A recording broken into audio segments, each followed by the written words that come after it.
Chapter 232. That's right. How could there be so many righteous figures in the primordial world? All of them look so perfect and flawless. No matter how I look at it, it feels fake. Shaking his head, Feng Zichen thought. In this world, apart from the great Tao of the chaos outside the realm, nothing was perfect. Even Pangu was only infinitely close to perfection, but not truly perfect. Perfection was what Pangu and all the living beings in the world were pursuing. If even Pangu could not do it, how could the mighty figures of the primordial world do it? Fake. It was too fake. However, on second thought, Feng Zichen could also enjoy the treatment that they could enjoy. This made him much more excited. In other words, from now on, Feng Zichen would also become an incomparably righteous figure in the primordial world and be respected by all the living beings in the primordial world. In life, who didn't want to have a better image? Fellow Taoist Zichen, if you have time in the future, you can come to Longevity Mountain for a chat. Poor Wei still has something to do, so I'll take my leave first. Zenyuanzi put away the earth book, first bowed to Nuwa, then turned to Feng Zichen and said, "If I have time, I'll definitely visit you." With a smile, Feng Zichen replied, "Okay." Nodding, Zenyuanzi's figure flashed and disappeared from the North Sea. Fellow Taoist, I hope you can consider what poor Wei said. The heavenly court is the center of the primordial world. That is the place where we can show off our skills. After Zenyuanzi left, Kunpeng did not want to stay here for long. He continued to persuade Feng Zichen. Without waiting for him to reply, he said to Nuwa, "Fellow Nuwa, there have been a series of changes in the North Sea. Poor Wei still needs to appease the living beings here. I'll take my leave first. Fellow Taoist Kunpeng, if you have something to do, go and do it as soon as possible. Don't worry about poor Wei." Nuwa waved her hand and said nonchalantly, "Feng Zichen greets the Holy Mother." After Kunpeng left, Feng Zichen stepped forward and bowed to Nuwa respectfully. There's no need for such formalities. With a wave of her hand, she lifted Feng Zichen up. Nuwa smiled and said, "When I first met you, you were just a child who had just stepped onto the path of cultivation. At that time, you were in the lesser heaven stage, a stage that had never appeared in the primordial era. From that moment on, I knew that you were destined to be extraordinary. As expected, you didn't disappoint me. With your great wisdom, you established the Tao of gods and devils, opening up a great path to the heavens for the creatures after heaven. Even though I knew that you were extraordinary, I still didn't expect that in just over 100,000 years, you would complete the heaven-defying change of fate. Not only did you attain the Tao of Daluo Jingxian, but you also transformed from a creature after heaven to an authentic Pangu. In terms of background, even I am far inferior to you. In the primordial era, only the 3 pure ones and the 12 ancestral shamans can be compared to you." Nuwa was not surprised that Feng Zichen could cultivate the Daluo Jingxian. After all, he was an existence who could open up the path of Tao for countless creatures after heaven at a young age. His wisdom was something she had never seen in her life. It could be said that it would be strange if Feng Zichen could not become the Daluo Jingxian. Even if Feng Zichen only used more than 100,000 years to cultivate the Daluo Jingxian, Nuwa was only surprised, not shocked. What really surprised her was that Feng Zichen had become the authentic Pangu. This was simply impossible. In the entire primordial era, there were countless innate god-fiends born from the flesh and blood of Pangu. There were only 15 who claimed to be the authentic Pangu. Countless innate fiend gods yearned for the identity of the true Pangu clan.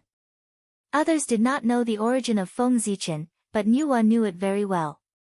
He was Feng Zichen, a postnatal creature, and had nothing to do with the great Taoist priests of Pangu.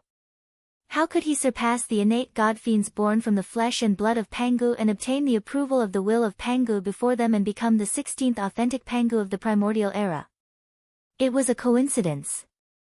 It's all thanks to the favor of the great Taoist priests. Feng Zichen said modestly as he bowed in the direction of Mount Buzhou. Attaining the Tao in the chaos outside the realm was one of his greatest secrets. It was also his hope of attaining the Tao in the future. At the same time, it was also his resurrection. However, it was not appropriate to mention it to outsiders. The heavens were impermanent and moved with the world. If he did not become a saint, he would be blessed by the heavens today. However, who could guarantee that the heavens would always be blessed by the heavens? It was always good to have an additional path of resurrection. That's right. Without the approval of the great Taoist priests, even if your talent is amazing in the primordial era, you can only become an innate god fiend and not an authentic Pangu. Feng Zichen's casual reason sounded quite reasonable to Nuwa. The most difficult thing to become an authentic Pangu was to obtain the approval of the will of Pangu. A group of innate god fiends born from the flesh and blood of Pangu were stuck here. No matter how hard they tried, they could not obtain the approval of the will of Pangu and transform into an authentic Pangu. On the contrary, as long as they could obtain the approval of the will of Pangu, no matter what their background was, they could become an authentic Pangu. Although Feng Zichen did not obtain the approval of the will of Pangu, he had obtained the approval of the great Tao and had the same effect. At this moment, Feng Zichen could not help but be speechless. He had only said a few words humbly. Who knew that Nuwa would imagine so much? To be honest, Nuwa's thoughts made sense. If she had not experienced it herself, she would have believed it. However, seeing that Nuwa had misunderstood, Feng Zichen was happy. He did not explain and changed the topic. I have to thank the goddess for helping me out. If the two of them really fought, I would be in trouble. If Nuwa was really thinking about the living beings of the North Sea, she would have persuaded the two of them to leave before Zenyuanzi and Kuanping started fighting. Why wait until now? She had clearly come to the North Sea at this time to help Feng Zichen. However, she was worried about his face and was afraid that he would be looked down upon by the mighty figures of the primordial world. That was why she used saving the living beings of the North Sea as an excuse. Feng Zichen was a smart person. How could he not see Nuwa's intention? It doesn't matter. Even without the two of them, I would have come here. You have established the Khanate sword principle this time and made a name for yourself in the primordial world. It can be said that you have greatly improved my reputation. Naturally, I have to give you some benefits. Tell me, what do you want? As long as it is within my ability, I can give it to you. Apart from luck, the only thing that saints fought for was their pride. Feng Zichen was Nuwa's disciple. He had caused such a big commotion in the primordial world, which naturally greatly improved Nuwa's reputation. It made him better than the other saints and let him have a good time. Therefore, she was naturally very happy. She could not help but walk down from the palace of Empress Hua and wanted to reward Feng Zichen. Your Highness, I want. Hearing Nuwa's words, Feng Zichen's first reaction was that he wanted to obtain the Khanate Taiyin origin. This item was extremely important to him. With this item, he could cultivate the peerless magic, the Khanate Taiyin divine light. At that time, coupled with the Khanate Taiyang divine light on his body, he could cultivate the supreme magic, the Khanate Yin-Yang divine light. If he could combine it with the Khanate 5 elements divine light and evolve it further, he could cultivate the legendary magic, the Khanate Yin-Yang divine light. He could comprehend the wonders of Yin and Yang and the 5 elements and produce endless creation. The Khanate Taiyin origin existed on the Taiyin star. If Feng Zichen wanted to get it, it would be extremely difficult. However, Nuwa was different. They were both primordial goddesses and had listened to the Tao together in the Purple Cloud Palace. The two of them were naturally very familiar with each other. Not to mention, she was the matchmaker and presided over the wedding of Di Jun and Shihi. With the friendship between the two of them, if Nuwa asked Shihi for the Khanate Taiyin origin, Shihi would not refuse. Therefore, without thinking, Feng Zichen was about to blurt out that he wanted the Khanate Taiyin origin. However, as soon as he said that, he saw the merit behind him from the corner of his eye. With a boom, it was like a bolt of thunder in his mind. A bold idea that would affect the future of the human race appeared in his mind. It was extremely strong and could not be dismissed. He forcefully changed the words that he was about to blurt out. Goddess, I want to borrow your cauldron of heaven and earth." Once he said that, there was no way to change it. Feng Zichen could only continue according to the thoughts in his mind. "I once heard that the Khanate treasure, the cauldron of heaven and earth, is the #1 refining treasure in the primordial world. It can refine all the treasures in the world and has the ability to go against the Khanate. It can refine Khanate spirit treasures. Now, I have some treasures that I want to refine into a handy magic weapon, but I can't find a suitable refining magic weapon. I just heard that the cauldron of heaven and earth is in your hands. Therefore, Zichen would like to borrow this treasure from you, goddess." After saying that, Feng Zichen bowed to Nuwa. "Refined treasures? I didn't expect you to be so rich." Looking at Feng Zichen in surprise, Nuwa said with a smile. "Ordinary treasures could not use the cauldron of heaven and earth. Only some top Khanate spirit treasures could use this treasure." Feng Zichen wanted to borrow the cauldron of heaven and earth from her. It seemed that he had a lot of treasures on him. However, although she was surprised, Nuwa did not refuse. It was just lending, not giving. She would not be reluctant to part with it. Although the cauldron of heaven and earth has the ability to go against the Khanate, this function can only be used once every million years. Even if I lend it to you, you can only use it once. You should use it carefully. Moreover, the cauldron of heaven and earth can only refine Khanate spirit treasures at most. As for supreme-grade Khanate spirit treasures, it can't do anything." Taking out the cauldron of heaven and earth, Nuwa handed it to Feng Zichen while reminding him. The ability to go against the Khanate was too heaven-defying. Even if the cauldron of heaven and earth was a Khanate treasure, it could not be used without restrictions. Otherwise, if the cauldron of heaven and earth could continuously refine Khanate spirit treasures, the primordial world would be in chaos. Supreme-grade Khanate spirit treasures were created by the Great Tao. They gathered the spiritual opportunity of heaven and earth and seized the fortune of the universe. They were born with the luck of heaven and earth and had unique characteristics. They had endless wonders and could not be refined by humans. The cauldron of heaven and earth was the strongest, but it was far inferior to the primordial world. Naturally, it could not refine supreme-grade Khanate spirit treasures. Chapter 233. One cauldron, 2 ears, 3 legs. It symbolized that Tao gave birth to 1, 1 gave birth to 2, 2 gave birth to 3, and 3 gave birth to all things.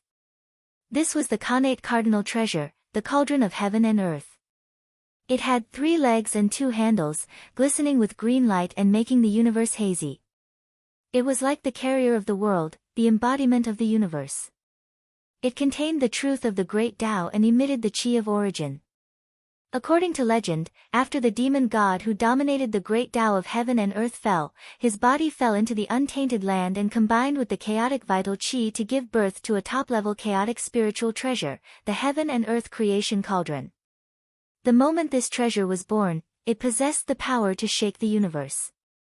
Because it was formed from the body of the chaos demon god, it inherited the monstrous resentment of the chaos demon god after its death. Therefore, this treasure took advantage of the fact that the primordial world hadn't stabilized completely to suddenly erupt with divine might, and it drew upon the energy of creation in the world with the intention of shattering the grand Tao of the universe and destroying the primordial world. However, as Pangu transformed into all living things, his essence, chi, and soul merged with the will of the primordial world, giving birth to the 3 Taos of man, earth, and heaven. Driven by instinct, the 3 Taos of heaven, earth, and man suddenly attacked. They activated the power of the untainted land and Pangu's remaining power and smashed the heaven and earth creation cauldron into pieces. 50% of its fragments fused with the origin of the universe to form the cauldron of heaven and earth, which fell into the hands of the celestial master of the celestial sect of wonders. Later, ancestor Qianquan died in the immortal slaying formation, and this treasure fell into the hands of Taoist Hung Jun. When the Purple Cloud Palace was conferred the position of saint, Taoist Hung Jun had given this treasure to Nuwa so that she could use it to suppress her destiny. 30% of the fragments fused with the origin of creation to form the supreme-grade Khanate spiritual treasure, the Cauldron of Creation. As soon as the cauldron appeared, it disappeared into the primordial world and had yet to appear. The remaining 20% of the fragments were divided into 9 pieces and scattered all over the primordial world. Later, it was obtained by you, the great of the human race. He used the power of the human race to refine it into 9 cauldrons to suppress the destiny of the human race. Taking the cauldron of heaven and earth from Nuwa, Feng Zichen felt a huge force coming at him. It was as if a part of the world of heaven and earth was pressing down on him, causing his arms to sink. The cauldron of heaven and earth, as its name implied, was a world of its own. How could it be light? It must be incomparably heavy. As a saint, Nuwa could easily pick up 100 or even 1,000 square meters of space, let alone a single world. However, it was different for Feng Zichen. It was difficult for the Daluo Jingxian to lift the cauldron of heaven and earth. He couldn't help but bend down and exert all the strength in his body. Only then was he able to lift the cauldron of heaven and earth so that it wouldn't slip out of his hands and make a fool of himself. Good treasure. Feng Zichen praised as he looked at the cauldron of heaven and earth in his hand. One had to know that he was an existence that proved his Tao through strength. His strength was far beyond the imagination of the world. Even so, it was extremely strenuous for him to lift the cauldron of heaven and earth. In terms of weight alone, the cauldron of heaven and earth could probably suppress a Daluo Jingxian. From this, one could see how powerful this treasure was. I have no use for this cauldron at the moment, so I'll lend it to you for a period of time. I'm sure you'll have enough time to refine quite a few spirit treasures for the human race. After Feng Zichen put away the cauldron of heaven and earth, Nuwa said with a smile. Holy Mother of Mercy, hearing this, Feng Zichen was overjoyed. He had thought that he would have to return the cauldron of heaven and earth after refining a magic treasure. He didn't expect Nuwa to be so generous as to lend it to him for a period of time. This way, he would be able to do a lot of things. Alright, don't thank me. Waving her hand, she interrupted Feng Zichen's words of gratitude.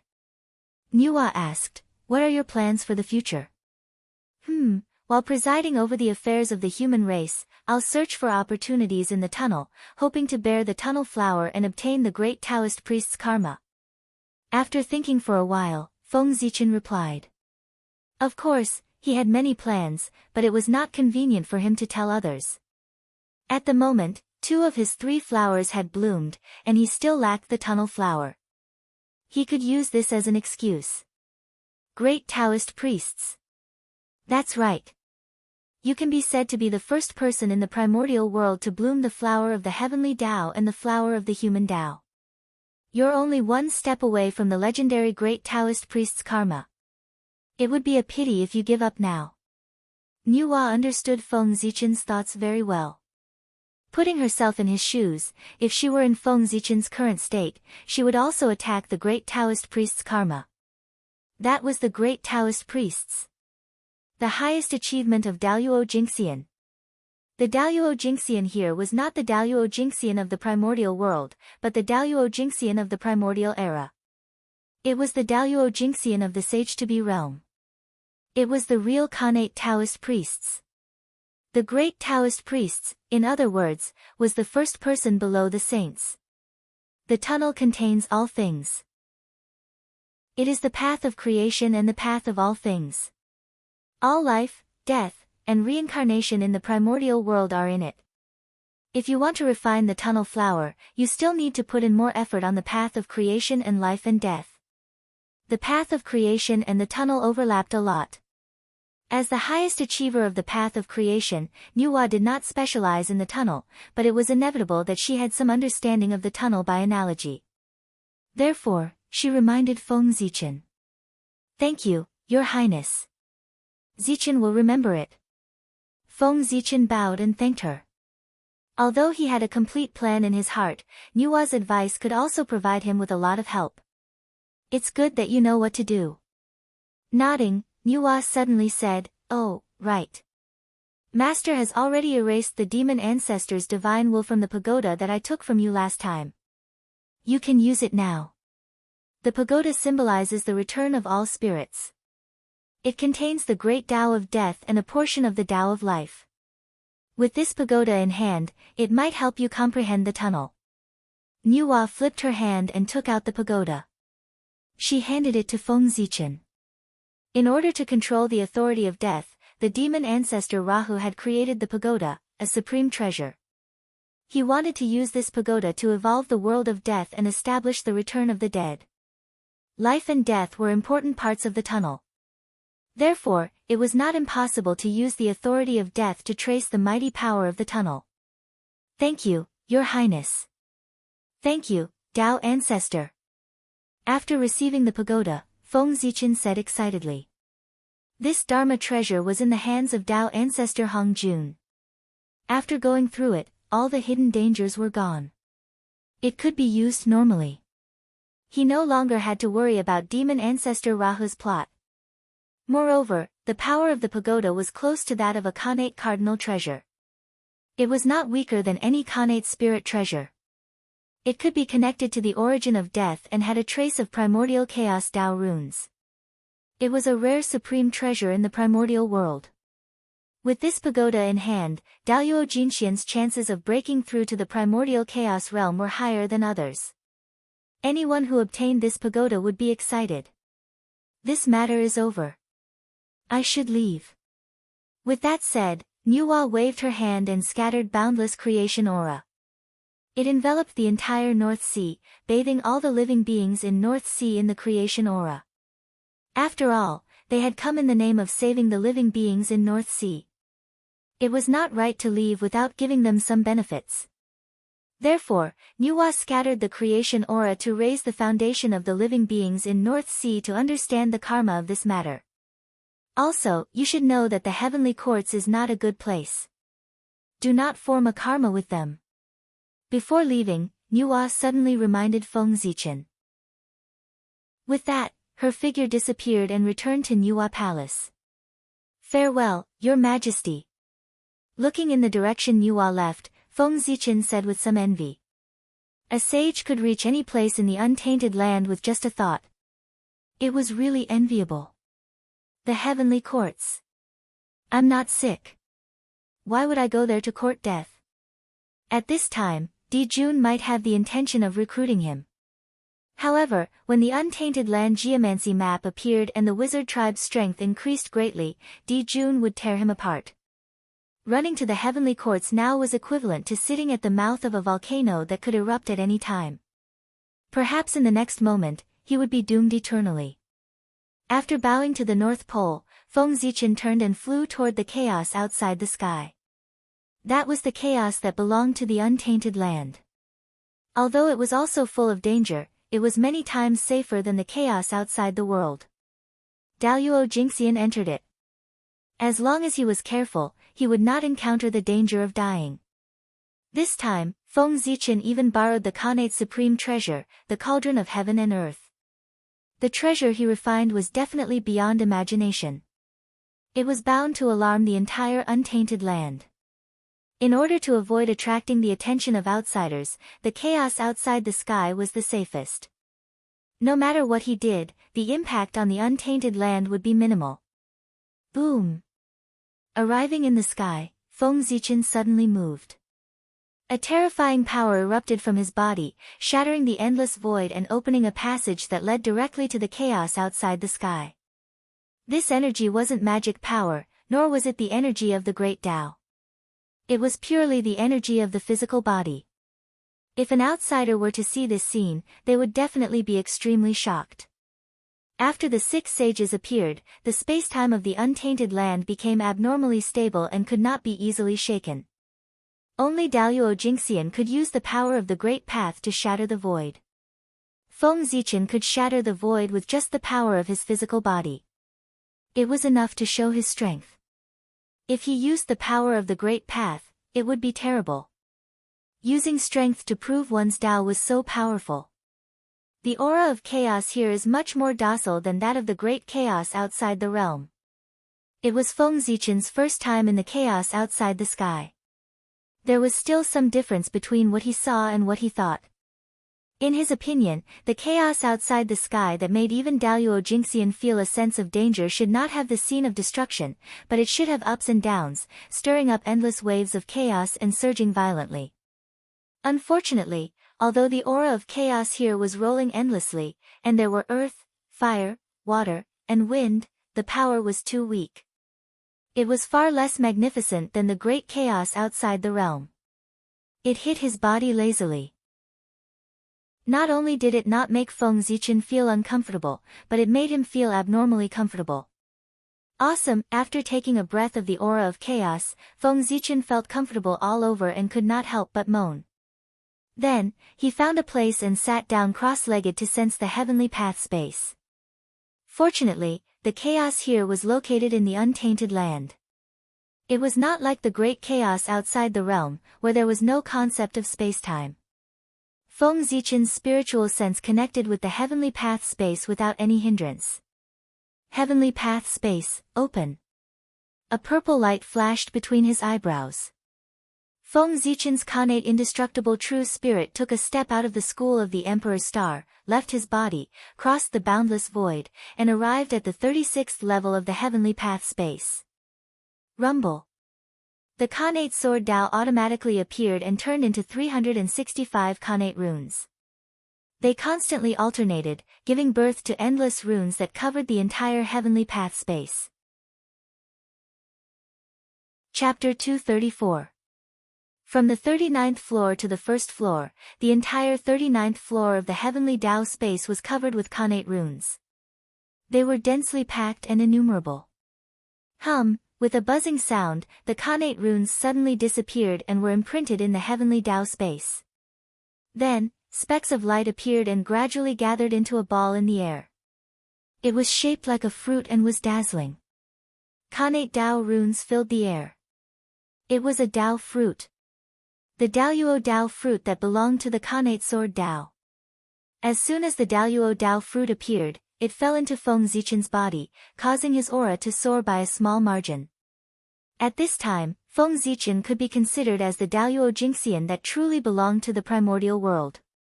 Previously, he had only established the connate sword Dao and did not use it to prove his Dao. The Daluo power in his body came from the Dao of the stars. It was the Dao of the chaos, not the Dao of the primordial world. Now that the Daluo Dao fruit had entered his body, Feng Zichen could be considered to have proven the connate sword Dao. He had truly cultivated the Daluo Jingxian in the primordial world and was immortal. This is considered the second time I've proven my Dao. Feeling the skyrocketing power in his body, Feng Zichen muttered to himself. First, he had proven the Dao of the stars in the great chaos of the outer realm. Now, he had proven the connate sword Dao in the primordial world. In total, he had done it twice. Soon, Feng Zichen would try to prove the Dao of the connate 5 elements. In that case, he would have proven his Dao 3 times. His strength would definitely be greatly improved. In the competition between Daluo Jingxian, it was no longer important whether one's Dharma power was strong or not. They mainly relied on the power of their own great Dao. They used their own great Dao to affect the rules of heaven and earth and erupt with destructive power. Therefore, the more great Daos they proved, the greater their influence on the rules of heaven and earth and the stronger the power they could mobilize. At the same time, it was also difficult to kill the Daluo Jingxian who had proven his Dao many times. This was because they had left imprints on too many great paths. Only by erasing these imprints one by one could they fall. After stabilizing his cultivation, Feng Zichen passed through the heavenly Dao space and arrived on the North Star. In the next moment, Feng Zichen's innate indestructible true spirit flashed and returned to the Ziwei Dao fetus. The Ziwei Dao fetus was Feng Zichen's true foundation. Now that his great Dao had been formed, he needed to return to the Dao fetus to avoid any accidents. The true spirit returned to its original position. Instantly, boundless Daoist rhymes gushed out of its body and merged with the Ziwei Daoist fetus. Gradually, the structure of the Ziwei Daoist fetus was transformed into the Pangu Daoist fetus. At the same time, in between Feng Zichen's eyebrows, the Zichen seal bestowed by the Great Dao was also glowing. It was filled with Taoist rhymes and exuded an indescribable power. The purple light was sparkling as if it had merged with the starry sky.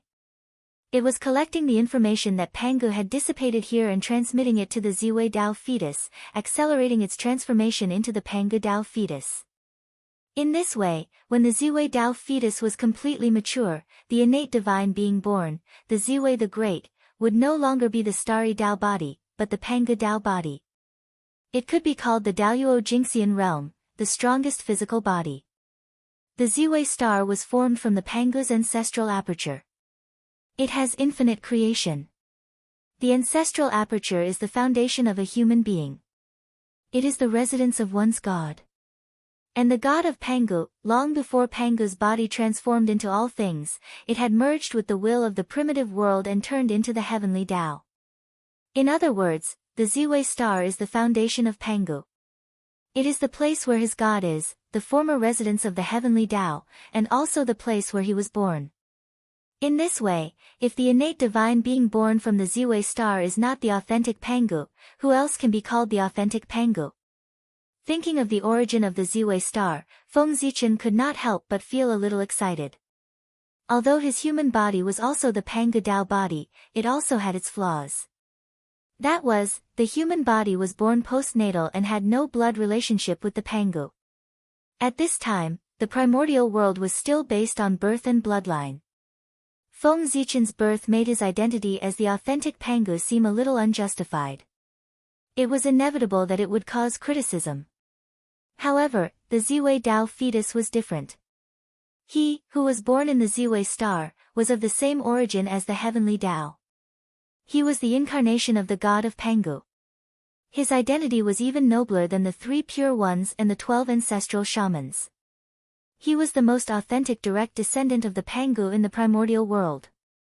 Otherwise, how could the great emperor of Ziwei command the stars, dominate the universe, control the laws of heaven and earth, control the life and death of the netherworld? He ruled the stars, controlled all laws, and ruled Fengdu. He was the symbol of all emperors and the most noble existence in the primordial world. It was also because of this that in the legends of later generations, there was no innate divine being born on the Ziwei star. How could the heavenly Tao allow such a heaven-defying existence to be born? Feng Zichen came. He, who had accidentally connected with the Ziwei star, prompted the Ziwei star to give birth to the Ziwei Dao fetus and obtained this heaven-defying opportunity. The heavenly Tao could not stop the birth of the Ziwei Dao fetus. No matter how heaven-defying he was still an existence of the same origin as the heavenly Tao.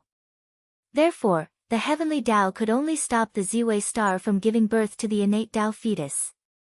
It could not destroy the innate Tao fetus that had already been born.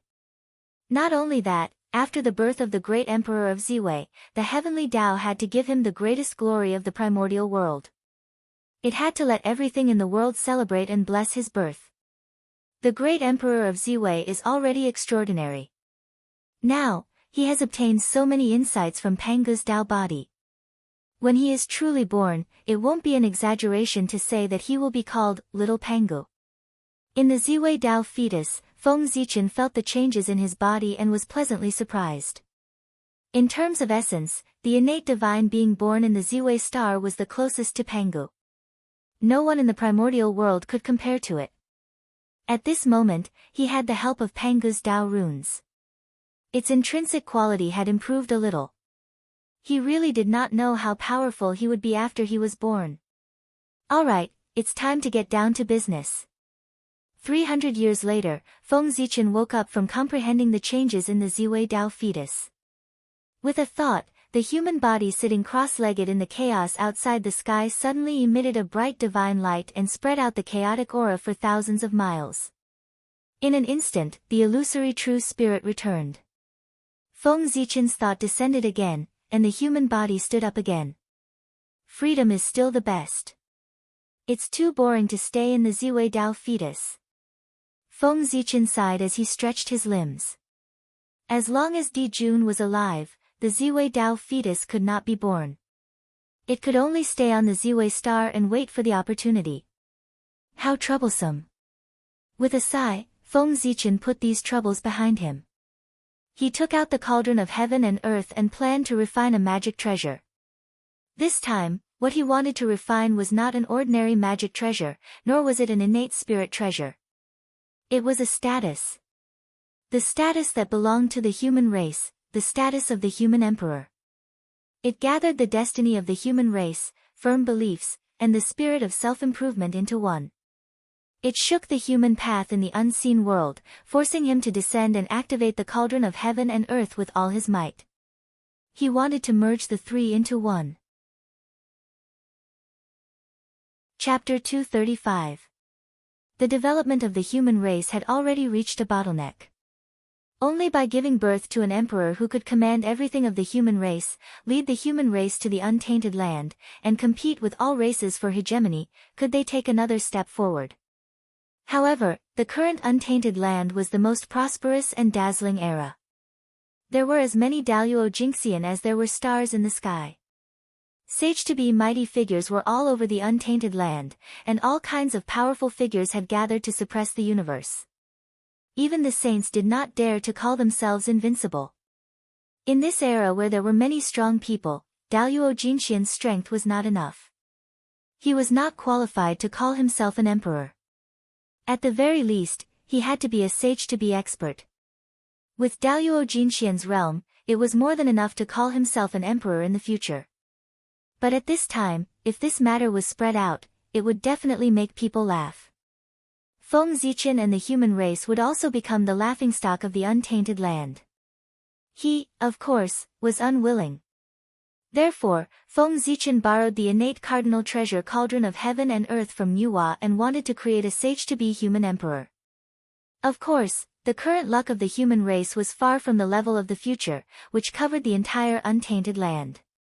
With its current power, it could only support a Daluo Jinxian level expert for the human race. If he wanted to go further and become a sage-to-be expert, the luck of the human race would be powerless. However, Feng Zichen was not worried about this at all.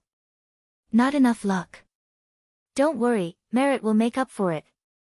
Now, Feng Zichen did not lack Xianhuang merit.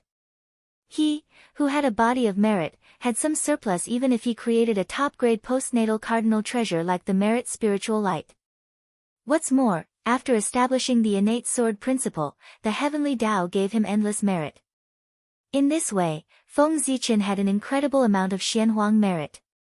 If he refined all these merit, it would not be difficult for him to reach the late stage of the sage-to-be realm, let alone the sage-to-be realm. Using the heaven and earth merit combined with the destiny of the human race, coupled with the many treasures on his body, the mighty power of the human path as the fire, and the chi of origin as the fuel. In the innate cardinal treasure cauldron of heaven and earth, he created a human emperor comparable to a pre-saint. This was Feng Zichen's plan. At that time, Nuwa asked him what he wanted, and he almost blurted out that he wanted the innate Taiyin origin. However, from the corner of his eyes, he saw the merit aura behind him. At that time, this bold idea suddenly and uncontrollably appeared in his heart, and it became more and more intense. He could not help but change his words and borrow the cauldron of heaven and earth. Since the merits were useless to him, why not use them to refine a status comparable to that of a sage-to-be and pass it on to the next generation of the human race and protect the human race? With the status of a quasi-saint, no matter how the situation fluctuated, the human race would always have a quasi-saint overseeing it. They might not be able to dominate the primordial world. However, there was absolutely no problem in defending one side. A quasi-sage, placed in any era, would be an overlord. Ha! With a deep snort, Feng Zichen forced the fate of the human race out of his body. Immediately, a ball of Xin-Hua, shrouded in five-colored light, appeared beside him. It shone with divine light and emitted a shocking power. Go! Pointing at Xin-Hua, Feng Zichen threw it into the cauldron of heaven and earth. Then, he waved his hand and suddenly grabbed in front of him. The void shattered, and wisps of light appeared, surging towards him with the prayers of all living beings. This was the power of incense, which contained the good wishes of countless clansmen for the human race. Since the birth of the human race, it had always existed and could be said to be endless. Now, Feng Zichen took it and used it as the main material to refine the human emperor's status. After taking the power of incense, Feng Zichen calmed his mind and activated the power of Sword Dao with all his strength, forcefully shaking the long river of destiny. Rumble. After a loud bang, the long river of destiny that had been calm for a long time changed again. The entire river was shaking violently, setting off boundless waves, each higher than the last.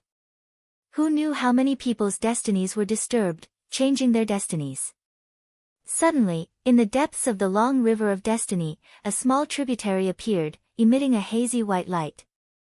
It was not dazzling, but warm and gentle, slowly flowing to an unknown place. That was the river of destiny that belonged to the human race. It was one of the countless tributaries of the long river of destiny. The destiny of all the humans gathered here. Out! A majestic divine sense surged out and slammed into the tributary. The river water flew up, and a grand spirit appeared. That spirit was vigorous and exuded the belief of self-improvement, shaking one's heart. It was the immortal belief and indestructible spirit of the human race. As soon as it appeared, it leaped high from the long river of destiny, crossed the boundless void, and surged into the cauldron of heaven and earth. Boom boom boom, the fate of the human race, the power of incense, and the spirit of the human race gathered in the cauldron of heaven and earth, entangling and fusing with each other, producing a strange power. From there, it broke the seal of the cauldron of heaven and earth and spread into the chaos beyond the heavens.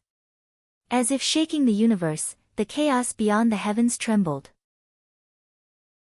The light of the human path flickered, and a mighty force appeared out of thin air and exploded, turning into a raging fire that burned toward the cauldron of heaven and earth. This was the fire of the human path. Great! Seeing this, Feng Zichen was excited. He hurriedly took off the merit on his back and sent it all into the cauldron of heaven and earth. Then, with a flip of his hand, he took out the merit light and crushed it, sending it into the cauldron of heaven and earth. To Feng Zichen, his strongest defensive means in the past, the merit light, had long been useless. It was useless to keep it in his hands. It was better to integrate it into the human emperor's position to strengthen his power.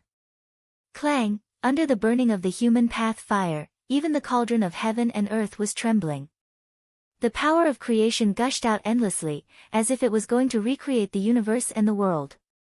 Under the pressure of the power of creation, the four tangible and intangible forces gathered into a ball and compressed continuously. Gradually, they took on a physical form and revealed the aura of the human path. It's not enough. Seeing the change in the destiny of the human race, Feng Zichen frowned in dissatisfaction. Then, as if he had thought of something, he reached out his hand and grabbed toward the ancestral land of the human race. In the sky above the ancestral temple of the human race, there was a purple-gold divine dragon bathed in the Ziwei starlight. It was constantly devouring the dragon qi in all directions and slowly growing. This was the Emperor's qi, the fusion of the dragon vein qi and the Ziwei starlight. It was the strongest power in the world that could isolate all Daos, obliterate mana, and destroy all supernatural powers. As an emperor, he should be as brilliant as the sun and have supreme majesty. How could he not have the emperor's qi? Therefore, thinking of this, Feng Zichen moved. He took action from the chaos beyond the heavens and captured the emperor's qi, sending it into the human emperor's position that was about to take shape. On the Ziwei star, Feng Zichen's innate indestructible true spirit forcefully separated a part of the origin of the Ziwei star and sent it into the cauldron of heaven and earth. Chapter 236. The Ziwei star's origin could also be called the Emperor's origin. It was the carrier of the Tao of the innate Emperor. Boom! Boom! Boom! As the Ziwei star's origin fused, the fluctuations from the cauldron of heaven and earth became even stronger as it trembled violently. The power of creation surged out, erupting with sparkling white light that illuminated the entire cauldron. Through the walls of the cauldron, one could clearly see the human emperor's position that had been dyed golden by the Xianhuang merit earlier. At this moment, under the influence of the Ziwei star's origin, it was gradually dyed with a hint of purple, transforming into a purplish gold color. At the same time, the Emperor Purple Chi that the human race had nurtured for many years turned back into a five-clawed divine dragon that circled around the human emperor's position. And under the influence of its aura, this divine dragon also underwent a change. The dragon's aura on its body became stronger, revealing its noble appearance. There was a faint trend of metamorphosis, as if it was about to transform into a nine-clawed divine dragon. Not enough. With a low voice, Feng Zichen took out the chaos bead, summoned the great Tao divine diagram, and spread out the chaos formation. It absorbed all the chaos chi from all directions and poured it into the human emperor's position. Then, a mysterious yellow light bloomed on its body, constantly surging and flying into the cauldron of heaven and earth. That was the Xianhuang Mother Qi, also known as the origin of heaven and earth. It was a treasure that Feng Zichen had obtained from the ancient ruins. At the same time, the Buddha pagoda also flew out from Feng Zichen's body. It also spewed out Xianhuang Mother Qi, and it was twice as much as Feng Zichen's. At that time, the ancient ruins were about to be destroyed, and the Xianhuang Mother Qi was born. Feng Zichen, Xing Tian, World Devastator Taoist, and the others each obtained 10% of the Xianhuang Mother Qi. Only the Buddha pagoda obtained 20% of the Xianhuang Mother Qi by chance. It could be said to be the best among them. Now, it was all taken out by Feng Zichen to strengthen the power of the human emperor's position. Boom! Boom! The mighty power of the human Tao that descended from the unseen became stronger and stronger. Terrifying power overflowed, even the chaos was distorting. Under this power, the power of the cauldron of heaven and earth was completely stimulated. It was like a world had been reopened, and it was about to create the universe. Earth, fire, water, and wind surged and formed the energy of the world. Immediately, the chaotic qi that was surging over was divided into the purest innate qi of creation. It carried endless Taoist rhymes as it surged toward the human emperor's position. If he wanted to use the supreme ability of the cauldron of heaven and earth, he would be able to revert to Xiantian. Unfortunately, the position of the human emperor was too extraordinary. If it was converted into a spiritual treasure, it would not be weaker than any supreme-grade innate spiritual treasure. Although the cauldron of heaven and earth was powerful, it couldn't refine a supreme-grade innate spiritual treasure created by heaven and earth. Therefore, even though there were waves of connate spiritual light, endless Taoist rhymes, and even connate runes on the human emperor's body, it couldn't complete the final transformation and become a connate object. Pre-celestial and post-celestial were only 2 words apart, but they were as different as heaven and earth. Natural treasures were created by the Grand Tao and nurtured by the heavens and the earth, and they possessed indestructible characteristics. Even if it was broken, it would repair itself one day. However, things were different for acquired items. As a human-made treasure, if it was broken, it would be broken. Unless the owner spent a lot of treasures to reconstruct it, it would be impossible for it to repair itself. In other words, Feng Zichen spent a lot of peerless treasures to refine the human emperor's position. If it was broken in a great battle, it would be completely destroyed. If he wanted to condense the human emperor's position again, he would have to refine it again. The other treasures were easy to find. He could still find them with some effort. However, the Xianhuang source qi was the only layer left in the world. It couldn't be found anymore. Therefore, the human emperor's position had to be recognized by heaven and earth and become a connate object. Otherwise, it wouldn't mean much to the human race. If he was careless, the human emperor's position would be damaged. It would be an unbearable pain. Tree of World, refine. Summoning the Tree of World from the Chaos Bead, Feng Zichen placed it above the Cauldron of Heaven and Earth and used the origin power of the Tree of World to strengthen the Cauldron of Heaven and Earth. The Tree of World was a chaos spiritual root. If it was refined into a spiritual treasure, it would be a chaos supreme treasure. If it transformed into a human form, it would be a chaos demon god. Even if such a supreme spiritual object hadn't grown to its peak, it still had incredible power. Especially the Tree of World, which contained the power to open up a realm. That realm wasn't the upper-class world, but the more powerful chaotic world. It was a world second only to the untainted land. It had great creation and great opportunities. In terms of going against the Khanate, it was much better than the cauldron of heaven and earth. Not to mention supreme-grade Khanate spiritual treasures, it could even nurture rare Khanate supreme treasures in the untainted land. Moreover, the Tree of World was a chaos spiritual root. The rules of the untainted land couldn't restrict it. There was no limit to the number of times it could refine Khanate spiritual treasures. As long as it had enough Khanate origin, it could refine as many as it wanted. It was far from comparable to the cauldron of heaven and earth. Unfortunately, the Tree of World hadn't grown to perfection. Its ability was far less powerful than the legends said. Even so, it might not be much weaker than the cauldron of heaven and earth in going against the Khanate. The Tree of World and the cauldron of heaven and earth alone might not be able to refine supreme-grade Khanate spiritual treasures, but the two worked together with the power of merit and the Xianhuang Mother Qi. The birth of the human emperor must be a Khanate object. It could blend with heaven and earth and become a status derived from the Tao of heaven and earth. It was indestructible and had incredible power. Whoosh! The origin of the world fell from the roots of the Tree of World like a waterfall and landed on the cauldron of heaven and earth below. At this moment, the cauldron of heaven and earth completely changed. Bright green light burst out, and countless Khanate runes flew out, covering thousands of miles of chaos. Everything in the surroundings was fixed.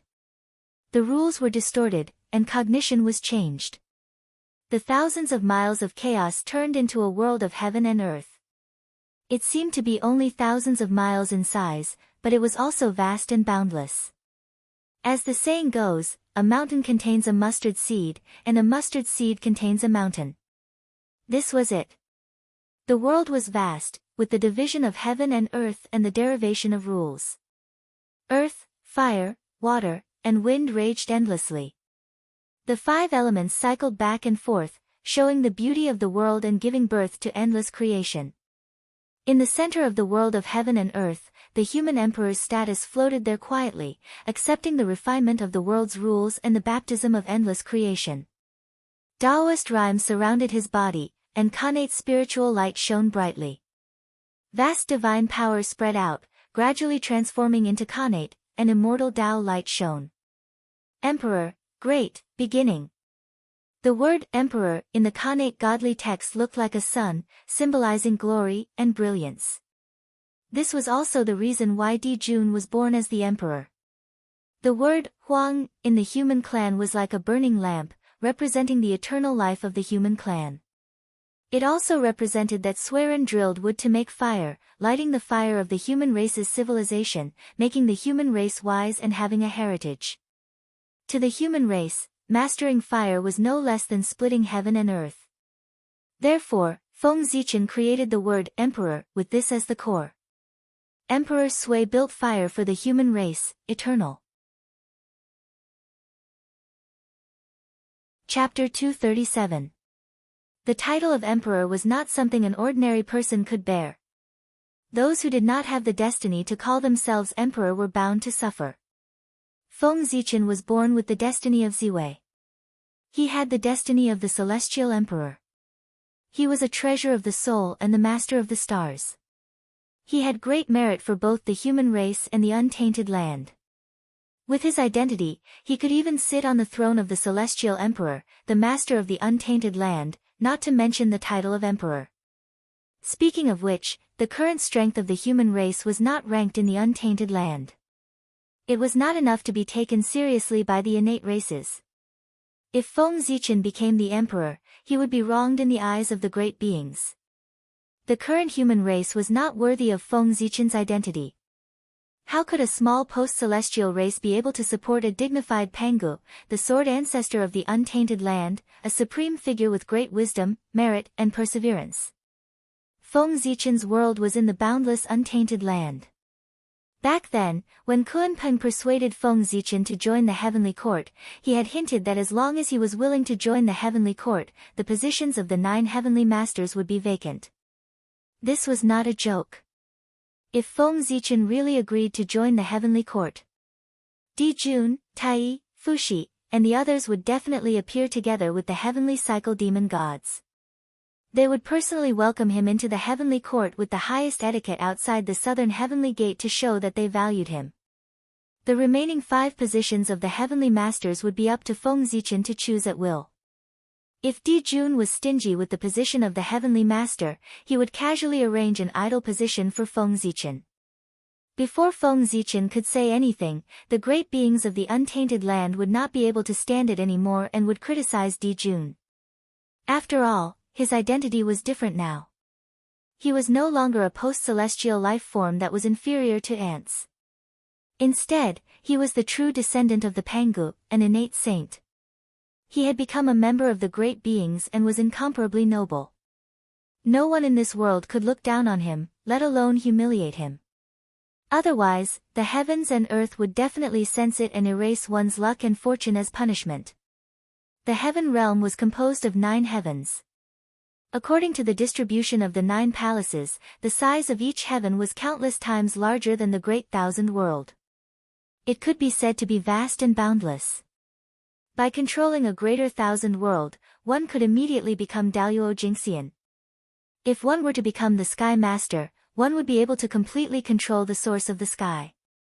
His strength would then rise to the level of a great perfection demi-saint. Compared to the current position of human emperor, it was much stronger. Therefore, if the great mediums in the untainted land knew that Feng Zichen had become the human emperor, they would definitely sigh in their hearts and feel that the human tribe had delayed him. After all, the providence of the Khanate Sword Tao, the God Fiend Tao, the Pangu's authentic providence, and the World Tree's providence. Feng Zichen's luck alone had already surpassed the luck of the entire human race. As the human emperor, not only did he not gain any benefits, but he also gave his luck to the human race, making the human race stronger. Wasn't this sacrificing himself to help the human race? The purpose of developing one's power was to gather the providence of heaven and earth so that one's cultivation could improve quickly. If one was implicated by the power, it would affect one's cultivation. It was better not to have this power. Di Jun, Tai, and the 12 ancestral sorcerers could not see this clearly. That was why they were implicated by the shamans and demons. They could not escape in time and were forced to launch the Great Shaman War, causing them to die one after another. Now, Feng Zichen also could not see this clearly. He wanted to use his own luck to replenish the luck of the human tribe.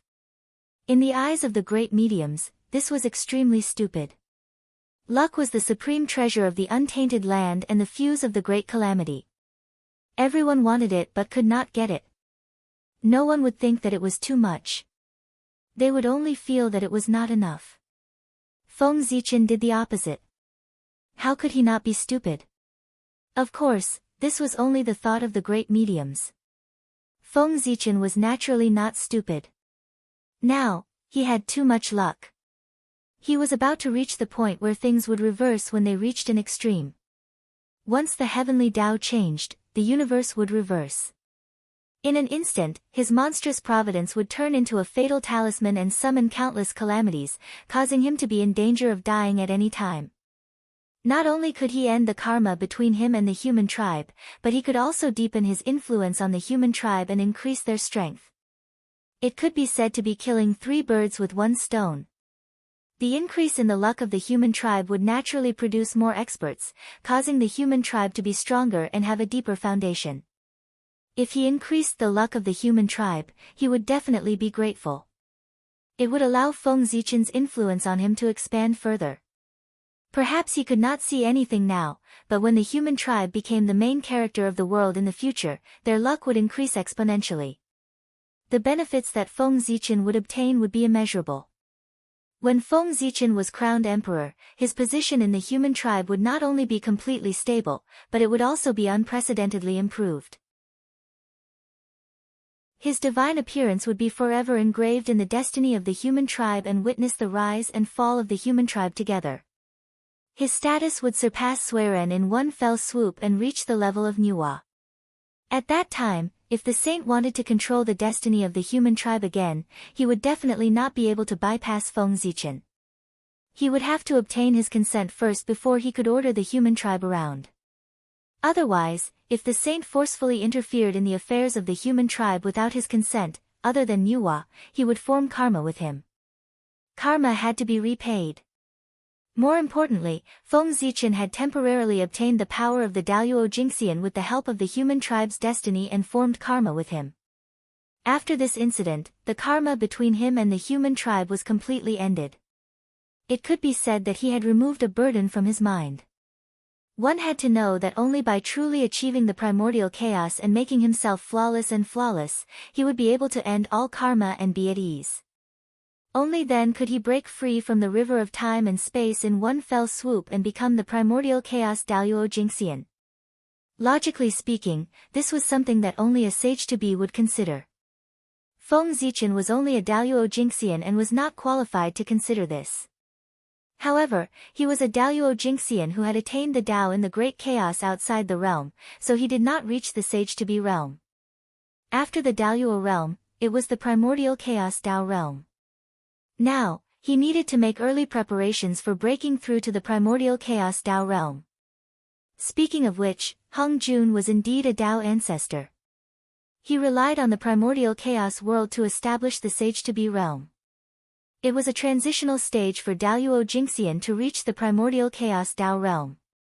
It was extremely mysterious. Compared to Daoyuo Jingxian, it was undoubtedly much easier to break through to the primordial chaos Dao realm and become a sage-to-be before breaking through. Based on this point alone, Hung Jun deserved the title of Dao ancestor. After an unknown period of time, hundreds of millions of purple gold rays of light suddenly burst out from the cauldron of heaven and earth, illuminating the chaos into a purple gold color. It was extremely magical. Rumble. At this moment, in the depths of the chaos, endless Dao runes appeared and surged towards this place, entering the cauldron of heaven and earth. The heavenly Dao was about to be born, so it specially sent down a force to help him complete the final transformation and completely become a connate object. Chapter 238. Feng Zichen's many treasures were not wasted in the end. The heavenly axiom had already recognized the position of the human emperor. From now on, he was a position created by the heavens and earth. He contained supreme creation and was indestructible. Boom! After a loud bang, all the phenomena disappeared. The universe world that covered thousands of miles turned back into the small cauldron of heaven and earth. On the spot, 1 big and 9 small balls of light appeared. There were a total of 10 bright balls of light. The big one was purplish gold in color. It was surrounded by the great Tao and the birth and death of laws. There was a faint 9-clawed divine dragon swimming inside. It had great majesty and aura. The vast emperor's might suppressed the primordial world. On his body, one could see the myriad phenomena of the human race, the myriad scenes of the mortal world, and the changes of living beings. This was the position of the human emperor. If one obtained it, they would be the human emperor, the emperor of the human race. The small one was dazzling with golden light and surrounded by Dao runes. A 5-clawed golden dragon was faintly discernible in it, as if it had merged with the void. This was the position of the human king. If the human emperor did not appear, the human king would be revered. If one obtained this position, they would be the human king. They would be the leader of the human race and the leader of everyone. They would control the vast territory and assist the human emperor in governing the human race. They would be revered in the world. Now, Feng Zichen's position as the leader of the human race was equivalent to the human king. Although he was revered by the human race, his foundation was insufficient. He could only borrow the power of the human race and could not completely control it. At this moment, it was different. Feng Zichen was going to take a step forward and ascend to the throne. He would integrate all the power of the human race and firmly control it in his hands, leading the human race to glory. 1 emperor and 9 kings. Is this the will of the heavens? However, this is also good. With 1 person as the leader and 9 as the support, the overall structure of the human race will be more stable. It will be beneficial for the development of the human race. Looking at the 10 balls of light in front of him, Feng Zichen naturally understood what had happened. If he refined the human emperor's position himself, it would naturally follow his will. It would be as smooth as one and would not disperse the power. However, in order to make the human emperor's position a connate object, Feng Zichen attracted the power of heaven and earth. As a result, the refinement of the human emperor's position was completely controlled by the heavens and the earth, changing according to his will. Feng Zichen, the original owner, was kicked out and couldn't do anything. This led to the birth of the position of Ren Huang, with 1 master and 9 assistants. Otherwise, according to Feng Zichen's original intention, of course, he would only cultivate the position of Ren Huang in order to maximize his power. In the end, the considerations of the heavenly Tao are more comprehensive than mine. So be it. Both methods had their advantages and disadvantages. It was hard to say which was better or worse. However, such a situation was created by the heavenly Tao and could not be changed. Feng Zichen could not say that the heavenly Tao was not good. Moreover, perhaps the heavenly Tao's thoughts were more beneficial to the development of the human race. After all, the way of heaven was far beyond what Feng Zichen could compare to. His thoughts were not something that he could compare to. Human sovereign. He reached out and held the position of Ren Huang in his hand. Feeling the powerful power coming from it, Feng Zichen was a little excited. After refining it, he could stand at the peak of the human race and become the emperor respected by tens of thousands of people. This was the human sovereign. It was related to the rise and fall of the human race and the life and death of tens of thousands of people. It could be said to be extremely glorious. Who didn't want to ascend to this position? Feng Zichen was no exception. Without the slightest hesitation, Feng Zichen operated his cultivation method with all his strength. Suddenly, a majestic power surged out and wrapped the position of Ren Huang in layers, refining it. In the face of Feng Zichen's refinement, the position of Ren Huang did not resist at all. Instead, it took the initiative to let go of everything and let him refine it. It was originally refined by Feng Zichen. The position of Ren Huang was naturally close to him, so how could it resist him? Not long after, the position of Ren Huang was completely refined by him. In an instant, a powerful force rose from Feng Zichen's body, stirring up endless wind and clouds. A terrifying force spread, setting off a huge tide of chaos in the chaos beyond the sky. At this moment, Feng Zichen felt an incomparable force rising in his body, making him extremely powerful. It was as if he had broken free from everything and was rising infinitely. This was the power of a quasi-sage expert. Rumble. A vast river appeared in front of his eyes. It was vast and boundless, and it surged forward without stopping. This was not the river of destiny, but the most mysterious and dangerous river of time and space in the primordial world. Under the suppression of Mount Buzhou, the river of time and space that should have been free for Daluo Jingxian to roam became extremely dangerous. No one was allowed to set foot in it. No, it was not that no one was allowed to set foot in it. When a quasi-sage expert broke through, the river of time and space would descend, allowing them to collect their past, present, and future bodies. Pangu had great love. Therefore, in order to protect the stability of the primordial world, he set restrictions and did not allow anyone to interfere with the river of time and space. However, the path of Tao was difficult for all living beings. How could Pangu stop all living beings from advancing? Therefore, every time a quasi-sage expert broke through, the river of time and space would automatically appear in front of him to help him break through. It was only at this time that the river of time and space was safe.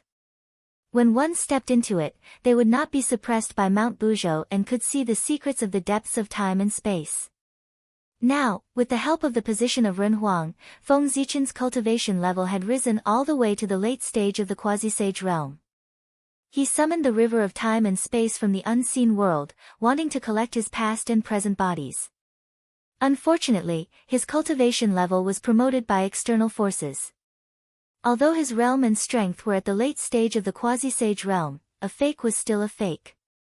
He could not completely erase his past and present in the river of time and space like a true late-stage quasi-sage expert. However, even so, Feng Zichen was still very satisfied. Whether or not he collected his past and present did not affect him much. Because Mount Buzhou was there, no one could interfere with the river of time and space. It was enough for him to have enough strength. Only strength was the foundation of everything. In this way, I can unleash the strength of a perfected quasi-sage. After adapting to his strength, Feng Zichen said excitedly. That's right. It was either the late stage of the quasi-sage realm or the perfected quasi-sage realm. Feng Zichen was the Daluo Jingxian who had attained Dao in the great chaos outside the realm. Therefore, he had no future in the primordial world. He, who was in the late stage of the quasi-sage realm, was equivalent to a perfected quasi-sage. Of course, this method was a bit of a trick. It made his strength far weaker than a true perfected quasi-sage expert.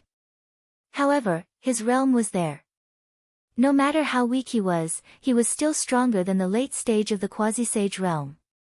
At this moment, Feng Zichen was the top great divine ability of the primordial world, second only to Kunpeng, Zhen Yuanzi, and the others. However, while attaining Dao in the chaos gave him great benefits, it also brought him a lot of trouble. In the primordial world, only by integrating the past, present, and future into one could try to break through to the primordial chaos Daluo Jingxian. However, Feng Zichen was different. In addition, he had to accumulate boundless magic power and cultivate his great Dao to the limit. Only then could he break through the realm barrier and become the primordial chaos Daluo Jingxian. Chapter 239. This method seemed extremely simple. As long as he accumulated enough power, he could break through. But how long would this accumulation take? According to normal methods, Feng Zichen might not be able to accumulate enough power to achieve the Dao even when the immeasurable calamity descended. This was the Dao attainment method of the Chaos Fiend God. It was stronger than the Dao attainment method of the primordial world. At the same time, it was more difficult. It was almost impossible to succeed. In this world, there were gains and losses. Feng Zichen had attained the Dao in the chaos outside the realm. He had obtained so many benefits, so he naturally had to pay a higher price. Sigh. Who can tell the difference between gains and losses? With a sigh, Feng Zichen put away his unnecessary thoughts. He suddenly waved his hand in front of him and swept the 9 human king positions floating in the chaos into the destiny of the human race, allowing them to choose their own masters. Each of these 9 human king positions represented a Daluo Jingxian. In other words, as long as someone could refine them, their strength would definitely rise to the Daluo realm. To any force in the primordial world, the Daluo Jingxian was extremely important. The reason why Suiren, the other two, and Feng Zichen were able to attain the Daluo Jingxian realm so quickly was that they had great merit and great luck. Their innate origin was extremely rich, which was why they had achieved far more than ordinary people. But ordinary humans didn't have the same opportunity as the 4 of them. Therefore, it was extremely difficult for ordinary humans to break through to the Daluo Jingxian realm. Not to mention a million years, they might not even be able to break through to the Daluo Jingxian realm in their entire lives. Before Feng Zichen and the other 3, in the primordial world, no one could attain the Daluo Jingxian realm in a million years except for the innate god fiends. Therefore, the 9 human king positions were especially important. Even a pig sitting on the throne of the human king and grasping the power of the Daluo Jingxian for a million years would be able to break through to the Daluo Jingxian realm. The human sovereign persona was equivalent to a Daluo Jingxian creation tool. It could continuously create Daluo Jingxian for the human race. Unfortunately, an extraordinary item would only be obtained by an extraordinary person. This human sovereign persona was created by the heavens and earth, and its essence was extraordinary. Not everyone had the qualifications to refine it. Only those who have made great contributions to the human race can obtain it. I wonder if the current human race can produce 9 human monarchs. No, we don't necessarily need 9 supreme martial artists. 6 supreme martial artists are enough. As Feng Zichen looked at the vanishing human king position, he felt somewhat worried. In Feng Zichen's impression, the number of people who were qualified to become human kings could be counted on one hand. It would be somewhat difficult to gather 9 sovereign personages. Fortunately, as the human emperor, Feng Zichen had the power to appoint human kings. However, this action was to forcefully raise the position of others. The price to pay was too great. With Feng Zichen's current strength, forcefully appointing 3 human kings was already the limit. If there were more, it would damage his foundation. The gains would not make up for the losses. Therefore, as long as 6 human kings were chosen for the human king position, Feng Zichen would have the ability to make up for the remaining 3 human kings. The power of the human emperor. How is this possible? After putting away the cauldron of heaven and earth and the tree of world, Feng Zichen was about to return to the human race when he suddenly felt that something was wrong. His magic power was actually slowly disappearing. This gave him a fright. Magic power was the foundation of all magical powers. It could not be lost. At that moment, he did not care about returning to the human race. He hurriedly calmed his mind and checked his body to find the source of the problem. After his divine consciousness circled around his body, Feng Zichen discovered that what was disappearing was not only his magic power, but also his foundation, all the great paths that he had painstakingly cultivated. This discovery made him even more terrified. If his magic power was gone, he could still cultivate it again. However, if his great paths were gone, he would not be far from death. And the culprit that caused all of this was the human emperor position that Feng Zichen had just refined. One could see strands of purple gold divine light falling from the human emperor position, constantly obliterating his magic power and even his great paths. What's going on? Puzzled, Feng Zichen communicated with the way of the heavens, operated the purple star divinator, and calculated in his heart. At this moment, the heavenly favor on his body was very strong, and he was also supported by the power of the way of the heavens. When he deduced the secrets of the heavens, he really had the help of the heavens. In the blink of an eye, Feng Zichen calculated everything about this matter. This matter could be said to be a success and a failure of the imperial purple chi. As the most domineering power in the world, not only could the imperial purple chi obliterate the great paths of others, but it could also obliterate one's own great paths. It was just that this process was relatively slow. With Feng Zichen's strength, Daluo Jingxian might be able to hold on for 1,000,000 years before his great paths were obliterated and he fell into a deep sleep. This was only the human emperor position, and its power was not strong. One could imagine that when the human race became the protagonist of the world in the future, the power of the human emperor position would reach its peak.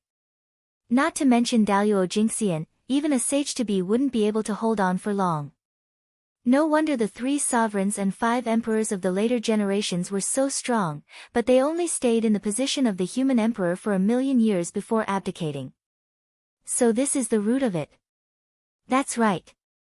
Under the threat of the imperial purple chi, continuing to stay in the position of the human emperor will only lead to the obliteration of his great paths. It's better to retire after success and be carefree in the world. After coming back to his senses, Feng Zichen sighed with emotion. The 3 sovereigns of the human race were all sage-to-be figures, and their strength was second only to the saints. Each of the 5 emperors of the human race was no less than a late-stage sage-to-be. Such a powerful figure wanted to sit on the throne of the human emperor. With the luck of the human race on him, who could do anything to him?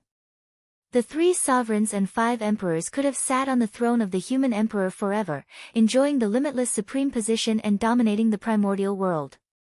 However, they abdicated early, which was puzzling. Now it seemed that it was not that they were unwilling, but that they could not. Heavenly path. There's really no room for loopholes. Obviously, this was a restriction set by the heavenly path. The imperial purple chi was so strong that it could be said to be an unsolvable existence. There were very few people in the primordial world who could compare to it. The more heaven-defying something was, the greater the restriction. Therefore, the imperial purple chi had the characteristic of not distinguishing between friend and foe. However, although the imperial purple qi is strong, it's useless to me. After knowing the reason, Feng Zichen immediately thought of a way to deal with it. The Emperor's star was the carrier of the path of the Emperor. With it around, no matter how heaven-defying the imperial purple qi was, it could not hurt it at all. Emperor's star, out. Feng Zichen formed a Dao seal and activated the origin of the Emperor's star, casting a shadow in his sea of consciousness. Under the illumination of the Emperor's star, the human Emperor's status instantly restrained its power. The imperial purple qi also became extremely obedient and was completely controlled by Feng Zichen. Fortunately, the imperial purple qi was born after the witch and demon calamity. Otherwise, if Di Jun controlled this power, who in the primordial world would be able to match him? Feeling the power of the imperial purple qi, Feng Zichen thought happily. Di Jun was the celestial emperor. He was the lord of all living things in the primordial world and could preach on behalf of the heavens. This was the most noble Dao seat in the primordial world, and nothing could compare to it. Even when the human race was at its strongest, the human emperor was nominally lower than the celestial emperor. Even a saint was not as noble as the celestial emperor in theory. It was just that saints were above him and were not under the control of the celestial emperor. Di Jun was the most qualified existence to control the imperial purple qi in the primordial world. Just thinking about it was terrifying. Di Jun was already at the peak of the primordial world. With the help of the imperial purple qi, how strong would he be? It would not be an exaggeration to say that he was invincible in the world. Chapter 240. Mount Buzhou fell, causing the stars to shift and worship the Emperor's star together. For a time, the Emperor's star's starlight surged and appeared from the boundless starry sky. It replaced the sun and moon and became the new lord of the stars. When the Emperor's star appeared, the brilliance that belonged to the Lord of the Stars bloomed for the first time. It illuminated the primordial world, the universe, and the endless space and time. It was also at that moment that the Emperor's star's starlight and the wish power of all spirits interacted. It gathered the power of the three paths of heaven, earth, and man and formed the strongest power of the primordial world, the Emperor Purple Qi. The sun and moon hide, and the Emperor's star appears. Di Jun can't get the Emperor Purple Qi. Isn't it the restriction of the heavenly Tao on him? At this moment, Feng Zichen seemed to understand something. The heavenly Tao emphasized balance the most. The heavenly Tao would not allow any force that could dominate the primordial world to appear, for fear that it would break the balance of the primordial world. The celestial sect of wonders was powerful, and the demon sect appeared. The demon clan was powerful, and the wizard clan appeared. The three pure ones were powerful, and the Buddhist sect appeared. In short, any powerful force would have all kinds of problems, or the birth of a powerful enemy, or internal division. There were all kinds of reasons. In any case, the force that truly unified the primordial world would not appear. Interesting. I wonder what kind of opponent the heavenly Tao will prepare for the human race after the human race becomes the protagonist of the world to stop the human race from ruling the primordial world. After taking one last look at the depths of the chaos, Feng Zichen tore open the chaos outside the sky and returned to the human race. Feng Zichen firmly believed that the human race would become the true protagonist of the world under his leadership, not the puppet of the saints of the later generations. The ancestral land of the human race, the shore of the East Sea. The moment Feng Zichen became the human emperor, all the human race sensed it. A great throbbing suddenly surged in their hearts, as if a great existence had been born. Then, the torrent of destiny of the human race appeared, vast and mighty, covering the shore of the East Sea, forming a majestic emperor's shadow in the sky. It was Feng Zichen. Without any doubts, the moment they saw the emperor's shadow, the people of the human race naturally understood what it was. A surge of excitement from the depths of their hearts made them shout from the bottom of their hearts, "Emperor! Emperor! Emperor!" They understood in their hearts that this was the birth of the emperor of the human race. The human race finally had its own emperor. In the future, under the leadership of the emperor, the human tribe would officially announce its existence to the untainted land. It would enter the magnificent world and write its own glory. It was time for the human race to rise. The loud voices were in unison. First, they spread throughout the entire East Sea. Then, they spread far and wide into the East Sea. Countless aquatic creatures were shocked as they looked in the direction of the human race in shock and confusion. Idiot! In the ancestral dragon's sacred palace, the ancestral dragon's avatar could not help but curse when he saw the huge emperor's shadow that enveloped the human clan. His tone was filled with anger. As mentioned before, Feng Zichen becoming Renhuang was a foolish move in the eyes of the great divines. Seeing his choice, the ancestral Gragon was both shocked and angry. At the same time, this also showed how much ancestral Gragon valued Feng Zichen. Otherwise, why would the ancestral dragon lose his composure and ignore him? Crack! Several huge space cracks appeared. Feng Zichen walked out of the void and returned to the ancestral temple of the human race that he had been away from for a long time. Greetings, Your Majesty. Seeing Feng Zichen, the surrounding humans hurriedly knelt down and bowed to him. Emperor, the changes in the ancestral temple immediately attracted everyone's attention. Not long after, all the clansmen knew that Feng Zichen had returned. They all shouted excitedly, like a tsunami. At first, there were only a few scattered voices. They were not loud or orderly. But soon, the cheers spread to the entire human race. They became louder and louder, more and more orderly. There was a boiling sense of passion, which was shocking. Infected by this aura, the flower of humanity above Feng Zichen's head kept trembling, as if it had obtained a connection with the existence of the underworld. Not long after, an inexplicable power appeared in the void. It was vast, boundless, and boundless. It emitted an aura that could contain everything. This was the mighty power of humanity. With the help of the flower of humanity, the shocking power of the human race was transmitted to the human race. It moved him and deliberately lowered a force. Rustle. With the descent of the mighty power of humanity, a ray of light rose above everyone's head. Billions of rays converged toward Feng Zichen, forming a purple-gold crown in the air and wearing it on his head. The crown was covered with connate Tao patterns. Divine light bloomed, and connate vitality fell. It was endless, containing all the vitality in the world and giving birth to endless changes. There were thousands of spirits surrounding it. There were many kinds of spirits, and all the races of the primordial world could be found on it. Unfortunately, except for the human race's figure, which was real, the figures of all the other races were illusory and would shatter with a touch. Connate treasure, myriad spirit crown. When the origin of the purple gold crown appeared in Feng Zichen's heart, he was shocked. Was this a connate treasure? Wasn't it a little too easy? Sigh. I knew it. Things aren't as simple as I thought. As more information about the myriad spirit crown was learned by Feng Zichen, the surprise and ecstasy in his heart gradually faded and was replaced by a sense of helplessness. The myriad spirit crown was a supreme treasure that gathered the power of all spirits and combined with connate vitality.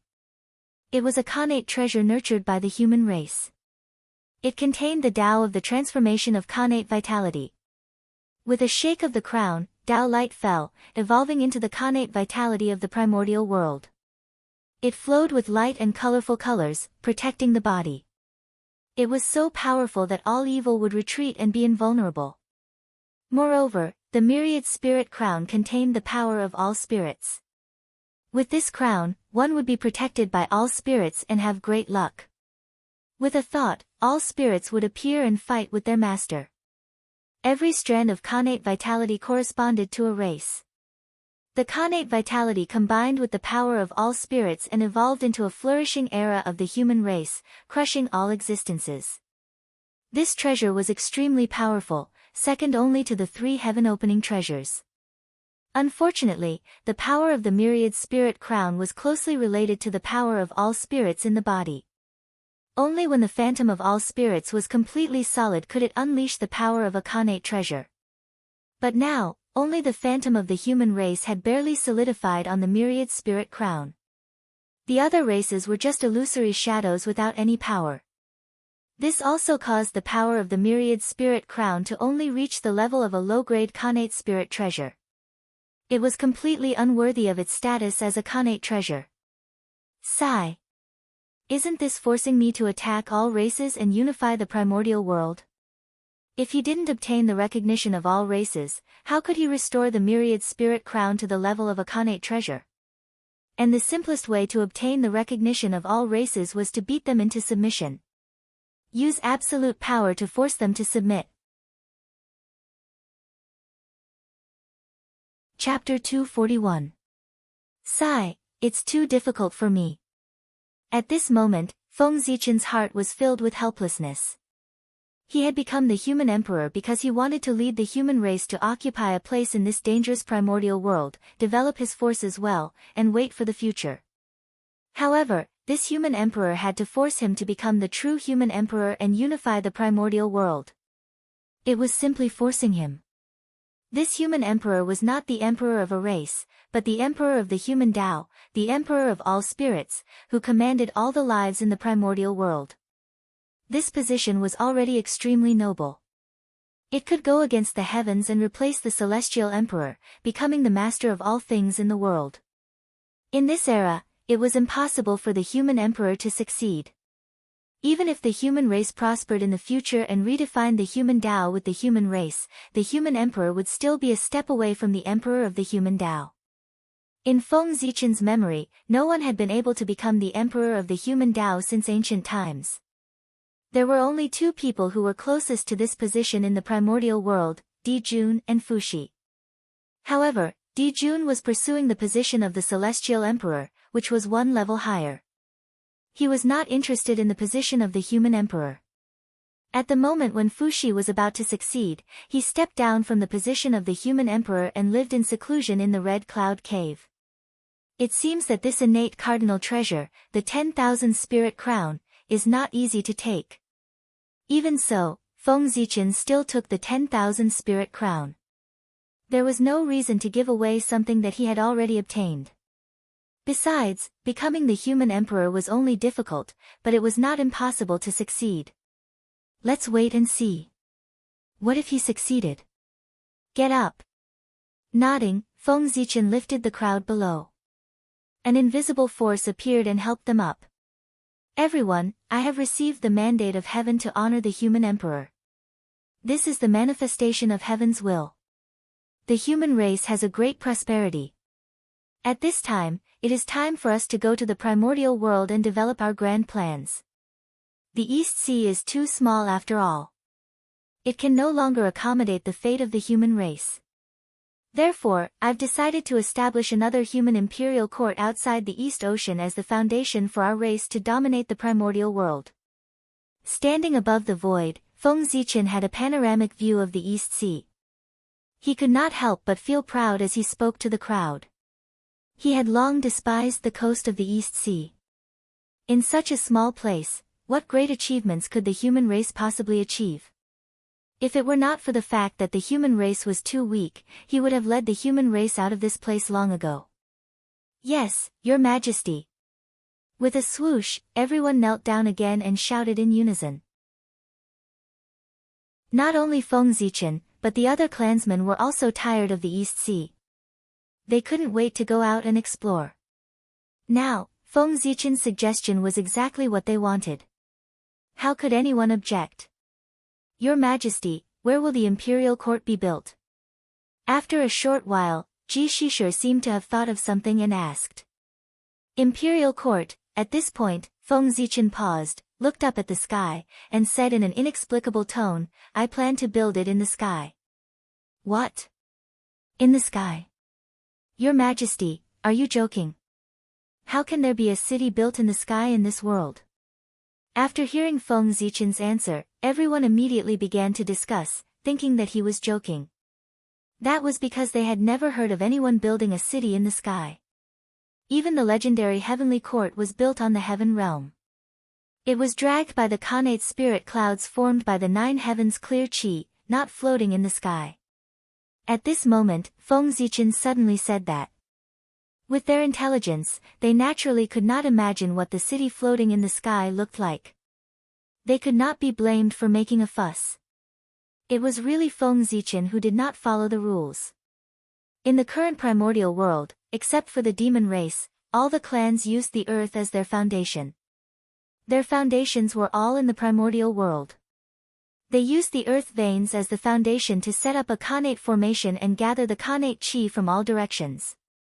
Firstly, it could protect themselves. Secondly, it could improve the cultivation environment. Thirdly, it could be said that there were many benefits. However, if the imperial court was built in the sky, how could they use the power of the earth veins to maintain the formation? Moreover, how much would it cost to keep a giant city floating in the sky every day? With the foundation of the human race, how long could it last? Therefore, the human elders and many Tai Jingxian were not optimistic about Feng Zichen's idea. That's right. I want to build the imperial court in the sky. I want to build a giant floating city in the sky. Nodding, Feng Zichen said with certainty. But, Your Majesty, the elders wanted to say something, but they were interrupted by Feng Zichen with a wave of his hand. I know all of your concerns. Don't worry. Since I dare to build the imperial court in the sky, I naturally have a perfect plan that has taken everything into consideration. Feng Zichen understood the thoughts of these human elders.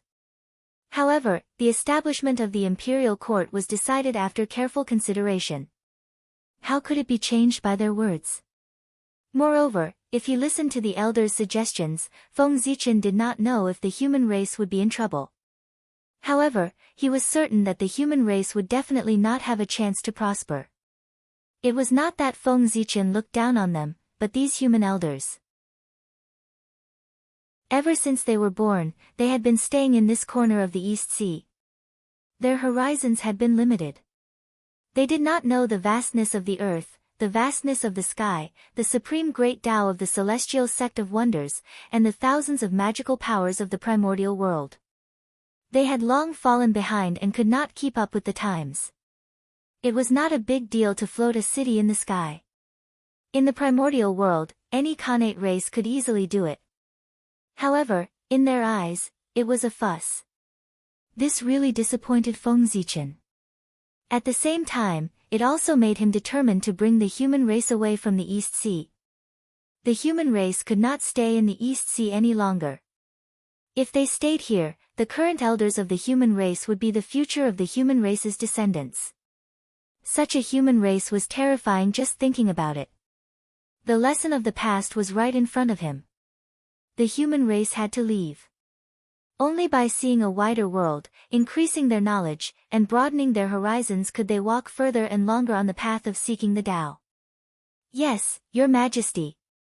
Seeing Feng Zichen frown, the elders could not help but feel reverence and did not dare to say anything.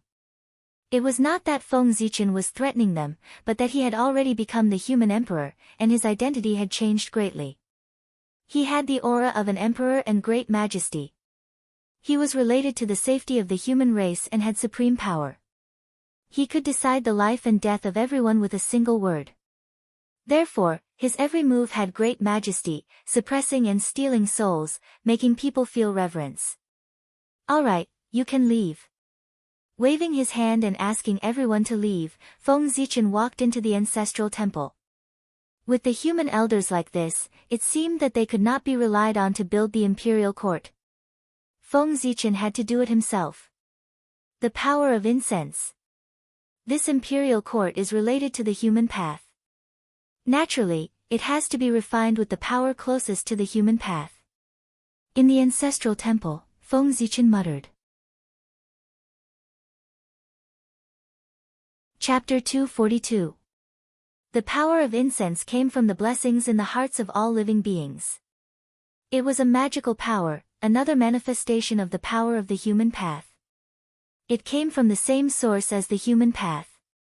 The imperial court that Feng Zichen wanted to build was not the imperial court of the human race, but the imperial court of the human path. This was his ambition. If he could not become the human emperor, then he would build a city that carried the human path. In this way, as the carrier of the human path, the imperial court of the human race would definitely become a powerful treasure of the human path. In the end, Feng Zichen would not stay in the human race forever. After the Great Witch Demon War ended, he would become Great Emperor Ziwei. He would personally oversee the boundless void and participate in the game of the top echelons of the untainted land. He would use the world as a chessboard and all living beings as chess pieces to calculate the past and future. He would fight with the great divines, the saints, and the world. He would create his own legend and open the path to the primordial chaos. This imperial court of the human path was the inheritance that he had prepared for the human race. It was meant to protect the human race's inheritance after he left. Come. He formed a seal with both hands. Mysterious runes flew out from his hands and merged into the surrounding void, causing an inexplicable throbbing in the surroundings. At the same time, Feng Zichen suddenly became sacred. His majesty was inviolable. He was like a high and mighty divine king looking down on all living beings. Rumble. Without any warning, the surrounding void suddenly shattered. The power of incense as vast as the sea surged from all over the untainted land. It was boundless and flooded this place. If this was not the human race's ancestral temple and was protected by Nua's saint power, the entire temple would probably cease to exist under the impact of the power of incense. The power of incense did not come from the human race. It came from the three Khanate clans and the untainted land. Otherwise, how could Feng Zichen, who had just exhausted the power of incense that the human race had accumulated for many years, take out so much power of incense? Even if the power of incense from the human race was not exhausted, it was far from enough to build the imperial court of the human path. Moreover, the human path ruled over all living beings. An imperial court built with the power of the human race could only belong to the human race and not the human path. Following Feng Zichen's actions, even more incense and willpower surged forth, causing the surroundings to become blurry. Nothing could be seen clearly. As the ancestor of the incense divine Tao, Feng Zichen naturally possessed the ability to mobilize the power of incense. Moreover, with this title, no matter who the people worshipped, Feng Zichen would get a share of the power of faith generated from the incense. The ancestor of a Tao was just that extraordinary. Otherwise, there would also not be so many great divine abilities people pursuing the position of Tao ancestor. In any case, according to what Feng Zichen knew, in the later generations, all the great divine ability people were called ancestors, without exception. From this, one could see the importance of the ancestor. Suiren Lantern, refine. With a thought, Feng Zichen summoned the true body of the Suiren Lantern from the destiny of the human race. Immediately, there were lanterns that bloomed, endless and boundless, carrying the might of the people Tao, burning towards the boundless power of incense and will. This was the fire of the torch, formed by the civilization of the human race. It was passed down endlessly, and the torch would never be extinguished. Under the burning of the torch, the power of incense and will was constantly refined. Wisps of colorful mist rose, carrying a blurred color that made people intoxicated. The qi of 7 emotions and 6 desires. Feng Zichen, who had almost suffered a loss in this, was extremely sensitive to it. He hurriedly took out the mortal mirror and threw it into the void, letting it float in the air and absorb all the rising qi of 7 emotions and 6 desires. As the qi of 7 emotions and 6 desires was absorbed by the mortal mirror, what was left behind were pieces of colorless crystals that emitted a sacred aura, incense crystals. This was the material Feng Zichen planned to use to refine the human Tao imperial court. With the incense crystals as bricks, a huge city would be built. If such a divine city that was built with the power of all spirits could not bear the might of the people Tao, then what else in the primordial world could bear it? Fortunately, Feng Zichen could mobilize the power of incense and will of the entire primordial world. Otherwise, he would not have been able to refine the human Tao imperial court. There seemed to be a lot of humans, but in the entire primordial world, it was nothing. Not to mention the demon clan, even the nearby water clan outnumbered the human clan by several times. It was just that the East Sea was too small, so there seemed to be a lot of humans.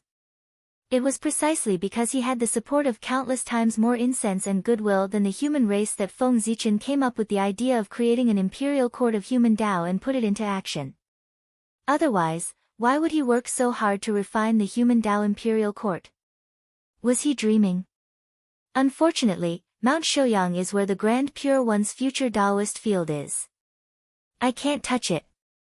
Otherwise, I can directly move the humans there and use it as a new habitat for the human race to reproduce. Suddenly, Feng Zichen thought of Mount Shouyang and said regretfully. Compared to the East Sea, Mount Shouyang was undoubtedly more suitable for the development of the human race. It was favored by good fortune. The Khanate Qi was rich, the mountains and rivers were beautiful, and the rivers were clear. All of them revealed spiritual Qi. Of course, more importantly, it was big enough. Even if there were dozens of times more humans, it could still accommodate them. Not only that, Mount Shouyang was connected to the central part of the primordial world. It was very important for the human race to increase their experience and broaden their horizons. There were also many Khanate races living there. If the human race were to go there, they would definitely face a survival crisis. It would not be as safe as the East Sea. Years of fighting would definitely stimulate the fighting spirit of the human race. It would give birth to powerful warriors, or even kings, to protect the human race. Unfortunately, Mount Shouyang was the Taoist field chosen by the heavenly Tao for the Grand Pure One. No matter how much Feng Zichen coveted it, he did not dare to touch it. Therefore, in desperation, Feng Zichen racked his brains to find a place for the human race to live. Only then did he think of the method to refine the human Tao imperial court. Just as Feng Zichen was in seclusion to refine the human Tao imperial court, the human kings also had their own choices. In Yi City, Yi Yang was looking at Mount Shouyang. Suddenly, he saw a golden light coming towards him. Just as he was about to block it, the golden light merged into his body. Instantly, the aura belonging to Daluo Jingxian rose from Yi Yang's body and shook the surroundings. And that was not the end of it. Golden light bloomed on Yi Yang's body. It was extremely bright and made him look extremely majestic. This was the aura of a human king. At this moment, Yi Yang became a human king. He controlled the vast territory and the lives of tens of thousands of people. He was the leader of the human race. In Chiao province, Youyu was in seclusion. Suddenly, golden light appeared and entered his body. It raised his cultivation to that of Daluo Jingxian. In Hong City, Dahong, the leader of the 3 generations of humans, was resting. He received the human king status and became Daluo Jingxian. In Li City, Dali, the leader of the 5 generations of humans, received the support of the human king status during a battle with an enemy. He became Daluo Jingxian and killed his enemy. In the East Sea, Feng, the leader of the 8 generations of humans, dating, merged with the human king status and became the human king. Chapter 243. 5 Human Kings. Youyu, Yang, Dating, Dahong, and Dali. These 5 have inherited the destiny of the human race. They are all talents of the human race. I didn't expect them to become human kings. As the human emperor, Feng Zichen naturally sensed the birth of a human king immediately. The result was similar to what he had expected. The Khanate human race had been passed down for 9 generations. The leaders of each generation could be said to be outstanding. Unfortunately, those who were born extraordinary were bound to be accompanied by extraordinary tribulations. After a few tribulations, only 4 of the 9 leaders were left. They were Suiren, Dating, Dahong, and Dali. They were talents born from the destiny of the human race. Few humans could compare to them. If it weren't for the Youyu and Yang who had made great contributions to the human race, the 2 of them might not be able to sit on the throne of human kings with the 3 of them. There's no hurry to become a human king. Let's create the human Tao imperial court first. Now that Feng Zichen couldn't find the time, the remaining 4 human kings would have to wait until the human Tao imperial court appeared before making a decision. With that thought, Feng Zichen took out the chaos bead, spread out the Great Tao Divine Diagram, and activated the chaos formation. Immediately, the incense crystals on the ground surged toward the Great Tao Divine Diagram. They merged with each other and gradually formed 4 huge walls without any gaps. Within the Great Tao Divine Diagram, countless Khanate Tao patterns appeared and imprinted on the walls, constantly increasing the power of the walls. If he wanted the imperial court to float in the air, he needed a huge amount of energy to support it. If he wanted to protect the imperial court, he had to set up a Khanate formation. This also needed a huge amount of energy to support it. Using the chaos bead as the core to build the human Tao imperial court would undoubtedly solve all the problems. The chaos bead contained a chaos space. Its power was endless. It had no problem supporting the consumption of an imperial court. Not only that, using the chaos bead as the core to build a city was equivalent to building the imperial court directly on the chaos formation. It would save Feng Zichen the trouble of setting up the formation and designing the imperial court. The chaos formation was a formation created by the Great Tao. It wasn't the result of the primitive world's heavenly Tao. It contained the mysteries of the Great Tao. According to the direction of its array formation, the imperial court built could be said to be the most perfect and closest city in the primordial world. It was the best carrier to carry the human Tao. Although the incense divine Tao was born late, the incense power of will had existed for a long time. After the birth of the Khanate lifeforms, the power of incense and faith began to exist in the untainted land.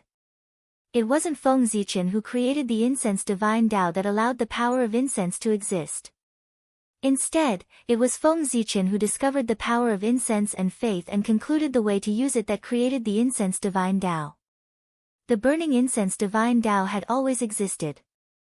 Even without Feng Zichen, it would naturally manifest in the world when the time was right. As for the power of faith that had existed since the birth of Xiantian lifeforms, it had long since lost its master. Now, they had completely benefited Feng Zichen. He had summoned them from all over the primordial world to build the human Tao imperial court. Rumble. Endless incense power surged in from all directions and was refined by Xianhua, turning into incense fire crystals that fused into the walls around them. This caused the embryonic form of a huge city to gradually appear on the Great Tao Divine Diagram. As Feng Zichen became Daluo Jingxian, Xian Qing's body also changed. Kunlun Mountain, in a nameless valley hidden among the peaks. On this day, a bright green light suddenly erupted. Endless runes shone and rushed into the 9 layers of clouds, shaking the heavens and the earth. Ha! My Tao has been completed. As soon as he finished speaking, a figure shrouded in immortal light slowly rose from the depths of the valley. Hundreds of millions of immortal phantoms appeared and surrounded him in the center. This person was Xian Qing. After Feng Zichen broke through to Daluo Jingxian, under the sensing of his aura, Xian Qing was also about to take the crucial step to transcend the long river of fate and become Daluo Jingxian. Vast immortal light rose from Xian Qing's body and turned into endless innate clear qi that kept flowing behind him. Heavenly domain, open. Xian Qing's face was solemn. He formed a seal with his hand and drew a stroke at the innate clear qi behind him. The aura of the Great Tao spread out from his hand and produced endless runes that swept toward the innate clear qi. Rumble. The innate clear qi was completely boiling. It was rolling violently and destroying the endless wind and clouds. And wherever the innate runes passed, it was as if heaven and earth were being split open, causing the innate clear qi to continuously divide and give birth to layers of heavenly domains. The heavenly domains were tangible but immaterial. One layer after another, there were a total of 36 layers. They spread up along the endless void and came to the deepest part of the void, a mysterious and unpredictable place. There was a long river that seemed real and illusory. It was vast and boundless, flowing quietly forward forever. It was the long river of fate. The 36 heavens formed from the Khanate clear qi actually fused with the boundless void and arrived at the location of the river of destiny. It was like a celestial realm that had existed since time immemorial. It stood towering above it and overlooked the changes of destiny. Ha! With a laugh, Xianqing stepped into the heavenly domain and walked up layer by layer. And as he ascended to a higher level of the heavenly domain, the aura on his body became stronger.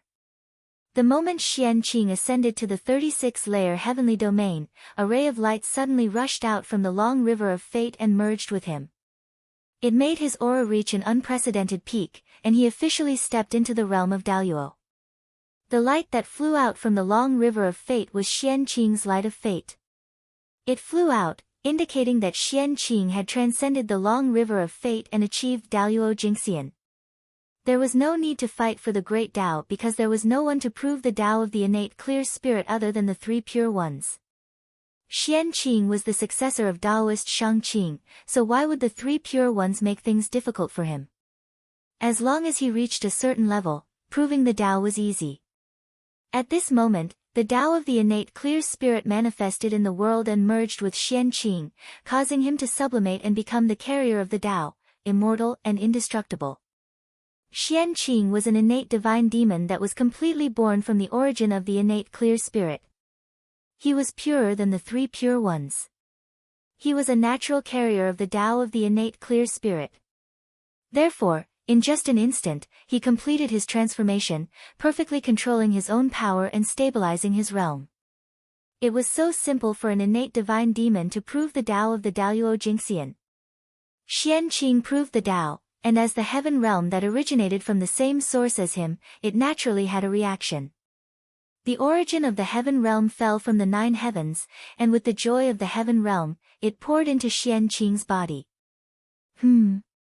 An innate divine demon that originated from the same source as the heaven realm? The first disciple of the three pure ones, the first person of the third generation of Xianmen, interesting. The changes in the heaven realm naturally attracted Di Jun's attention. He too and the Book of Luo trembled slightly, and he understood the cause and effect.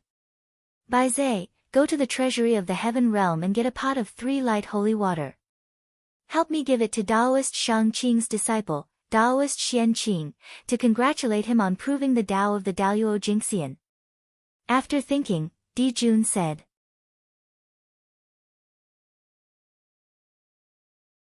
Chapter 244. The Khanate Clear Qi was born with great karma with the heaven realm. If he showed his goodwill now, he might become a great help to the heavenly court in the future. If his disciple was in danger, how could Taoist Shangqing, as his master, not do anything? The three pure ones had always been one. Since Taoist Shangqing took action, the other pure ones and pure ones would definitely take action. In this way, the heavenly court would have 3 more saints to help them. Wouldn't that be a great thing? With this thought in mind, Di Jun made such a decision. One had to know that the pot of triple brilliance holy water that Di Jun mentioned was not an ordinary pot. How could a pot used by a great medium be the same as an ordinary pot? That pot was at least the size of a pond, maybe even bigger.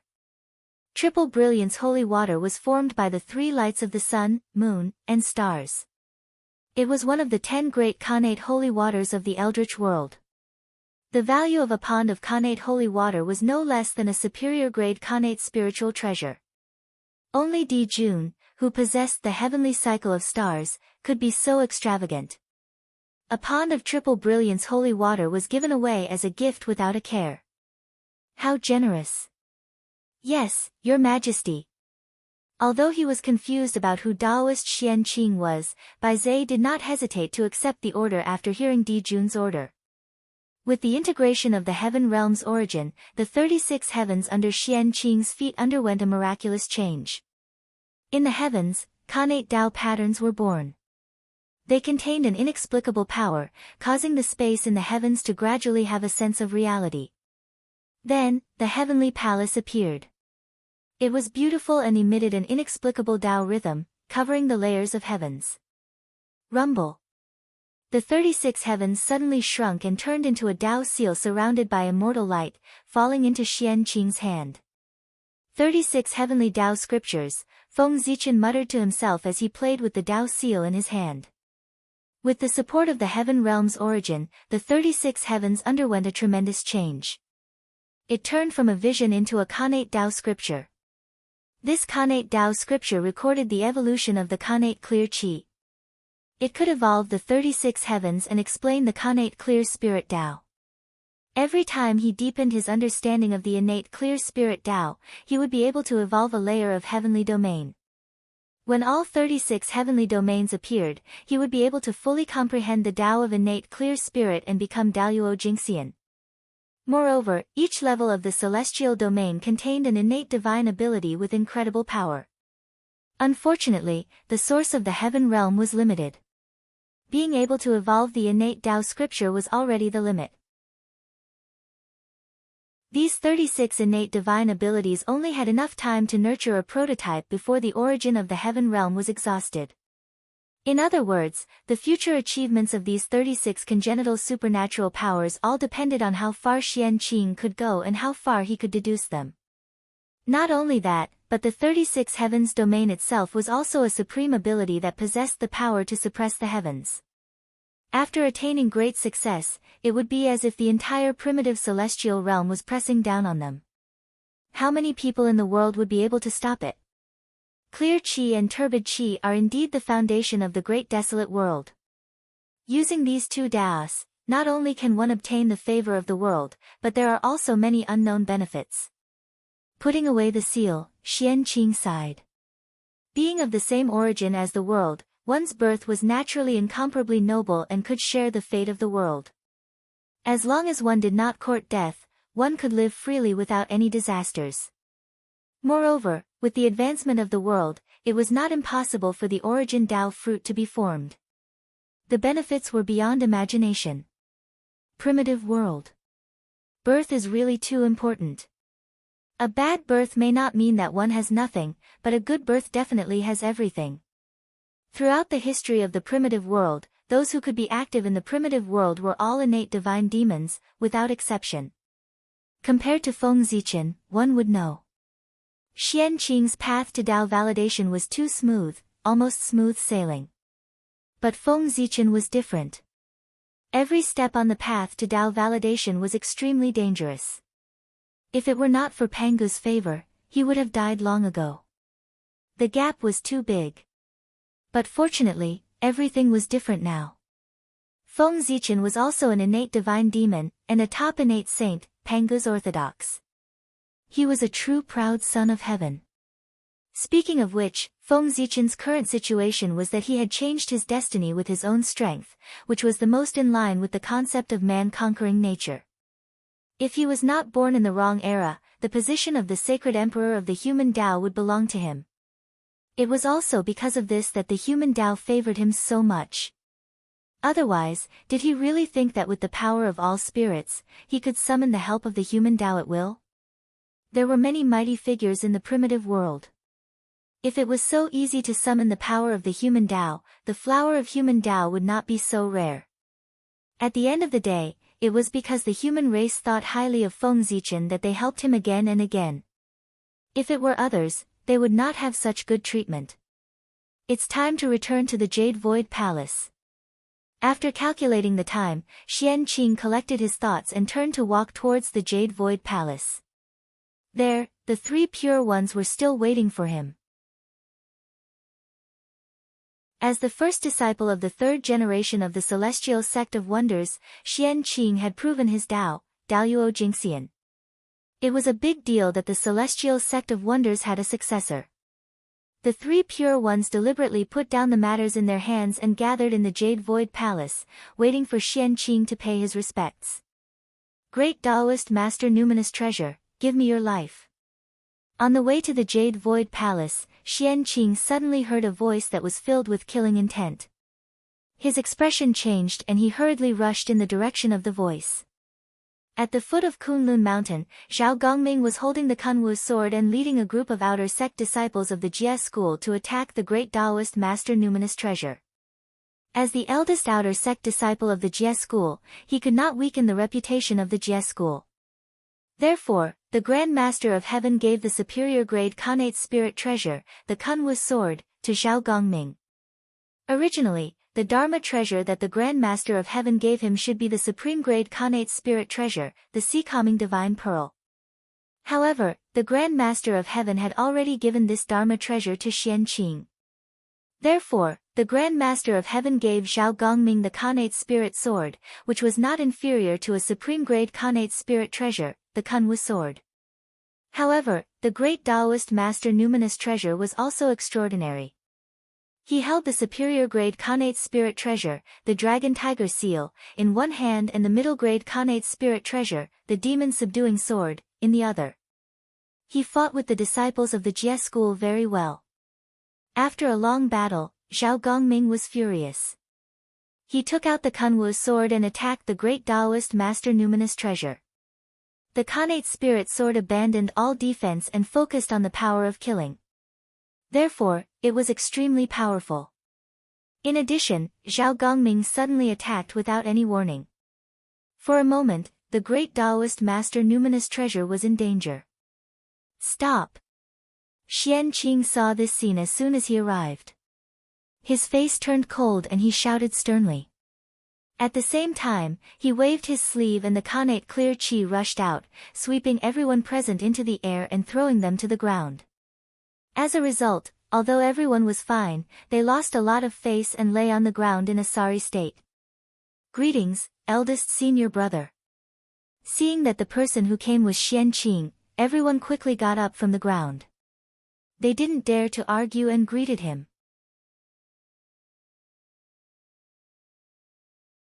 Chapter 245. All right. You're all promising. The senior and junior brothers of the same lineage actually fought to the point of fighting each other. Moreover, it's at the foot of Kunlun Mountain, you're really capable. As he spoke, Xianqing pointed at everyone and scolded sternly, do you still have master and uncle masters in your hearts? Do you still have any feelings for them?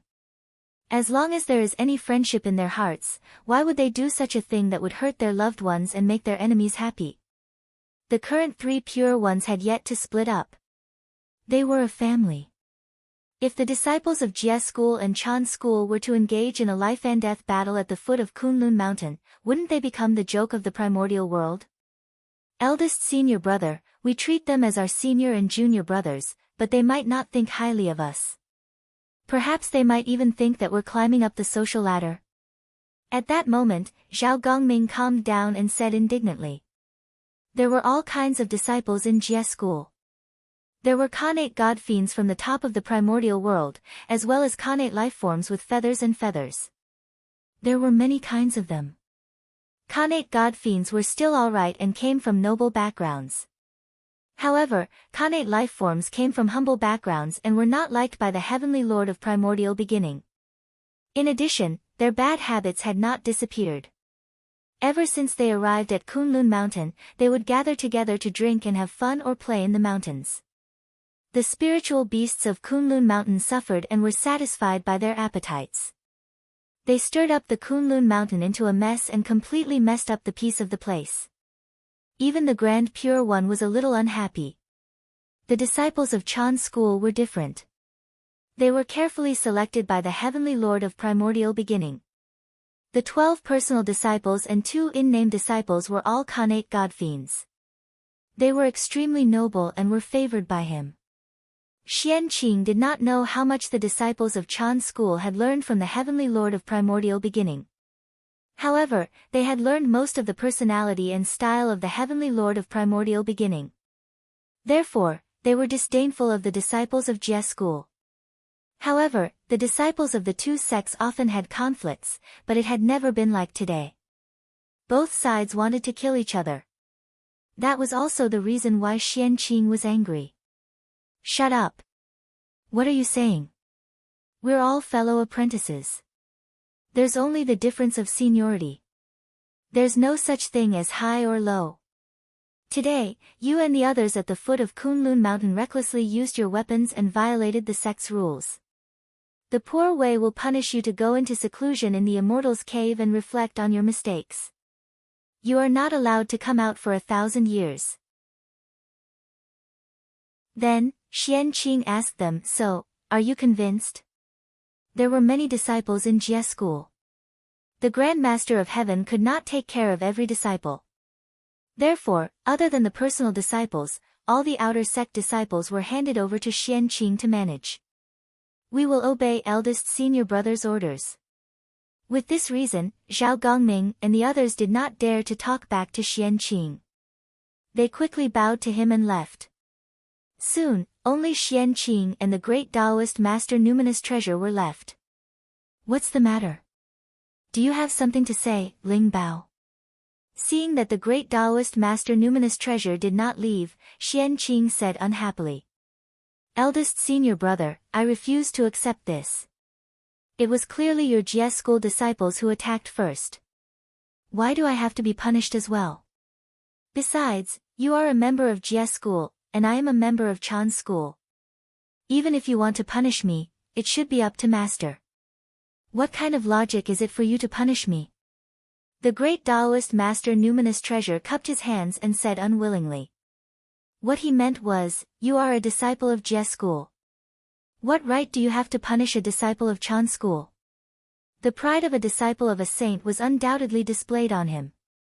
The poor way can't punish you. Very good, great Taoist master Numinous Treasure, you are really good. At this moment, Xianqing was about to explode. If they treated him like this, one could imagine what kind of attitude the disciples of Chan school usually had towards the disciples of Jie school.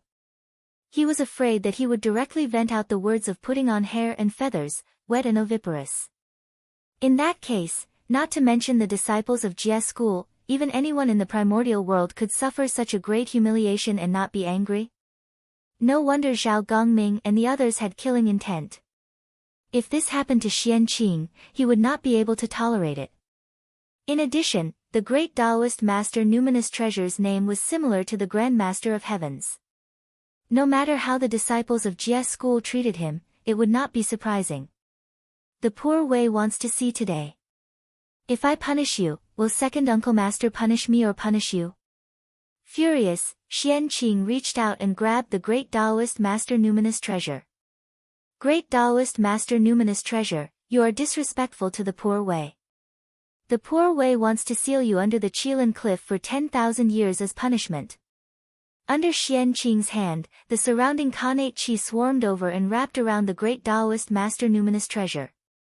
No matter how much strength he used, the dragon tiger seal and the demon subduing sword could not break free at all. They could only obediently be captured. Fellow Taoist, stop. Just as Xianqing was about to take down the great Taoist master Numinous Treasure, a voice sounded from afar. At the same time, a pale green ruler suddenly appeared and shattered Xianqing's seal, wanting to take away the great Taoist master Numinous Treasure. Get lost. Xianqing's eyes turned cold. He did not care who it was. He flipped his hand and threw out a Dao seal. It evolved into the 36 heavenly domains in the air. It was like an eternal heavenly realm that enveloped the great Taoist master Numinous Treasure. It was the supreme mystical ability that he had just obtained, the 36 heavenly palaces. Today, Xianqing was determined to teach the great Taoist master Numinous Treasure a lesson. Unless the three pure ones came personally, it would be useless. Under the 36 heavenly domains, the great Taoist master Numinous Treasure felt that the future was dark when he sensed the vast heavenly might. All his paths of survival had been cut off. All his vitality was about to be wiped out. He was bound to die. He could not help but tremble in shock. He could not help but shout. Teacher, save me. Clearly, he recognized the identity of the person who came. In Kunlun, there was only one person who could be addressed that way by the great Taoist master Numinous Treasure. He was the deputy sect master of Chan School, one of the 3,000 guests of the Purple Cloud Palace, Taoist Randang. Fellow Taoist, please calm down. You are already the Daluo Taoist priests. You are high and mighty. Why do you have to be calculative with the great Taoist master Numinous Treasure? After his background was exposed, Randang could not hide anymore. He immediately walked out of the void and persuaded Xianqing. On the other hand, when Randang saw that Xianqing had verified his Daluo Jingxian, he wanted to congratulate him. However, Who knew that halfway there, he would see the disciples of the Jie school and Chan school fighting? That was a common occurrence in Kunlun. The saint did not care, and Randang did not want to cause trouble. Only Xian Qing was in seclusion all year round and did not know much about that. He originally wanted to take a detour, but who knew that the great Taoist master Numinous Treasure would be so ungrateful and talk back to Xian Qing. Xian Qing was angered and wanted to suppress him. This time, Taoist Randang was anxious. The great Taoist master Numinous Treasure was suppressed by Xian Qing, but he did not help. If the heavenly lord of primordial beginning found out, with his personality, he would hate him.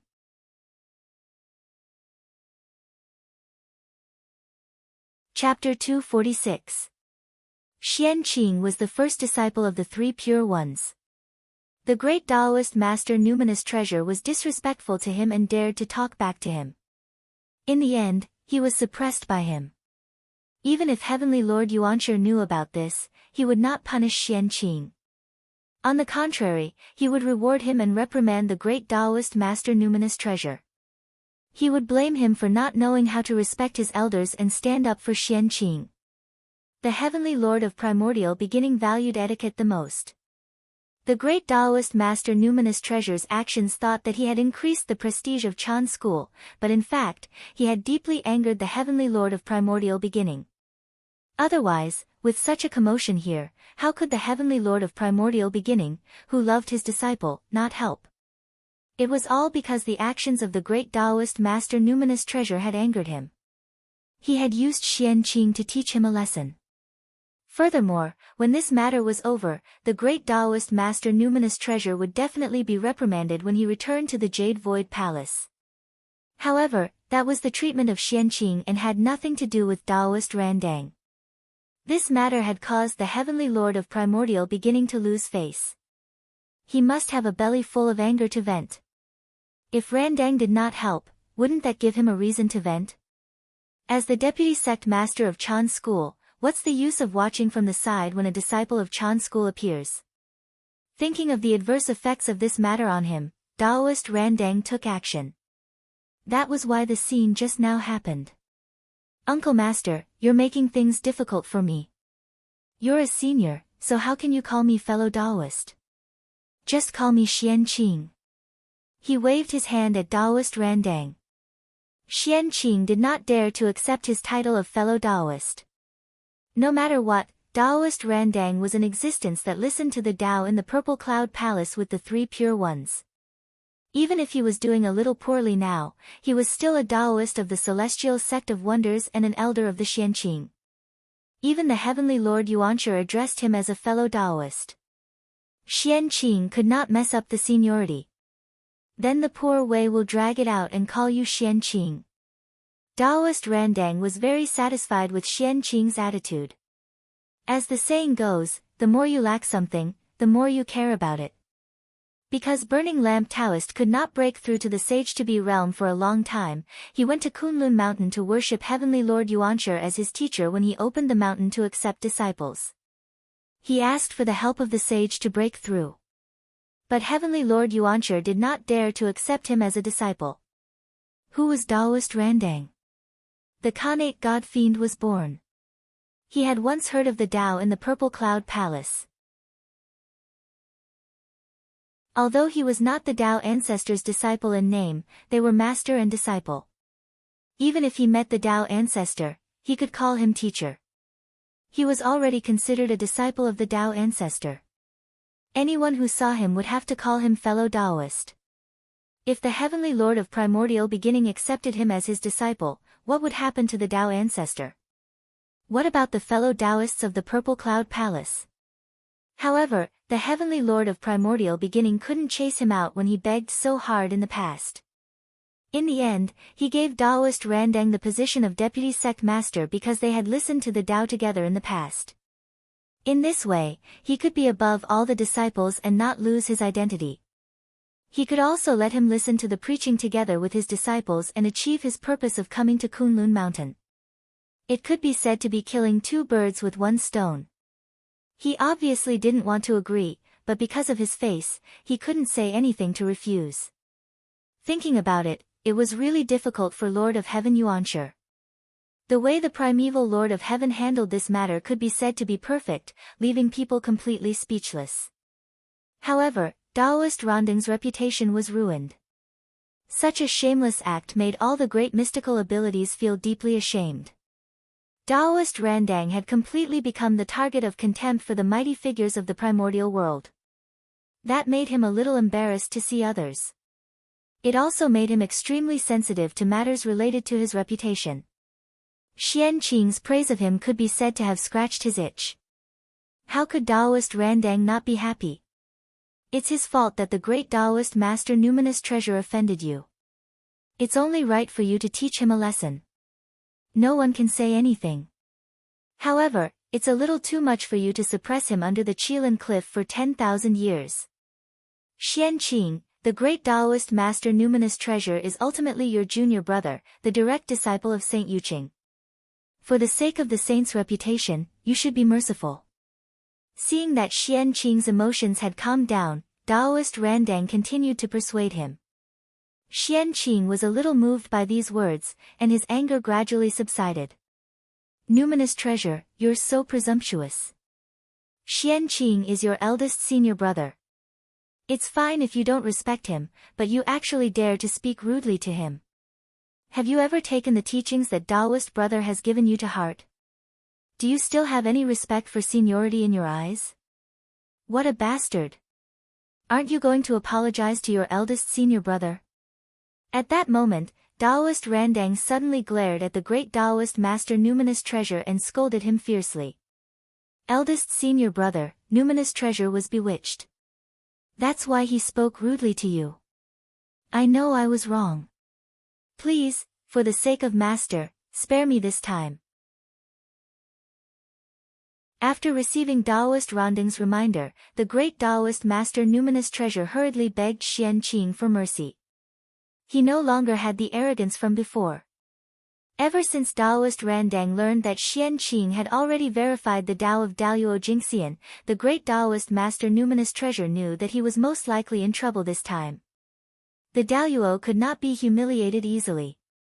That was definitely not empty words in the primordial world. As long as the great Taoist master Numinous Treasure did not become the Daluo Jingxian, he had to maintain enough respect when facing the real Daluo Jingxian.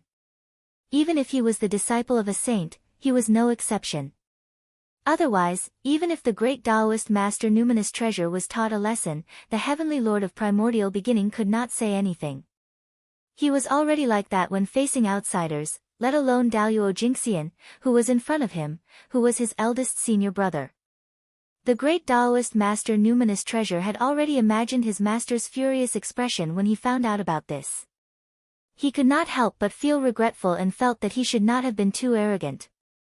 Unfortunately, it was too late to regret now. He only hoped that teacher Ronding's pleas would work. Lowering his head, the great Taoist master Numinous Treasure thought silently. He had no choice in this situation. Taoist Randang was his only hope. Although Xian Qing's Tao verification caused a huge commotion, what kind of place was Kunlun Mountain? The ancestral meridian of the East, the second famous mountain of the primordial world, was protected by a supreme array formation. Therefore, the phenomenon of Xian Qing's Tao verification was spontaneously concealed by Kunlun Mountain. If one's cultivation level was not Daluo Jinxian's, they would not be able to sense it. However, the great Taoist master Numinous Treasure of Tai Jingxian naturally did not know. Otherwise, even if he went crazy, he would not dare to speak rudely to Xian Qing. Uncle Master is right. Then Xian Qing will follow Uncle Master's instructions and punish him leniently. Xian Qing, who was already angry, saw that Randang had even prepared a way out for him, so he changed his words. Numinous Treasure spoke rudely to me.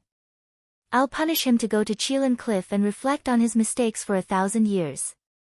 Previously, the disciples of Jie's school had already returned to their cave abodes to reflect on their mistakes for 1,000 years. To be fair, I'll punish Numinous Treasure for another 1,000 years. In that case, I'll let Numinous Treasure go to Qilin Cliff and reflect on his mistakes for 2,000 years. Uncle Master, what do you think? After saying the punishment for the great Taoist master numinous treasure, Xian Qing turned to ask Taoist Randang, as if he was asking for his opinion.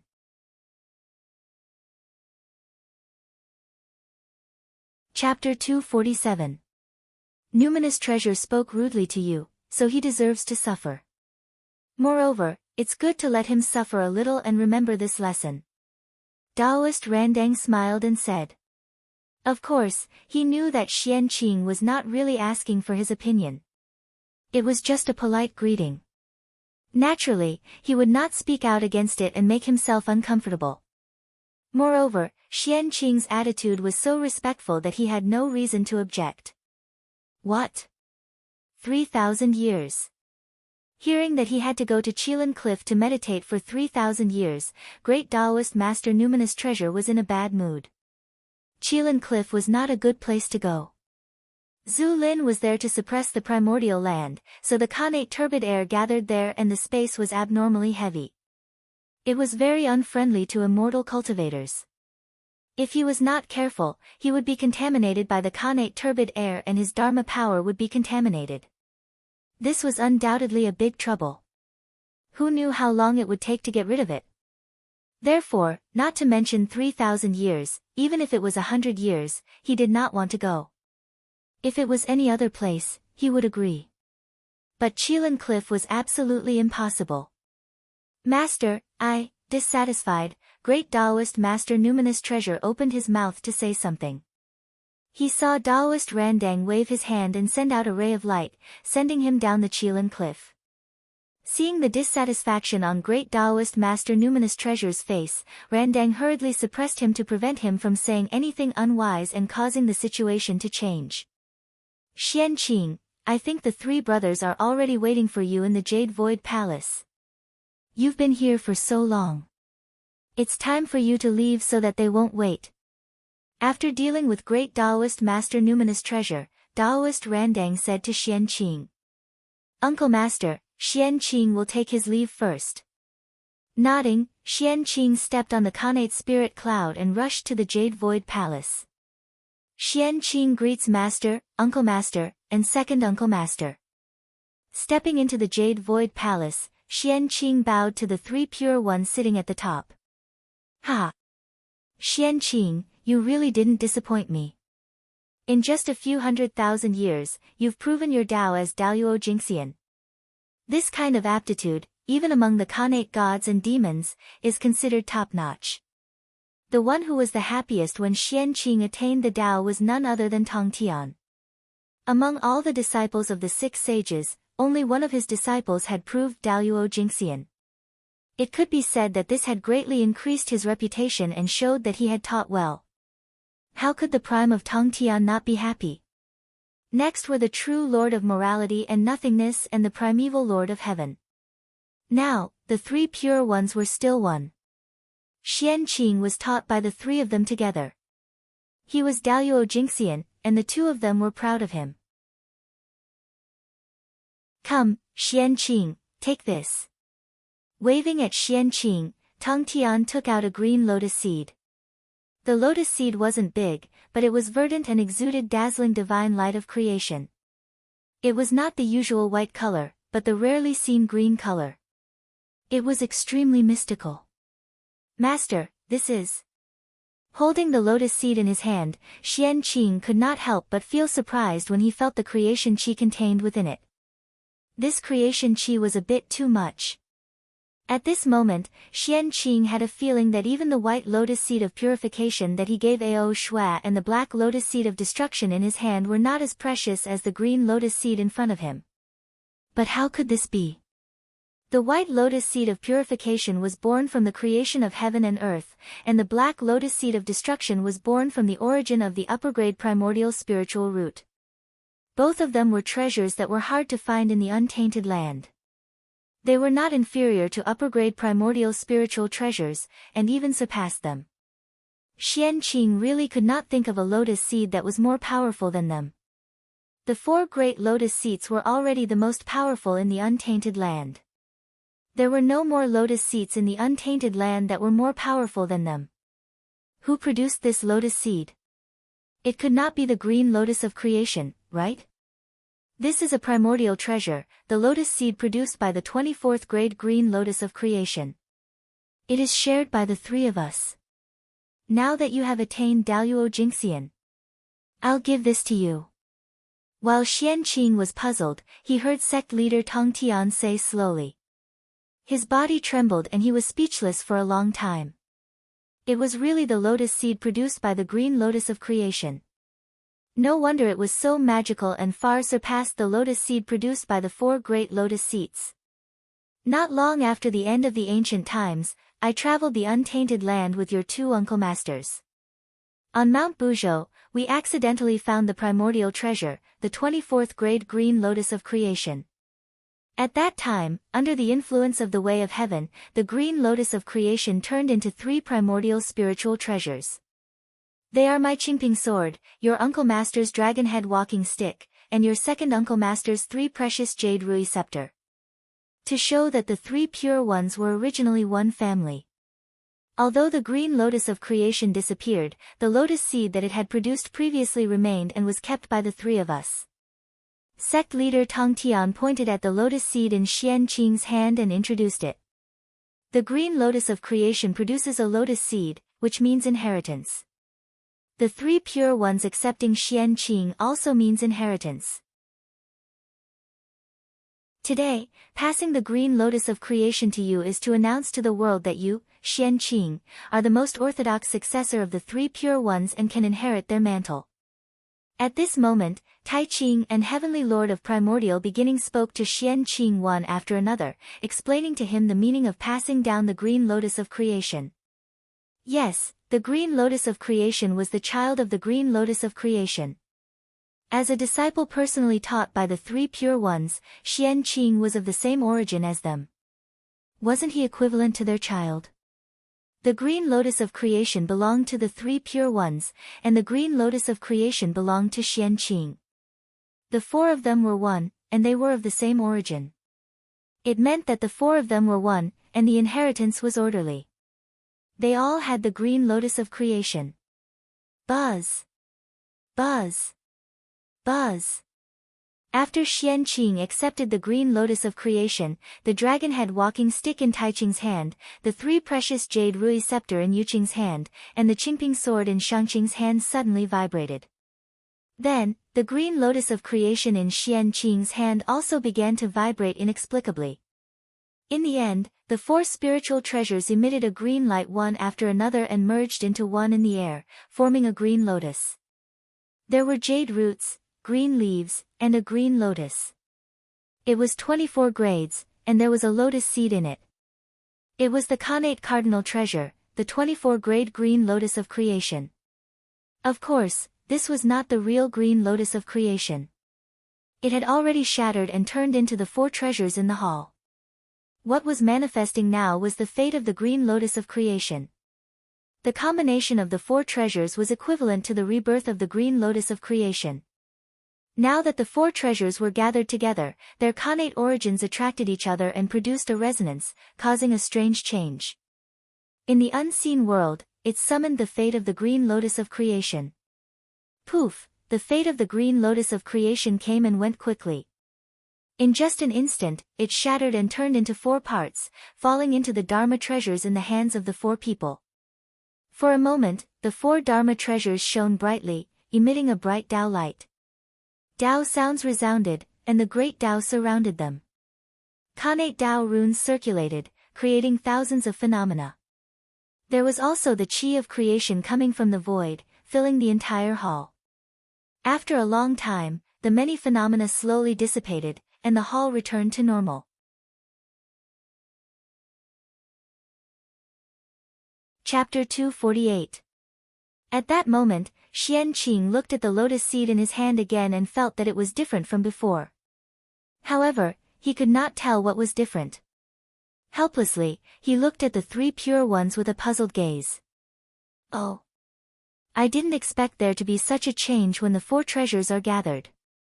After sizing up the dragon-headed walking stick in his hand for a while, the Grand Pure One said slowly, Father stepped on the Chaos Green Lotus and opened the sky. The birth of the primordial world absorbed a lot of the origin of the Chaos Green Lotus. Therefore, the creation green lotus that has inherited the origin of the chaos green lotus is also one of the heaven-opening treasures. It has great power and luck.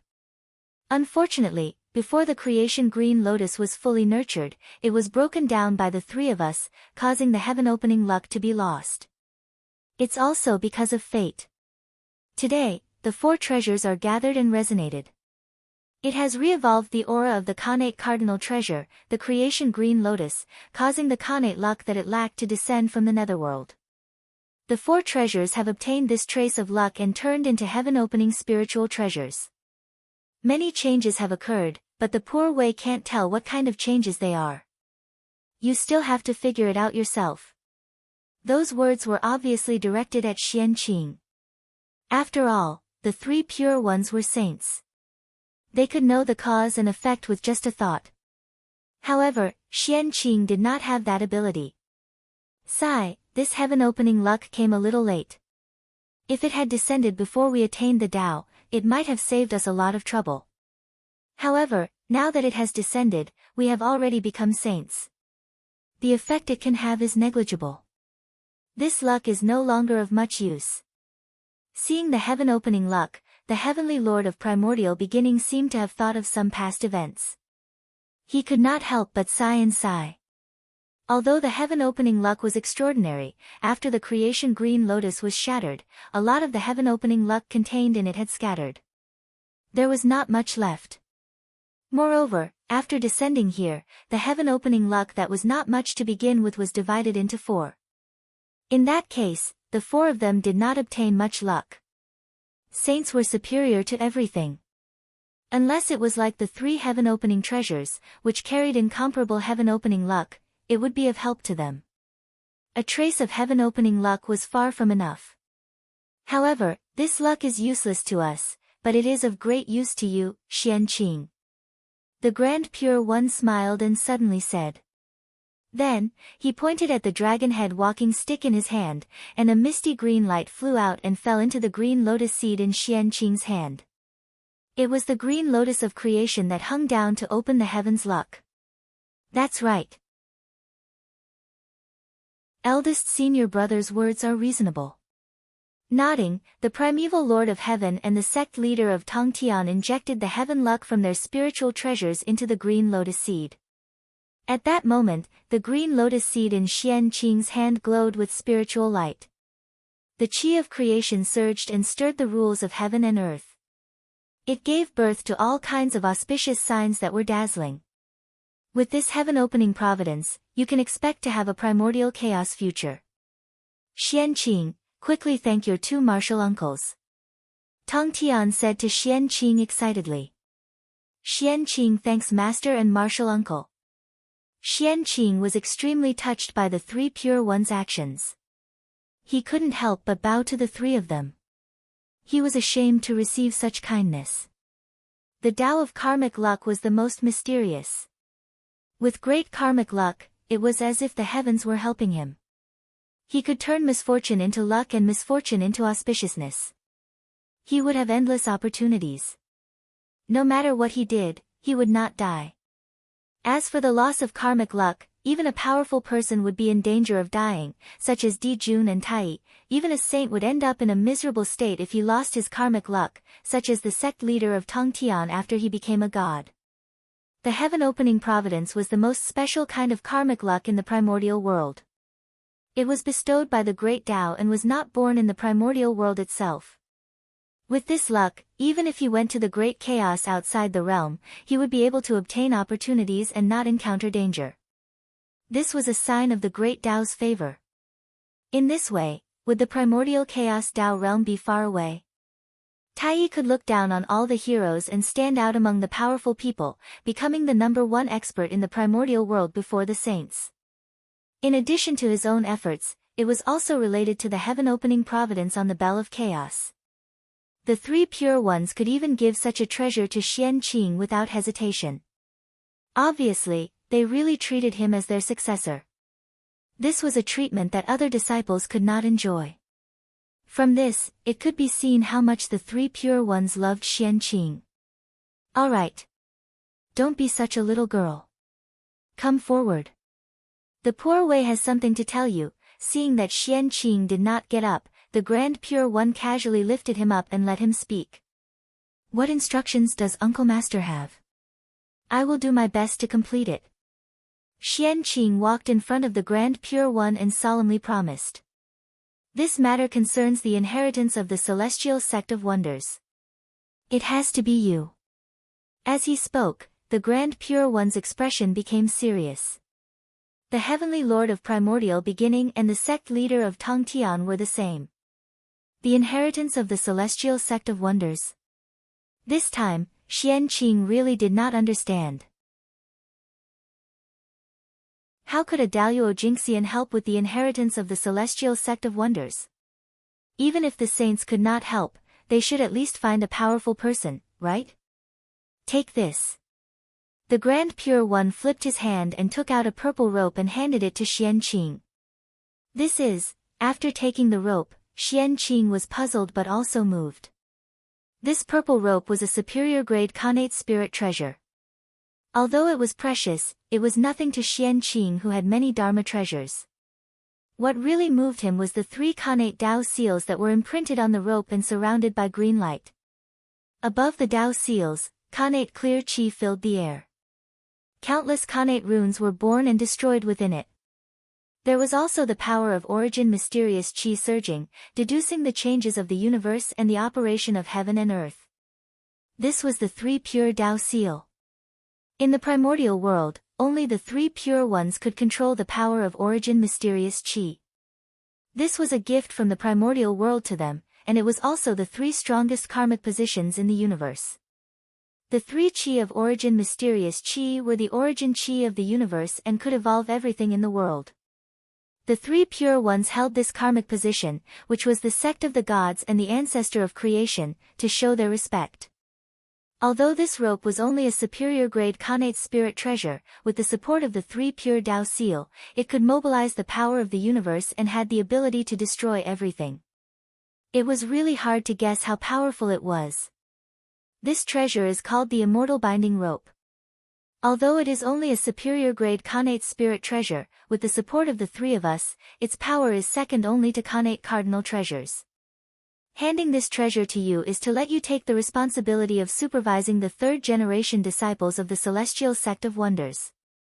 In the future, when you travel in the primordial world, whenever you see a disciple of the celestial sect of wonders, be ruthless, murderous, cruel, and unscrupulous, you can use this treasure to take them down. According to their merit and karma, you can either imprison or kill them, to protect the reputation of the celestial sect of wonders.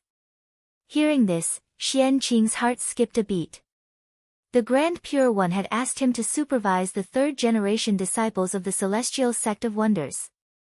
This wasn't a good job.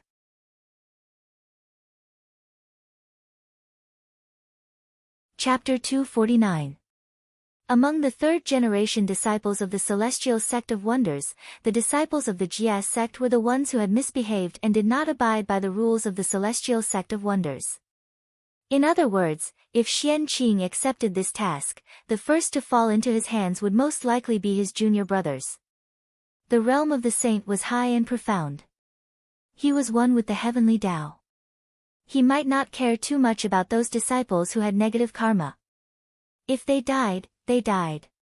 However, Xian Qing's realm was not as profound as that of a saint. He could not do anything to his junior brother. Moreover, even if he hardened his heart and dealt with a few of his junior brothers, what would others think?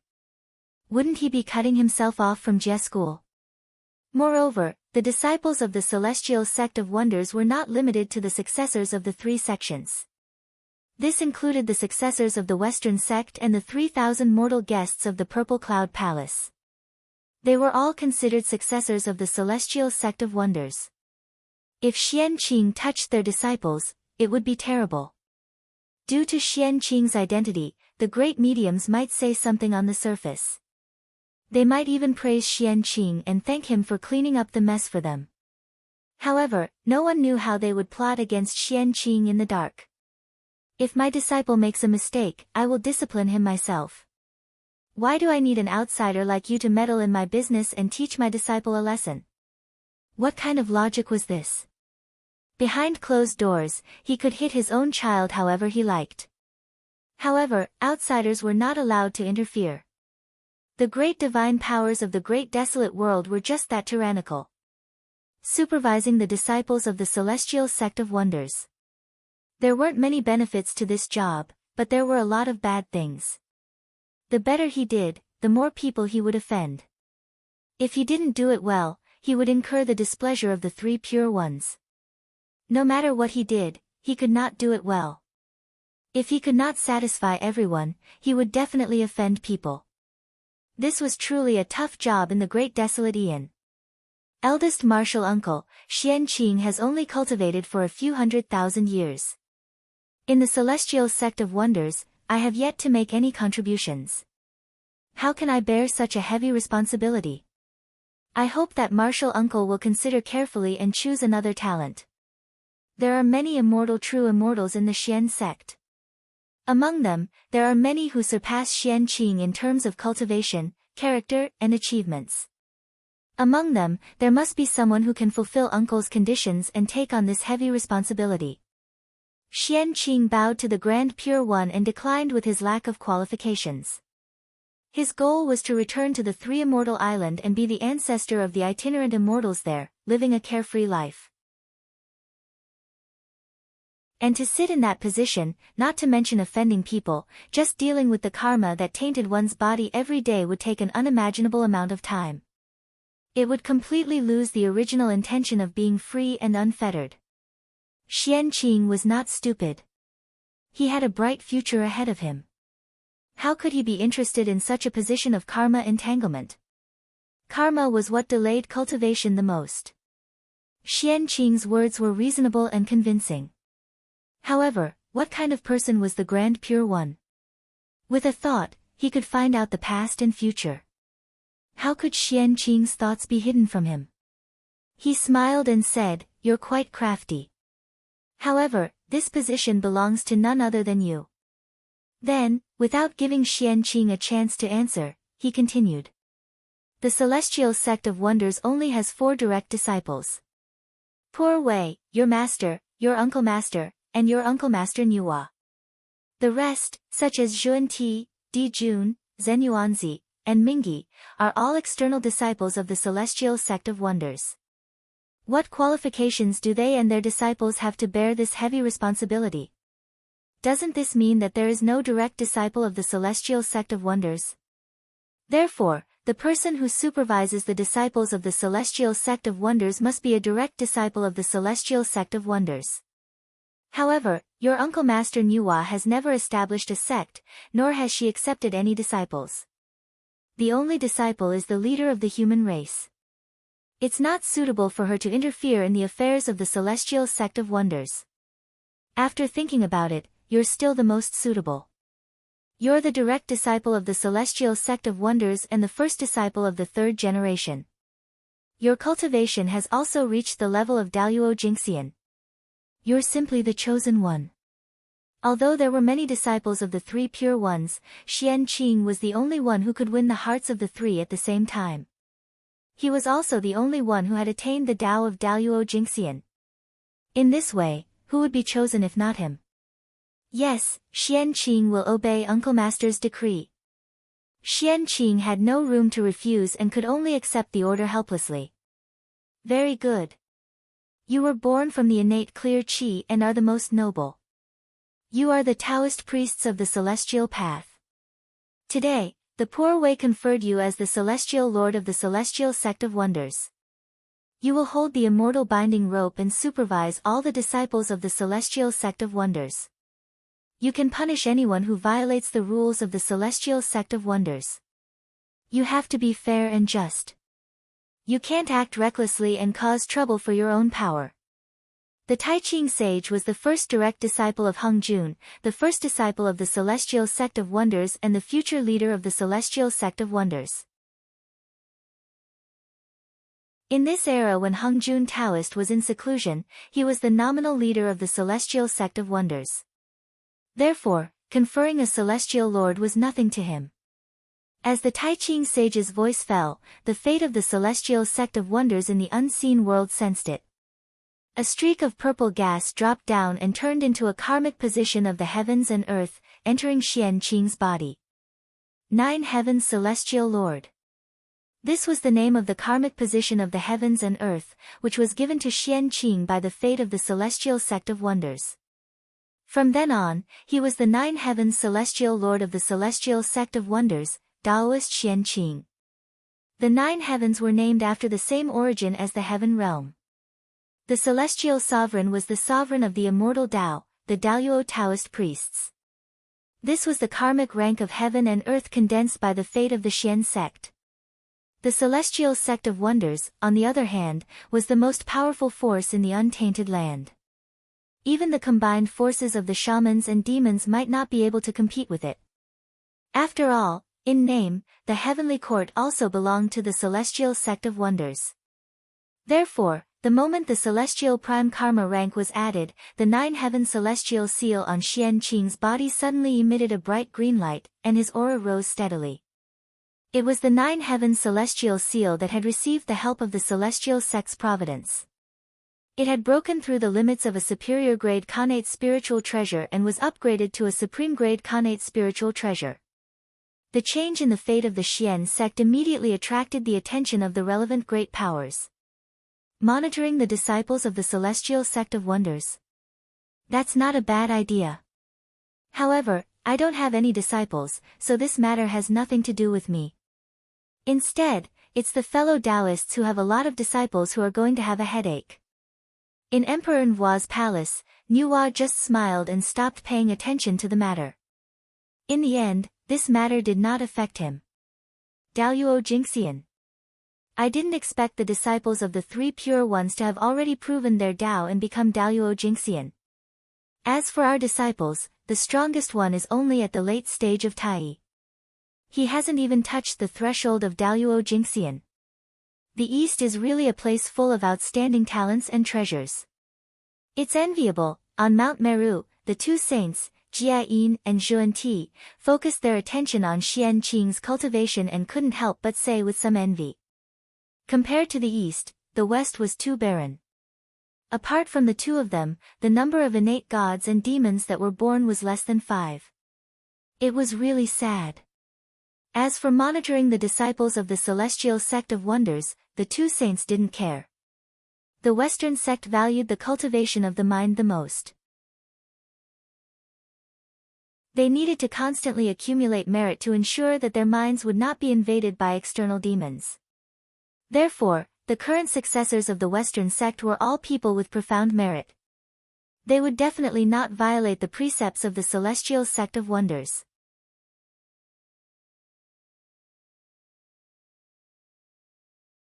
Chapter 250. The 9 Heavens Immortal Venerables. What is that eldest senior brother trying to do? Why did he have to create an immortal venerables and supervise the disciples of the Celestial Sect of Wonders? What an eventful time. Even the Celestial Sect of Wonders has been affected. It seems that it's better to let the disciples go out less during this calamity. Although many great mystical abilities of the Celestial Sect of Wonders were puzzled by the Grand Pure One's actions, it did not stop them from coming up with a countermeasure. Xian Qing, go ahead. Below Kunlun Mountain, your opportunity has arrived. After the matter was settled, the Grand Pure One waved his hand and said to Xian Qing. Opportunity? What opportunity? I often live in Kunlun Mountain and have no contact with the outside world. How can I have an opportunity? Although he was puzzled, with the Grand Pure One's realm, he would not speak without thinking. If he said that there was an opportunity, there must be an opportunity. With that thought in mind, Xian Qing bowed to the 3 of them. Master, Uncle Master, since that's the case, I'll take my leave first. With that, Xian Qing turned around and left the Jade Void Palace.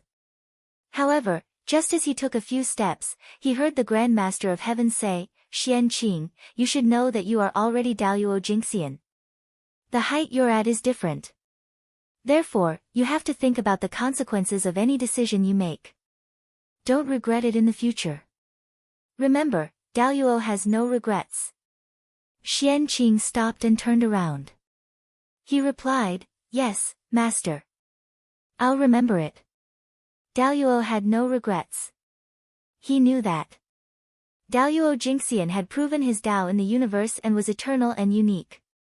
Every action could leave a deep mark on the river of time and space.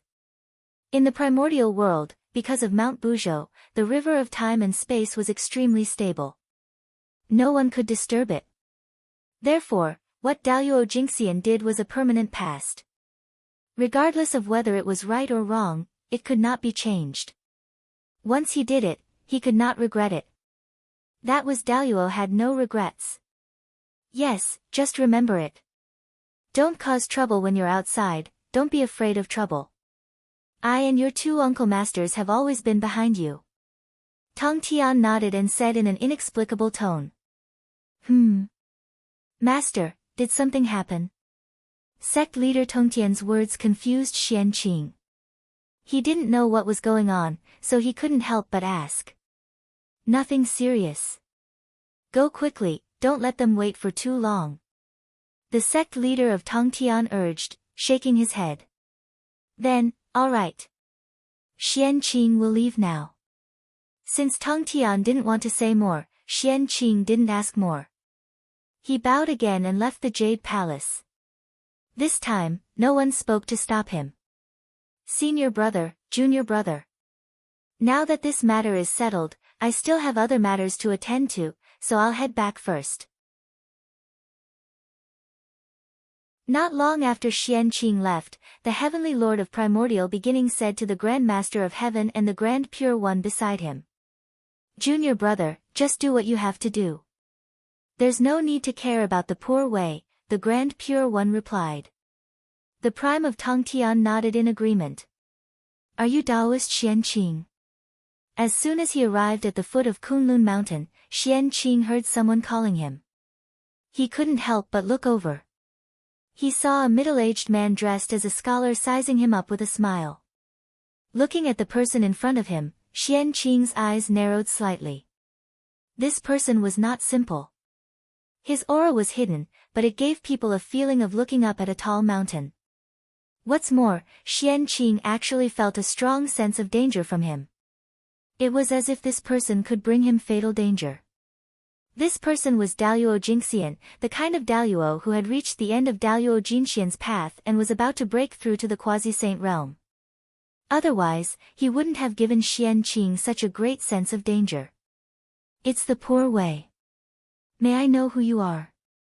Why have you come to Kunlun Mountain to look for me? Xianqing nodded at the person and walked to his side. As for the danger, he wasn't worried at all. This was the foot of Kunlun Mountain, in front of the Three Saints dojo. Unless Hongjun Taoist made a move, no one in the primordial world could hurt him at all. The path of wisdom. Who is this person? He's actually proficient in the path of wisdom. As he approached this person, Xianqing felt the aura of the path of wisdom from this person. This aura was very faint, so faint that it was difficult to detect. If he didn't often come into contact with Jiang Xiong and Jiang Hui, the siblings who were the incarnations of the treasure of wisdom. He was extremely sensitive to the aura of the path of wisdom and almost missed it. This person was actually Daluo Jingxian who had attained the path of wisdom. It was really rare in the primordial world. Poor Wei, Baizhe of the demon clan, greets fellow Taoist Xianqing. Baizhe smiled politely and said. Demon god Baizhe, so it was him. No wonder he could attain the path of wisdom. Baizhe was known to know astronomy and geography. He could see through the past and see the future. Good words reached the feelings of all things. This beast was extremely intelligent. It was a Khanate god-fiend born from the path of wisdom. It was the military advisor of the demon clan and ranked first among the top 10 demons. Its cultivation level was the limit of Daluo Jingxian. Its status in the demon clan was second only to the quasi-saint. However, Xianqing and the demon clan didn't have any interaction. Why did Baizhe come to him? So it's demon god Baizhe. I'm sorry. I wonder why fellow Taoist came to Kunlun Mountain to look for poor Wei. Poor Wei doesn't seem to be familiar with fellow Taoist or even the entire demon clan. After being polite for a while, Xian Qing asked directly. Ha, fellow Taoist, there's no need to be confused. We've never met before. This is the first time we've met. Today, Poor Wei came to Kunlun Mountain on the orders of My Majesty to congratulate fellow Taoist on attaining the path of Daluo Jingxian. As he spoke, Bai Zhe took out a jade pot and was about to hand it to Xian Qing. Perhaps Bai Zhe didn't understand why Di Jun would be so concerned about a person he had never met before. He specially sent him to bring a pot of Sangguang holy water to congratulate him. But the moment he saw Xian Qing, Bai Zhe understood everything. The person in front of him was surrounded by immortal light and emitted an aura that was no different from the origin of the heaven realm. The connate clear qi even seeped out of his body and turned into auspicious clouds that covered a radius of 10,000 miles. All kinds of phenomena were indicating Xian Qing's identity. He was a connate god-fiend born from the connate clear qi. With Bai Zhe's intelligence, when he recognized Xian Qing's identity, he naturally guessed Di Jun's plan. As Bai Zhe explained, all the heavenly secrets that had been hidden were revealed to Xian Qing at this moment, allowing him to understand the cause and effect of the matter. No wonder I couldn't deduce anything previously. It turns out that it involves the heavenly court. When the Grand Pure One said that his opportunity had arrived, Xian Qing had secretly deduced it. However, as far as his divine sense could see, the heavenly secrets were a vast expanse, and nothing could be divined. Now, he understood everything. The heavenly court had the connate cardinal treasure, the chaos bell, several powerful experts, and thousands of Daluo Jingxian. How could Xian Qing, a Daluo Jingxian, deduce it?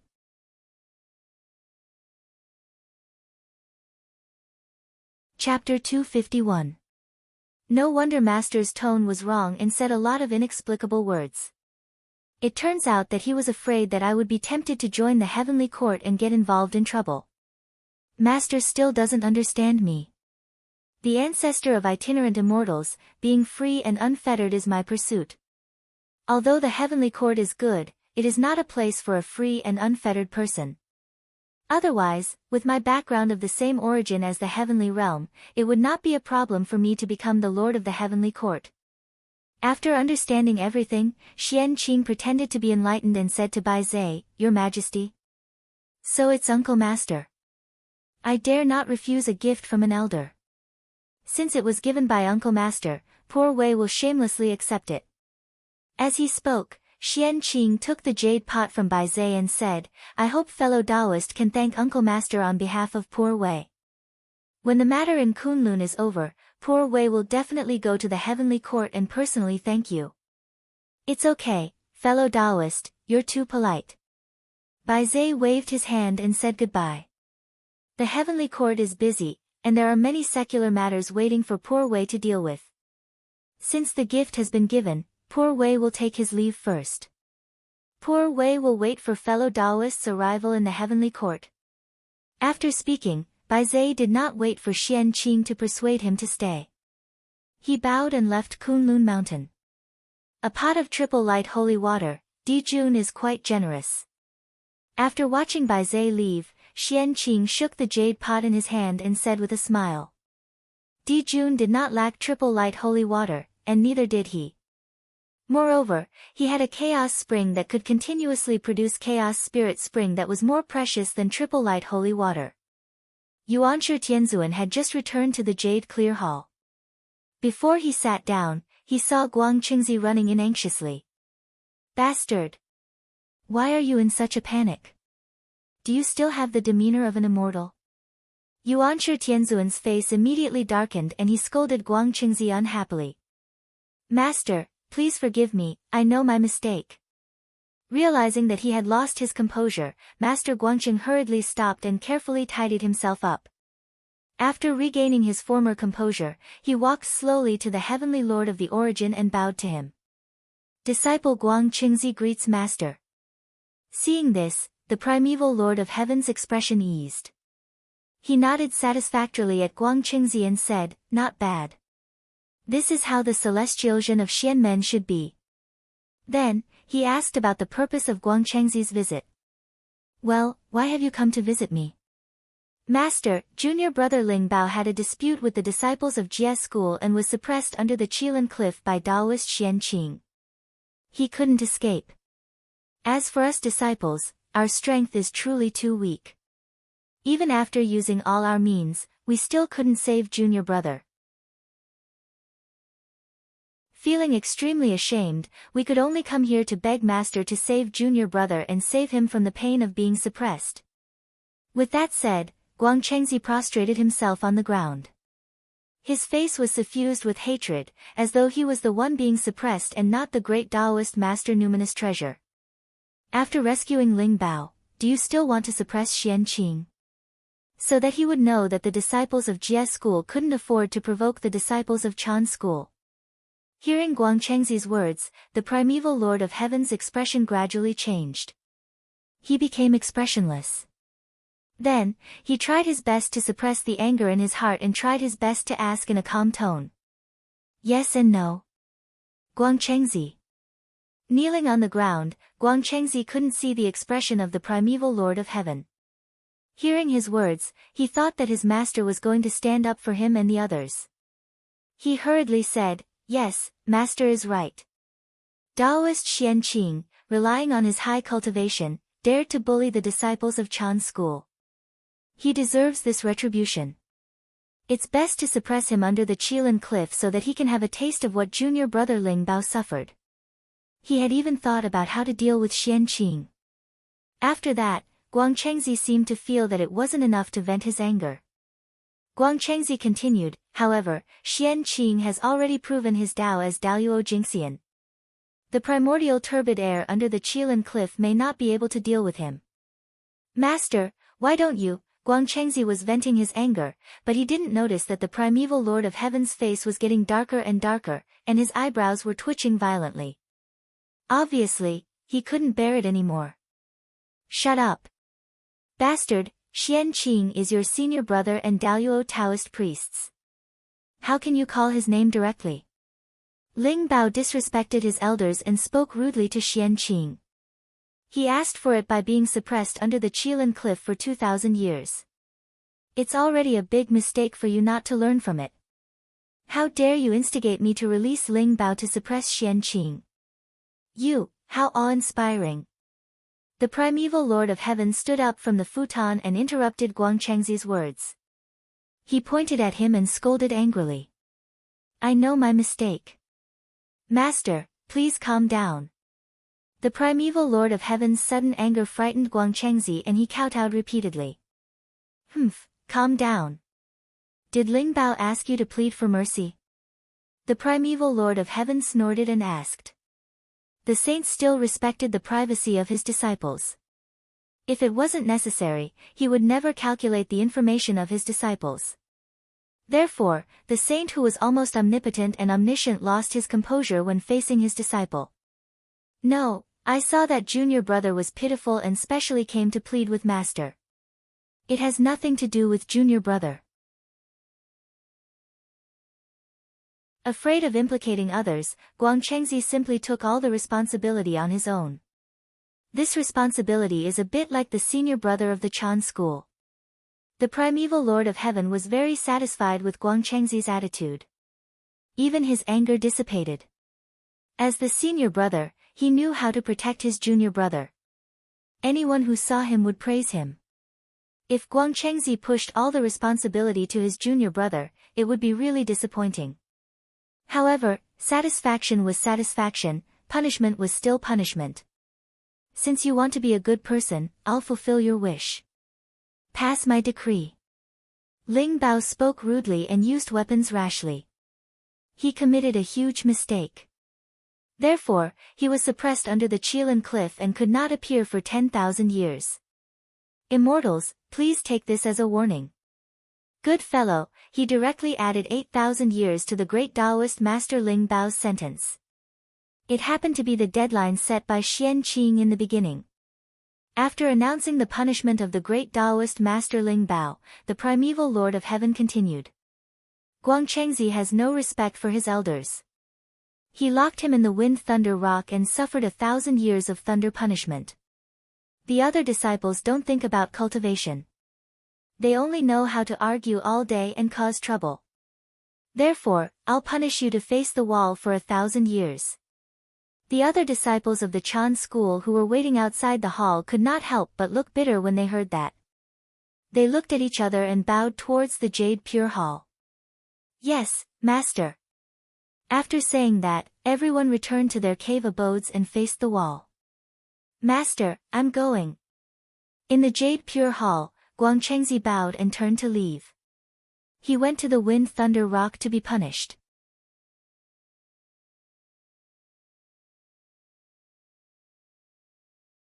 Chapter 252. The wind thunder rock was the place where the Khanate wind and thunder powers converged. It was a great land of creation in the primordial world. Although one had to be tortured by the 9 heavens astral wind and the Khanate divine thunder every day, there were opportunities in the trials. If Guangchengzi could calm himself down and fight against the innate divine lightning day in and day out, he might be able to comprehend an innate divine lightning art that belonged to him. After all, he was his favorite disciple. How could the primordial Lord of Heaven punish him so severely for such a small matter? It was just an excuse to give Guangchengzi an opportunity. However, whether Guangchengzi could seize this opportunity depended on his own ability. In addition, among the disciples of the Chan school, other than the great Taoist master Numinous Treasure who was really punished, the rest were forced to go back to cultivate by the primordial Lord of Heaven. Although it was called a punishment, it was just a show for outsiders. In the Shangqing Hall, the Grand Master of Heaven heard the primordial Lord of Heaven's voice and smiled. Pass down my decree. The disciple of the Jie school, Zhao Gongming, has been disrespectful to the Kunlun mountain. Today, he will be punished to go to the Valley of 10,000 Formations and be punished by the 10,000 Formations. He will not be able to come out for 10,000 years. No matter what the primordial Lord of Heaven's purpose was, it was true that the great Taoist master Numinous Treasure had been suppressed under the Qilin cliff for 10,000 years. He had already shown his attitude, so the Grand Master of Heaven had to express his attitude. The Valley of 10,000 Formations was originally a nameless valley on the Kunlun mountain. However, the disciples of the Jie school kept setting up Khanate array formations here to test their power. Gradually, the Khanate array formations densely covered the place and gathered many Khanate Dao. It produced an inexplicable change and evolved into a large array Dao holy land in the primordial world. There were many Khanate array formations here, so it was called the Valley of 10,000 Formations. These Khanate array formations were either perfect or incomplete. They could deduce yin and yang, the 5 elements, wind, rain, thunder, and lightning. There were many mighty forces in the world that had incredible power. Zhao Gongming went here. There, he would be tortured by the power of the array formations day and night. It would be unbearable. However, if he could comprehend something here and sense the true meaning of the great Tao, it would be countless benefits for him to attain Dao Daluo Jingxian in the future. Opportunity and risk coexisted. Whether or not one could grasp it all depended on oneself. If the primordial Lord of Heaven could use the excuse of being punished to send his disciples to seek opportunities, so could the Grand Master of Heaven. Kunlun Mountain, Tao Teaching Peak. This was the place where Tong Tian preached. There was a purple bell at the peak of the mountain. It was a superior grade Khanate spiritual treasure called the Immortal Gathering Bell. Tong Tian had obtained this bell from the treasure-snatching rock. Xian Qing did not know its specific power. He only knew that once the bell rang, it would spread throughout the entire Kunlun mountain. At that time, the disciples of Jie school, who were scattered all over Kunlun, would rush over when they heard the bell and listen to the saints preaching. Thus, this bell was named the Immortal Assembling Bell. After Bai Zhe left, Xian Qing rushed over and gently rang the congregating immortals' bell. Junior brothers, quickly come to Tao Teaching Peak to see me. Swish swish swish, the disciples of Jie school flew out from all over Kunlun. Apart from the disciples who were restricted from going out previously, all of them rushed over. The ones who rushed over first were naturally the four true disciples of the Grand Master of Heaven, Taoist Duobao, the goddess of Golden Spirit, the goddess of Wudong, and the goddess of Turtle Spirit. Behind them, a group of outer sect disciples led by the three sky fairies, Long Years, and Ding Guang immortals rushed over. Senior brother, all the junior brothers are here. May I know what instructions senior brother has for summoning us here? When everyone arrived, Taoist Duobao stood up and asked Xian Qing on behalf of everyone. Today, in the Jade Void Palace, I was ordered by eldest martial uncle to be the celestial lord of the Xian sect to monitor the conduct of the disciples of the Xian sect. In the future, if there are any disciples of the Xian sect who violate the precepts of the Xian sect and go against the heavens, once discovered, they will either reflect on their mistakes in seclusion or turn into ashes. Therefore, I hope that all of you will wholeheartedly pursue the Tao in the future. Be careful with your words and actions and strive to be the role models of the Xian sect. Don't cause trouble. Don't violate the precepts of the Xian sect to avoid damaging Master's reputation. It will also save me a lot of trouble. Junior brothers, have you heard me clearly? Sitting at the head of the table, Xian Qing glanced at everyone below and said slowly. We understand. From now on, we will cultivate wholeheartedly and strive to attain the Daluo Dao fruit as soon as possible. Everyone nodded and said in unison. Yes, it's good that you understand. Remember what you said today. If one day, you offend me, don't blame me for being merciless. In order to prevent everyone from not taking this matter to heart, Xian Qing added sternly. Let's put the ugly words first. In the future, if someone from Jie's school really offended him, he would have a reason. One had to know that the higher one's cultivation realm, the more one could not casually make promises. One might not remember them, but the heavenly Tao would definitely help them remember them one by one. At that moment, they made a promise under the witness of the Daluo Jingxian, Xian Qing, in the place where the saint taught the Tao. Regardless of whether they would remember it in the future, the heavenly Tao would definitely remember it. When someone was really punished by Xian Qing in the future, it could not be blamed on Xian Qing. It could only be said that karma was entangled. That person deserved this tribulation. We don't dare. We don't dare. In the future, if we violate the precepts of the Xian sect and cause Master's reputation to be damaged, there is no need for eldest senior brother to do anything. We will no longer have the face to exist in the primordial world and end our own lives. Seeing Xian Qing's stern tone, everyone hurriedly promised and even swore a poison oath. Junior brothers, you're being too serious. It's not that I'm strict. I'm just afraid that you'll be rash and form karma and attract calamity. Endure it for a while and calm down. Take a step back and the world will be vast. We are all disciples of the saints. Our futures are limitless. When we reach the Daluo Jingxian in the future, we will be immortal and can be carefree.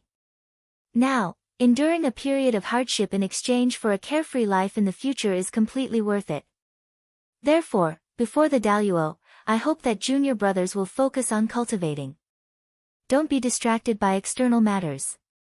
Upon hearing that, Xian Qing felt that he had gone overboard and comforted them gently. Thank you for your trouble, eldest senior brother. Hearing that, everyone was deeply touched.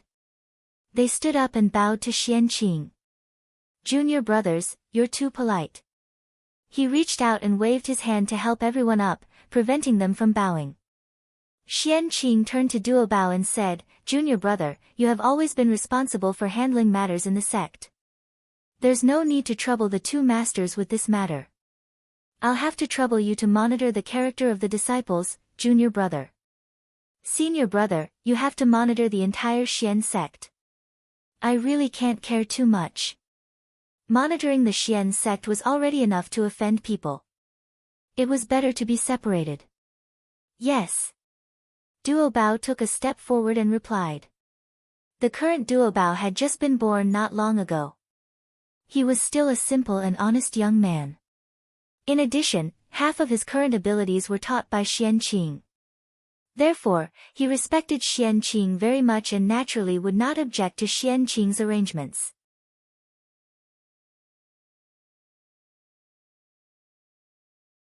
Chapter 253. Yes. I'm very assured with you in charge. Looking at Duo Bao in front of him, Xianqing nodded and said in an inexplicable tone. Who would have thought that this silly young man in front of him would be the top great divine ability that would shock the three realms in the future, the Lord of Buddhism, Gautama Buddha. Alright, it's not easy for us to gather. I can't let you guys come here for nothing. Coincidentally, I just got a pot of 3 brilliance divine water from the Heavenly Emperor. I'll give it to you. As he spoke, Xianqing took out the 3 brilliance divine water from Baizhe and handed it to Duo Bao. Junior brother, go and distribute the 3 brilliance divine water. You must be fair and just. Even for those junior brothers who can't come here for some reason, you have to leave some for them. When they come out of seclusion, give it to them personally. Also, you can't forget about Chan's school. They can be stingy, but we can't. Otherwise, how are we different from them? After handing the 3 brilliance divine water to Duo Bao, Xianqing reminded him. Yes, senior brother. I understand. I'll definitely be fair and just. Duo Bao promised after taking the 3 brilliance divine water. Combining kindness and authority was the simplest and most effective way to control one's subordinates. Xianqing naturally knew that. Anyway, the 3 brilliance divine water was useless to him. He might as well distribute it to the people of Jie school in exchange for their favor and improve his image in their hearts. No matter how he looked at it, Xianqing would not lose out. After Duo Bao finished distributing the 3 brilliance divine water, Xianqing waved his hand and signaled everyone to be quiet. Junior brothers, you haven't seen each other for many years. Let's exchange cultivation insights here to reminisce about the feelings of being in the same sect. I still have some mundane matters to attend to, so I'll take my leave first. After the scene quietened down, Xianqing bade farewell to everyone. We'll see you off, eldest senior brother. Everyone hurriedly bowed to Xianqing. After receiving his benefits, everyone's already enthusiastic attitude became even more enthusiastic. It was also because Di Jun had sent enough 3 brilliance divine water. In addition, the disciples of Jie school added up to less than 1,000 people. It was far from the grand occasion of the tens of thousands of immortals in the future. As a result, each disciple received no less than 100 drops of triple brilliance holy water, which was quite a fortune. One should know that the triple brilliance sacred water was the essence of the stars, a heavenly treasure that contained the essence of creation. Every drop of the 3 brilliance divine water was extremely precious. It could revive the dead and regenerate bones. It was a treasure that all living beings in the great desolate world yearned for but could not obtain. The disciples of the Jie school were mostly Khanate life forms. They were not as wealthy as the Khanate god fiends. Most of them were destitute. Not to mention the Khanate spiritual treasures and the Khanate Taoist scriptures, even the acquired spiritual treasures and the cultivation techniques and divine abilities were all basic Dharma formulations and Dharma treasures that were widely spread in the primitive world. Although his situation improved after he joined the Jie sect and received the treasure from the Grand Master of Heaven, it did not change much. At most, he was no longer so shabby. Therefore, how could they not be happy and excited when they suddenly obtained so much Sangguang holy water? How could they not be grateful to Xianqing? Eldest senior brother, please wait. Outside the Tao teaching peak, Xianqing had just taken a few steps when he saw a beautiful female immortal hurriedly running to his side and calling out to him. It's junior sister Yun Shao. Why did you stop senior brother? Xianqing recognized the person in front of him and said with a smile. Yun Shao was the true number 1 person in the outer sect of the Jie school. Her cultivation level and aptitude were even stronger than Zhao Gongming's. However, she kept a low profile and did not want to steal her brother's limelight. That was why she was not famous. Speaking of Cloudsky's background, it was also extraordinary. Speaking of which, above the East Ocean, there was a breeze and 3 colorful clouds. They were hiding in an immortal island and were protected by a Khanate array. After the Grand Master of Heaven accepted Xian Qing as his disciple in the East Ocean, he felt that the East Ocean was fated with him and often traveled to the East Ocean. It was also the will of the heavens. One day, the Grand Master of Heaven thought of something and came to the East Ocean again. By chance, he discovered the 4 little fellows and found them interesting. Hence, he preached the Tao to them for 1,000 years. With the help of this, the 4 of them transformed. 3 women and 1 man were Khanate god fiends. They called each other brother and sister. The 4 of them were grateful for the kindness of the saint and begged bitterly, wanting to acknowledge the Grand Master of Heaven as his master. Looking at the 4 little fellows in front of him, the Grand Master of Heaven was delighted. With a wave of his hand, he brought them back to the Kunlun mountain and accepted them as outer sect disciples. The 4 of them were San Shao and Zhao Gongming. They were also the only 4 outer sect disciples of the Jia school that were not hated by the Heavenly Lord of Primordial Beginning and the Grand Pure One. In the primordial world, all natural phenomena that took form had the potential of Khanate god fiends. Moreover, they were born with the Khanate luck and were top-notch perfected immortals of the primordial world. It was not easy for Khanate spiritual clouds to take form. In the entire primordial world, there were only 5 of them. They were Hong Yun, San Shao, and Yun Zhongzi. They were all extraordinary people. The manifestation of the innate clear wind was also extraordinary.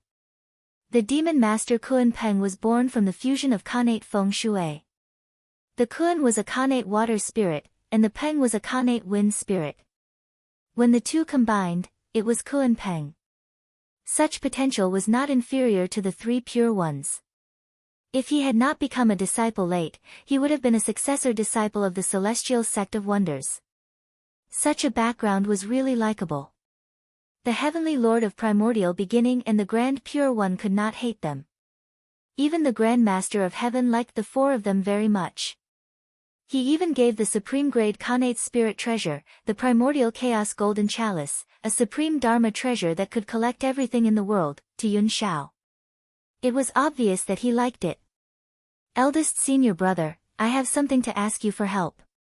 After hesitating for a moment, Yun Shao said. Is it for junior brother Gongming? Without thinking, Xian Qing knew why Yun Shao was looking for him. Yun Shao had a calm personality. Apart from interacting with a group of female immortals, she almost did not interact with outsiders. She was not familiar with Xian Qing. Xian Qing could not think of any other reason to look for him today apart from pleading for Zhao Gongming. That's right. I wonder what mistake my eldest brother made that master wants to punish him by sending him to the 10,000 Array Valley. Yun Shao nodded and asked in confusion.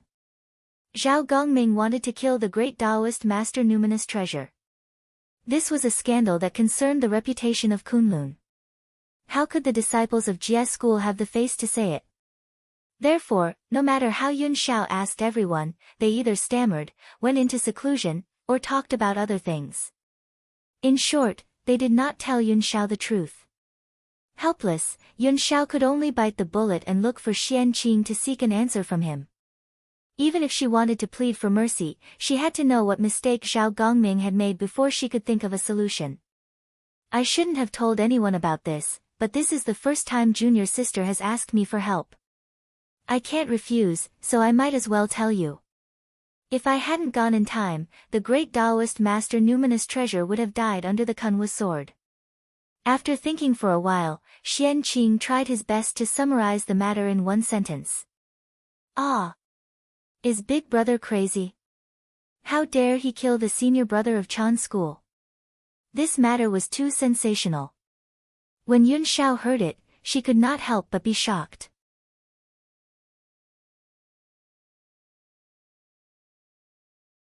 Chapter 254. If the great Taoist master Ling Bao died, the relationship between the 3 pure ones would be ruined. Zhao Gongming's sin would be huge. Junior sister, junior brother Gongming almost made a huge mistake. Master and Uncle Master are already merciful for keeping him alive. Don't ask for too much. Moreover, although the 10,000 Formation Valley is dangerous, it won't endanger your life. Junior brother Gongming will at most suffer a little there. Compared to the mistake he made, it's nothing. It's good to let him remember. Moreover, danger and opportunity coexist in the 10,000 Formation Valley. If junior brother Gongming can comprehend something, it will benefit him for the rest of his life. Whether this is a punishment or a reward is still uncertain. Master's realm is high. His actions must have a deeper meaning. He won't harm junior brother Gongming. Junior sister, don't worry. Afraid that Yun Shao would recklessly go to the Grand Master of Heaven to plead for mercy and anger him, Xian Qing repeatedly advised. Thank you for clearing my doubts, senior brother. Yun Shao understands. Yun Shao was not a fool. After hearing Xian Qing say so much, she naturally knew the severity of the matter. How would she dare to plead for Zhao Gongming? Yes, junior sister has always been steady. Senior brother, you don't need to remind me of anything. If all the junior brothers were like junior sister, then it would be a lot easier to worry about. Pfft. Senior brother, you must be joking. Yun Shao is not as good as you say. Yun Shao covered her mouth and chuckled. Junior sister, if there's nothing else, I'll take my leave first. I have urgent matters to attend to. Xian Qing shook his head and did not say anything else. Instead, he said goodbye. He really had something important to do. If he could succeed, it would be enough to affect the future generations. It was related to countless lives and could be said to be immeasurable. Ah! Yun Shao was rude. I almost delayed senior brother's important matter. Senior brother, you don't have to mind me. Go ahead. Yun Shao seemed to have understood something and said embarrassedly. It's fine. Since you're fine, I'll take my leave first. By the way, if you have any questions about your cultivation in the future, you can ask me at the Xianqing Palace. No matter what, I'm still the Daluo Jingxian. I can still guide you in your cultivation.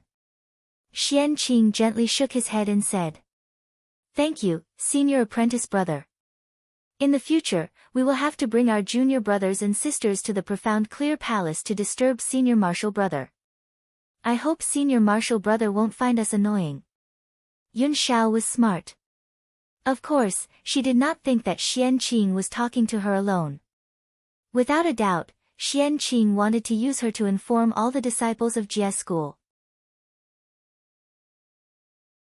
As long as one wasn't a fool, they wouldn't reject a Daluo Jingxian who was willing to answer their questions for free. How could that be? Senior brother is more than happy to see you all here. I won't be annoyed. In that case, I will wait for your arrival in the profound clear palace. After saying that, Xian Qing crossed the clouds and walked towards the Xianqing Palace. Yun Shao respectfully sends senior brother off.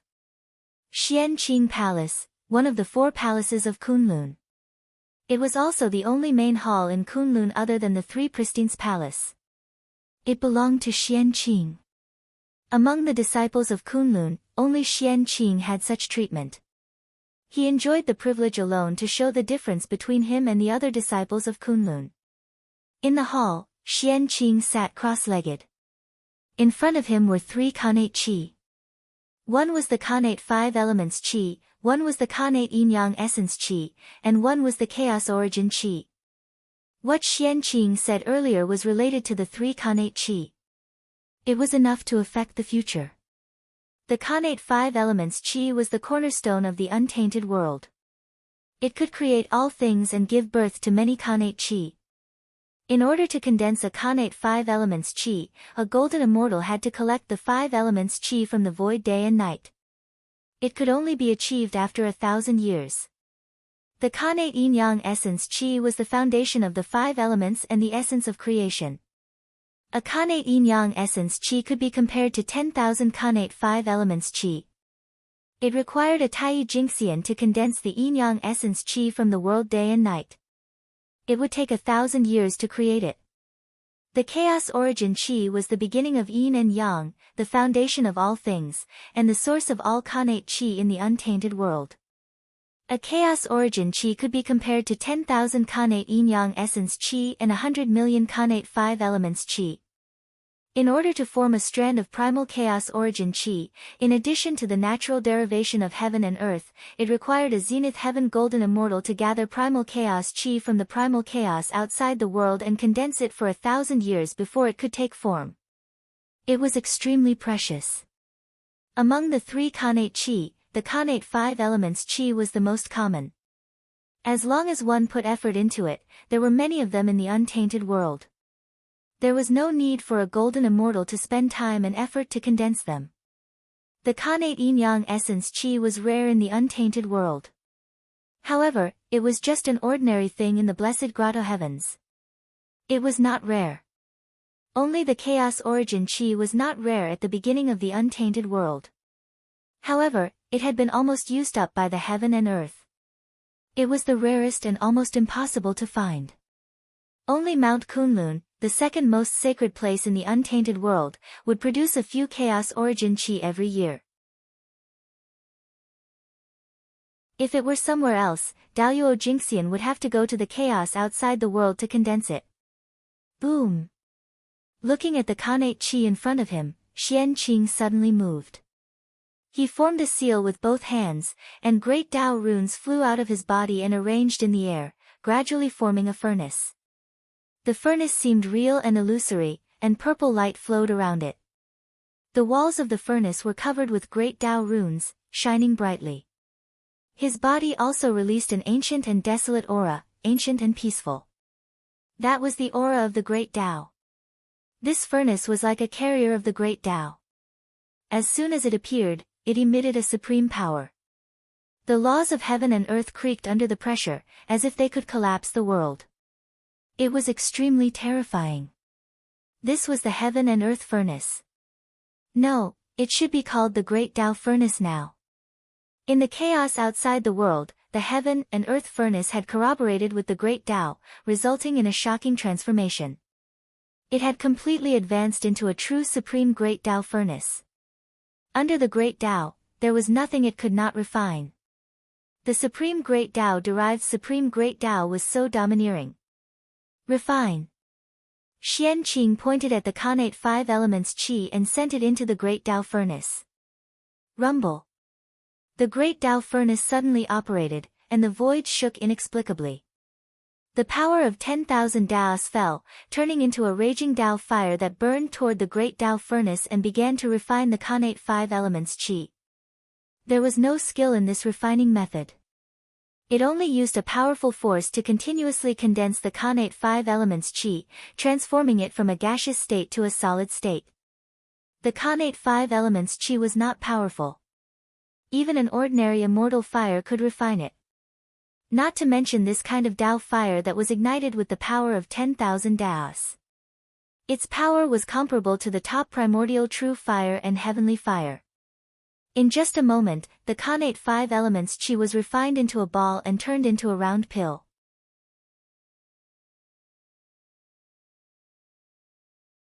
Chapter 255. Good Pill. Reaching out to take the 5 elements divine pill, Xian Qing looked at it for a moment and couldn't help but praise. This pill was born with 5 colors and was surrounded by a 5-colored halo. It had all 5 elements and contained a great amount of khanate chi. This pill alone was comparable to 1,000 years of cultivation for a golden immortal. In other words, if a golden immortal took this pill, he would immediately increase his cultivation by 1,000 years. The khanate 5 elements chi was the essence of heaven and earth and was the most gentle. Immortal pills refined with it as the main ingredient would not explode even if a cultivator below the golden immortal realm took it. Instead, it would settle in the body of the user and continuously release energy until the energy was exhausted. Moreover, this pill was born of the khanate 5 elements and could be said to be of the same origin as heaven and earth. In the primordial world, immortals, gods, demons, and sorcerers were not restricted. Any living being could consume it without any side effects. Although this Khanate 5 Elements divine pill wasn't precious, it was quite magical and was not bad. From now on, this pill will be called the Creation Pill. The Khanate 5 Elements Creation Pill. After a while, Xianqing's mind moved and he gave the 5 Elements divine pill a name. The 5 elements gathered and creation was born. This pill was refined with the Khanate 5 Elements Qi, and it was most appropriate to call it the Creation Pill. Putting the Khanate 5 Elements Creation Pill aside, Xianqing looked at the Khanate Yin-Yang essence. Go! With an order, the great Tao furnace shook and released a great suction force, sucking in the Khanate Yin-Yang essence. Rumble! The great Tao furnace operated again, and the Tao fire burned even more fiercely. The refining power surged out, and a huge power leaked out, burning the void until it distorted. Not long after, the great Tao furnace returned to calmness, and the Tao fire gradually subsided. A divine pill surrounded by yin-yang qi slowly rose from the great Tao furnace, releasing black and white divine light. It looked extraordinary. This pill was black and white, surrounded by yin-yang qi. It was the essence of heaven and earth, the essence of the sun and moon, and could create a small kiliacosm. This pill could increase a Tai Jinxian's cultivation by 1,000 years. Any living being of any realm could take it. It had the same nature as the innate 5 elements fortune pill, but it was of a higher level. This pill is also a good fortune pill. It can be called a pre-celestial yin-yang good fortune pill. It contains the power of good fortune and the wonders of yin and yang. After looking at the innate yin-yang nature elixir for a while, Xianqing decided on its name and placed it beside the innate 5 elements nature elixir. Then, he turned his gaze to the last strand of Khanate Qi. Innate Ancestor, Primal Chaos Origin Qi. This was the true treasure of the untainted land, the treasure that even Daluo Jingxian needed. Boom! The furnace of the Great Path was trembling wildly. The runes of the Great Path on the furnace walls lit up one after another. Terrifying power spread out. Even the rules were twisting as if they could not withstand it. Under this power, the primal chaos origin energy shrunk continuously, gradually condensing into a small ball and turning into a gray chaos divine pill. No, this should be called a chaos Tao core. One could see a strange Taoist rhyme flowing on the Tao core that was refined by the chaos origin qi. It was as if it had been born naturally. It seemed to be explaining the principles of the universe, demonstrating the changes of the Khanate qi, and containing supreme creation. This chaos Tao core could increase the cultivation of a Daluo Jingxian by 1,000 years. It could help Tai Jingxian improve his Khanate origin energy and increase the possibility of becoming a Daluo Jingxian. The primal chaos origin qi was born from heaven and earth. It contains the principles of the universe. It is the source of creation, the beginning of all things, and the ancestor of the Khanate. Therefore, this pill is called the Creation Tao core. With a thought, Xianqing decided on the name of this chaos Tao core. This pill was also a type of creation elixir. However, compared to the innate yin-yang nature elixir, the essence of the creation Tao core was undoubtedly higher. It was the best of the 3 pills. At this point, the 3 strands of Khanate qi had all been refined into innate creation elixirs. Xianqing's grand plan was nearing its end. He only needed to complete the last step to succeed. Not bad, the 3 creation elixirs have been refined. This matter is done. Looking at the creation elixirs in front of him, Xianqing was a little excited. His grand plan was to set a currency for the primordial world. The current primordial world was still in the era of bartering. From the great mystical abilities to the postnatal living beings, if they wanted to trade, they would use treasures of the same value to exchange. There was no exception. Xianqing had lived in the primordial world for so long and had gradually gotten used to this method of trading. However, after the Grand Master of Heaven accepted Zhao Gongming as his disciple, Xianqing suddenly remembered Zhao Gongming's identity in the future. Only then did he have a flash of inspiration and think of setting a currency for the primordial world. Zhao Gongming was the god of fortune. Although Xianqing's idea was good, it was not easy to find a currency that could be recognized by all living beings in the primordial world. If a currency wanted to be recognized, it had to have a great value that could allow all living beings in the primordial world to benefit from it. Or the person who issued it had a great influence and could obtain the unanimous approval of all living beings in the primordial world. Only then could he turn something rotten into something magical and make an ordinary item have extraordinary meaning. In the primordial world, there was only one person who could have such influence, Tao ancestor Hong Jun. The Tao ancestor had a noble status and lived in seclusion in the Purple Cloud Palace. If there was no major event in the primordial world, he would not appear. Xian Qing did not have the ability to invite the Tao ancestor from the Purple Cloud Palace to guarantee the currency he issued so that it could obtain the approval of all living beings in the primordial world and replace the method of bartering. Therefore, he could only set his sights on the first method. In the primordial world, the only thing that all living beings in the primordial world liked and were closely related to it was the Khanate Qi. After all, this was the foundation of cultivation. If all living beings in the primordial world wanted to cultivate, they could not do without it. The fact that spirit stones that contain spiritual energy in the future could be popular and become the currency of the cultivation world also proved this point. However, this was the primordial world after all. Moreover, it was the most prosperous era of the primordial world. The Khanate Qi was extremely dense and almost turned into spiritual rain. It was not something that the harsh cultivation environment of the future could compare to. It was probably faster to absorb a mouthful of qi than to refine spirit stones. Therefore, in this environment, using spirit stones as currency would probably not be recognized by all living beings. However, methods were all thought of by people. Xian Qing thought hard for thousands of years and finally thought of a way. Spirit stones could not be used as currency because their value was too low. It was not that this method was not good. Then, wouldn't it be fine to find a treasure that had the same nature as spirit stones but was more valuable than them? As a result, these 3 revival pills were born. The Khanate 5 Elements Creation Pill had the cultivation of a golden immortal for 1,000 years. It was of great benefit to cultivators in the golden immortal realm and below.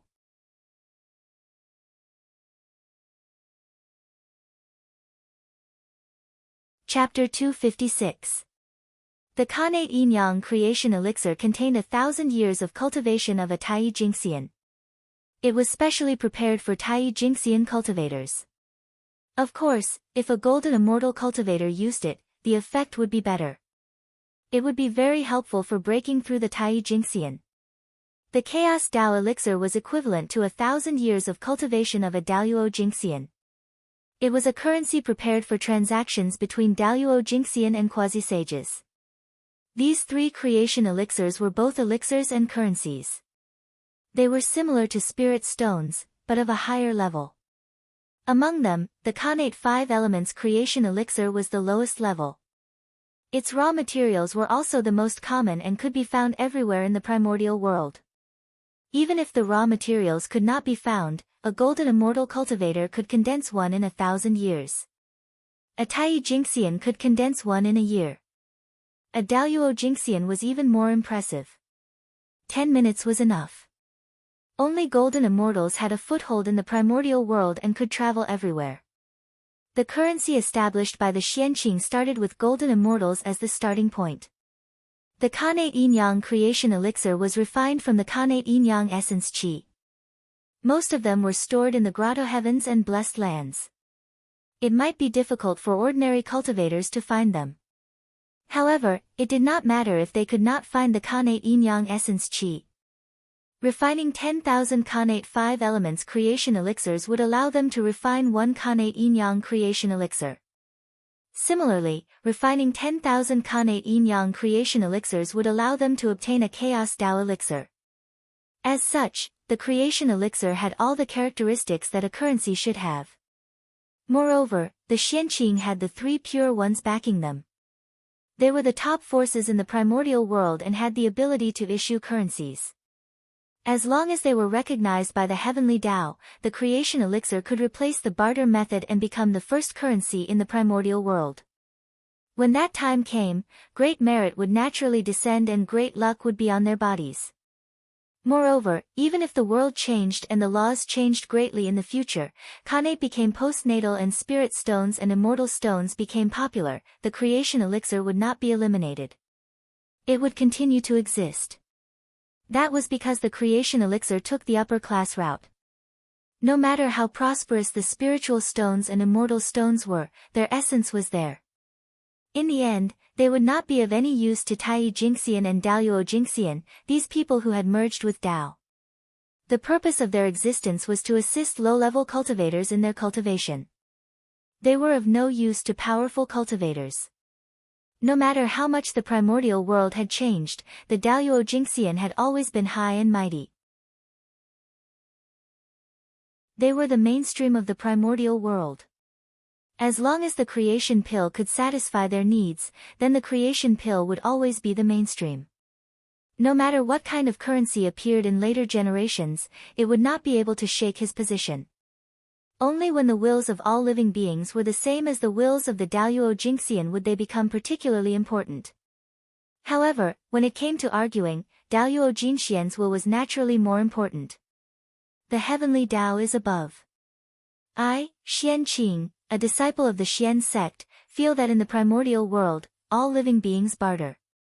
It is inconvenient. Therefore, I specially refined the transformation pill and set the currency for the primordial world to replace the method of bartering and open the door for all living beings. May the heavenly Tao be the judge. Disciple Xian Qing pays his respects. After setting up the offering table, Xian Qing placed the 3 creation pills on it and announced to the heavens. As Xian Qing's voice fell, the heavenly Tao immediately sensed it. It was as if a pair of eyes had descended and were coldly looking down on the world. In an instant, the wind and clouds above Kunlun Mountain changed. The mighty power of the heavenly Tao descended and shook the primordial world. Approved. A cold and emotionless voice suddenly resounded between heaven and earth, reverberating in all directions so that all living beings could hear it clearly. The heavenly Tao had approved of the creation pill. Suddenly, the 3 creation pills on the offering table slowly rose and burst into bright light. Their figures were reflected in the sky, allowing all living beings in the primordial world to see them clearly. In the next moment, under the influence of the ways of the world, the methods for refining the 3 pills of providence, as well as everything related, automatically appeared in the minds of all living beings. As a result, they naturally grasped the method of refining the pills. This was a gift from the heavenly Tao. It was the first time that money had appeared in the primordial world. All living beings did not know much about it. It was inevitable that the Tao of money would die prematurely. The heavenly Tao had personally enlightened all living beings and opened up the Tao of money for them. Of course, this benefit was only for this one time. It was only for living beings that were alive now. In the future, living beings that were born would not receive this treatment. If they wanted to refine the creation pill, they would need to rely on the guidance of their predecessors. Praise the 9 heavens immortal. We will remember the immortal's kindness in our hearts. After understanding the key to the creation pill, all living beings bowed in the direction of Kunlun Mountain. They even called out Xian Qing's honorific name in unison to express their admiration for him. Money. Creation pill. This Taoist Xian Qing is really a great talent. As expected of the chief disciple of the 3rd generation of the Xian sect. It seems that another great medium is about to be born. After finding out the reason for this matter from the heavenly Tao, a group of great mediums sighed. Every time the heavenly Tao made a move, the first to be alarmed were usually these great medium. This time was no exception. Everywhere in the eldritch world was in shock. On the contrary, Kunlun Mountain, which was the source of the incident, was exceptionally quiet. When the 3 pure ones heard about this, they only smiled and did not pay much attention to it. Since the saints did not speak, many disciples did not dare to speak either. Kunlun Mountain fell into silence just like that. Rumble. Above the sky, a golden light appeared first. Then, it became bigger and bigger. It seemed to cover the sky and the sun as it surged towards Xianqing. This was the Xianhuang merit qi. The birth of money was a great contribution to the evolution of the heavenly Tao and the changes of the eldritch world. Therefore, it should be rewarded. In the blink of an eye, the merit golden light arrived above Kunlun Mountain. It split into two in the air. 70% entered Xianqing's body, and 30% merged into the creation pill. Buzz buzz buzz, as the merit entered the body, the three creation pills underwent a wonderful change. They trembled in the air. The power of the heavenly Tao descended and enveloped the creation pills. In the void, countless Khanate Qi suddenly surged out of nowhere. It was boundless and drowned the creation pills. This change lasted for a long time. 100 years later, the Khanate Qi no longer surged out of the void. The changes of the creation pills also gradually disappeared. After another 100 years, the Khanate Qi in the surroundings was completely absorbed by the creation pills. The power of the heavenly Tao also quietly retreated. The creation pills reappeared in front of Xianqing. No, it should not be called the creation pills anymore. This was because the creation pills had disappeared from where the three creation pills were previously. They were replaced by a 7-colored jade bottle. If Xianqing was not wrong, the 7-colored light should be the Khanate Yin-Yang 5 elements qi. The creation bottle was a middle-grade Khanate merit spiritual treasure. Holding the jade bottle in his hand, Xianqing naturally understood its origin. This was a Khanate spiritual treasure formed by the three creation pills combined with the merit qi and the Khanate qi with the help of the heavenly Tao. Other than being able to produce the creation pills on its own, it had no other use.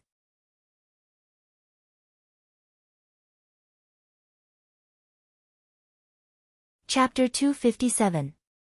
He, Xianqing, was Feng Zichen. He had the chaos bead and the tree of world. Not to mention the qi of origin, he didn't even lack the Khanate origin.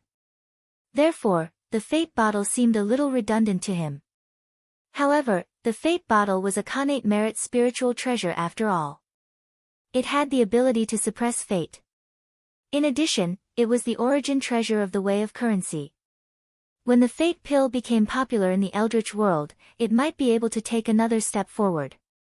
It would become a superior grade Khanate spiritual treasure or even a supreme grade Khanate spiritual treasure and give birth to a Khanate origin. In this way, the fate bottle would no longer be redundant. It would be a true auxiliary treasure that could help people break through the Daluo Jingxian. It was rare in the world. The current fate bottle could produce 1 Chaos Dao pill, 10,000 Khanate Yin-Yang fate pills, and 100 million Khanate 5 elements fate pills every 1,000 years. It was equivalent to 3 Daluo Jingxian. It was not bad. I'll keep it. It was better than nothing. Even if he couldn't use it, it was not bad to give the fate pills produced by the fate bottle to others as a favor. Putting away the bottle of fortune, Xianqing pondered for a moment. Suddenly, he stretched out his hand and grabbed at the void. A terrifying aura burst out, and the strength of a perfected golden immortal was fully displayed. He grabbed tens of thousands of Xiantian qi from the void. Refine. Xianqing selected a few Khanate qi from among them. He put them into the great path furnace and refined them according to a special method. Mysterious runes flew out from Xianqing's hands. They kept guiding the Khanate qi and arranged them into an inexplicable array formation.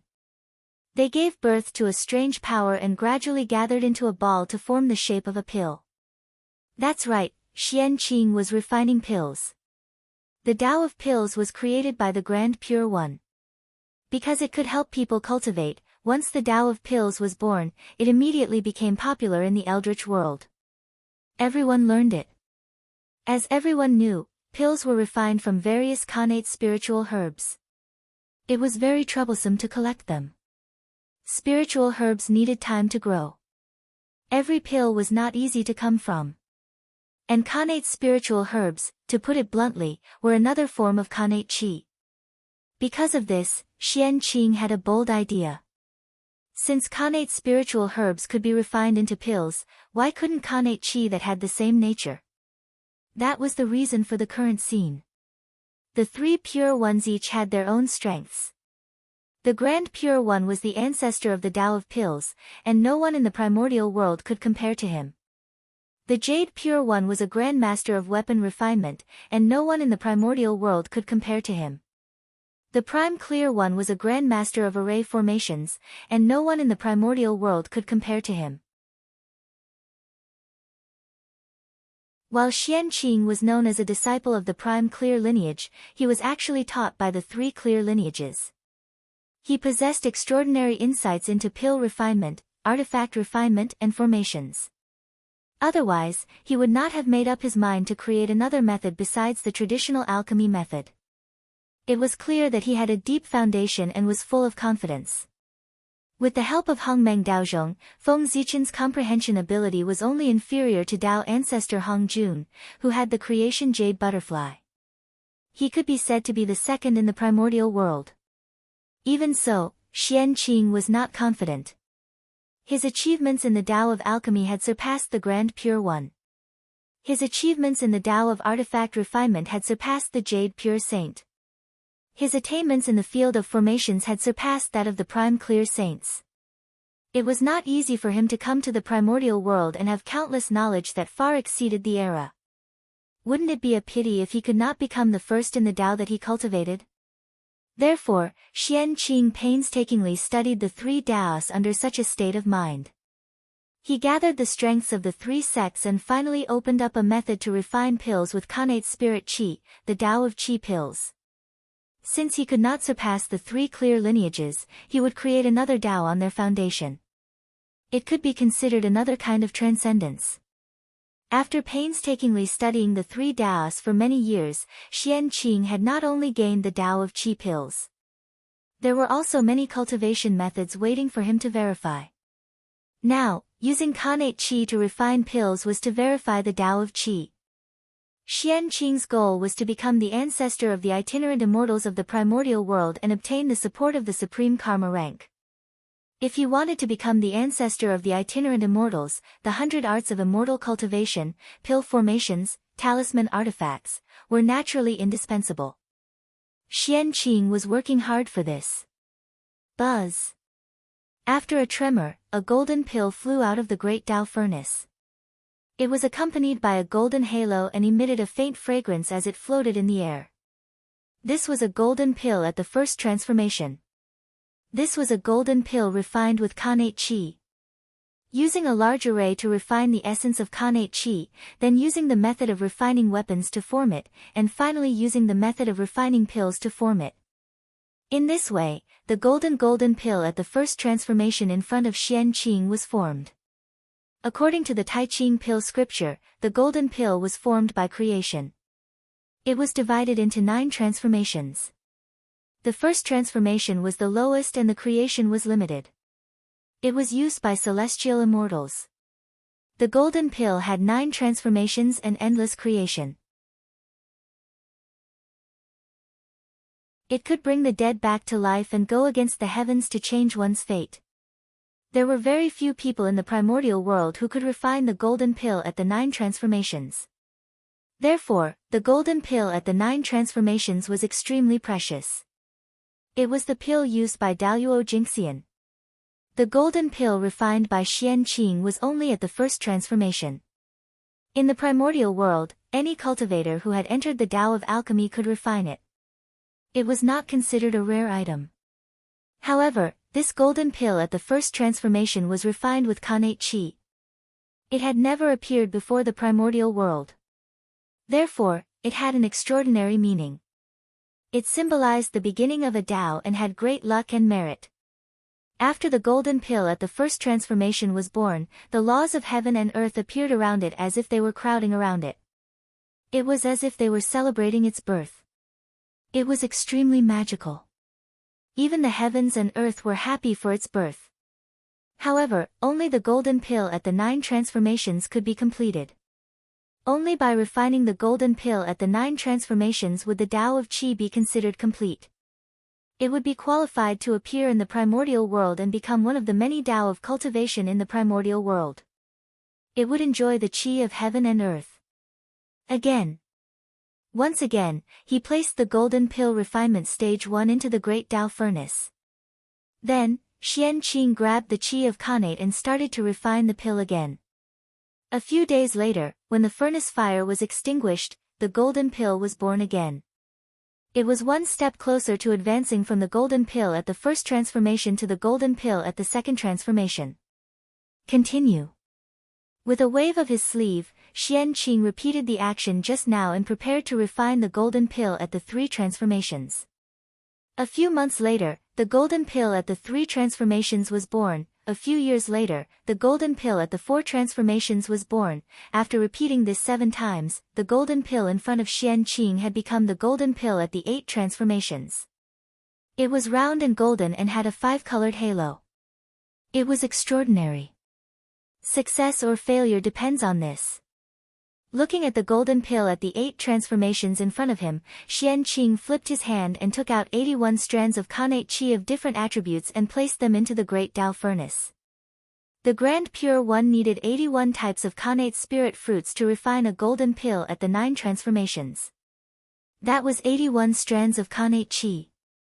The golden pill at the 9 transformations was endless. It could be useful to Daoyuo Jingxian. Its refining requirements were naturally precious. Otherwise, wouldn't the golden pill at the 9 transformations be overflowing in the primordial world? Things that defied the natural order must have their limitations, and that was the case.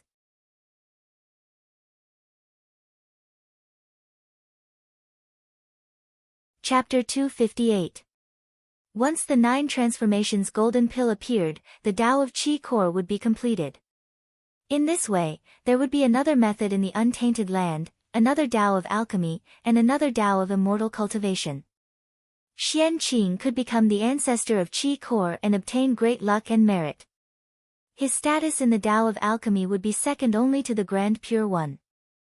On the other hand, the failure of the 9 transformations golden pill meant that the Tao of Qi core was not perfect and not suitable to appear in the untainted land. It still needed to be perfected and waited for the future. The 9 transformations golden pill was also known as the Tao core. It contained the origin of the congenital realm and merged with Tao. Only in this way could it help Daoyuo Jingxian. In front of the great Tao furnace, Xian Qing calmed his mind and carefully controlled his Dharma power to promote the fusion of the congenital qi to form the pill. Xian Qing was personally taught by the Grand Pure One and had a deep understanding of the Tao of alchemy. Refining the 9 transformation golden pill was extremely difficult for others, but for him, it was just a matter of time and effort. It was not difficult at all. But that was using congenital spiritual herbs to refine the 9 transformations golden pill. It was also his first time using congenital qi to refine the 9 transformations golden pill, so he did not have much experience. Moreover, the success or failure of the 9 transformations golden pill determined the success or failure of the Tao of Qi core. He had to be careful. Just like that, 1,000 years later, a golden core surrounded by 7 colored halos slowly rose from the furnace of the Great Path. It exploded with brilliant light like a small sun, illuminating the entire universe. The 9 transformations golden pill was completed. 9 refinements took 3,333 years and 3 months. The 9 transformations golden pill, which represented the Tao of Qi core, was finally refined by Xian Qing. There was no need to announce it to the heavens. The moment the 9 transformations golden pill was completed, the Tao of heaven sensed it and looked down. In just an instant, Xian Qing felt that he was enveloped by a great and vast will, and he felt powerless from the bottom of his heart. Under this force, even if he was already a golden immortal, he felt like an ant, and he'd lost all his divine abilities and was completely unable to arouse the thought of resisting. It was the Tao of heaven. At this moment, Xian Qing turned pale. The will of the Tao of heaven that had just left came again. Because in the untainted land, the only thing that could make Daoyuo Jingxian feel this way was the Tao of heaven. Unlike the previous time when the entire untainted land was alarmed, the arrival of the will of the heavenly Tao was completely silent and did not alarm too many people. Aside from Eastern Kunlun's three pure ones, Zhu Lin's true body under Qilin Cliff, and Western Kunlun's Queen Mother of the West, who sensed something in Kunlun Mountain, there was nothing else. The others didn't notice anything. The arrival of the will of the heavenly way was completely out of Xian Qing's expectations. Although the Tao of Qi core was extraordinary, it was still a small Tao after all. Its influence on the primordial world was limited. It was far inferior to setting a currency, which had a profound influence on the primordial world. Xian Qing originally thought that the heavenly Tao would bestow some merit and luck. He would announce the birth of the Tao of Qi core to the primordial world and this matter would end. However, he had never expected that as soon as the Tao of Qi core was formed, the will of the heavenly axiom would descend and appear near him, looking at him indifferently. This scared him to death. Could it be that there were still secrets about the way of Qi core that he did not know? For a moment, Xian Qing's thoughts ran wild. The feeling of being stared at by the heavenly Tao was not a good feeling. Even Daluo Jingxian did not feel good about it. Xian Qing's heart was already in a mess. Otherwise, with Daluo Jingxian's cultivation, his state of mind should be as calm as still water without any ripples. How could he let his thoughts run wild? Thou hast contributed to the primordial world. Thou shalt be rewarded. Just when Xian Qing was so nervous that he could not help but ask the heavenly Tao. The will of the heavenly Tao spoke. It was fine if he did not speak, but once he spoke, he wanted to reward Xian Qing. Then, under Xian Qing's surprised gaze, a purple brilliance surged out from the void and merged into the 36 heavens in his body. Of course, Xian Qing recognized that purple brilliance. It was the origin of the heavenly Tao that the heavenly Tao had bestowed to Feng Zichen. The origin of the heavenly Tao entered his body and went all the way up along the first heavens, passing through layers of heavens and directly arriving at the 36th heavens, the supreme heaven, Daluo heaven. As soon as he arrived at the Daluo heaven, the origin of the heavenly Tao suddenly dispersed and turned into purple runes. They were endless and merged with the heavenly palace in the middle of the heavens. There, the strongest supernatural power in the 36 heavens was nurtured. Rumble. After the originally illusory heavenly palace merged with the runes formed by the origin of the heavenly Tao, it gradually turned from illusory to real and quickly evolved. Golden stone as the palace, white jade as the stairs, magnificent and magnificent, there were phantoms of 10,000 spirits, dragons, phoenixes, qilins, all kinds of auspicious beasts, there were all kinds of them. They turned into Tao patterns, vivid and lifelike, imprinted on the walls of the palace.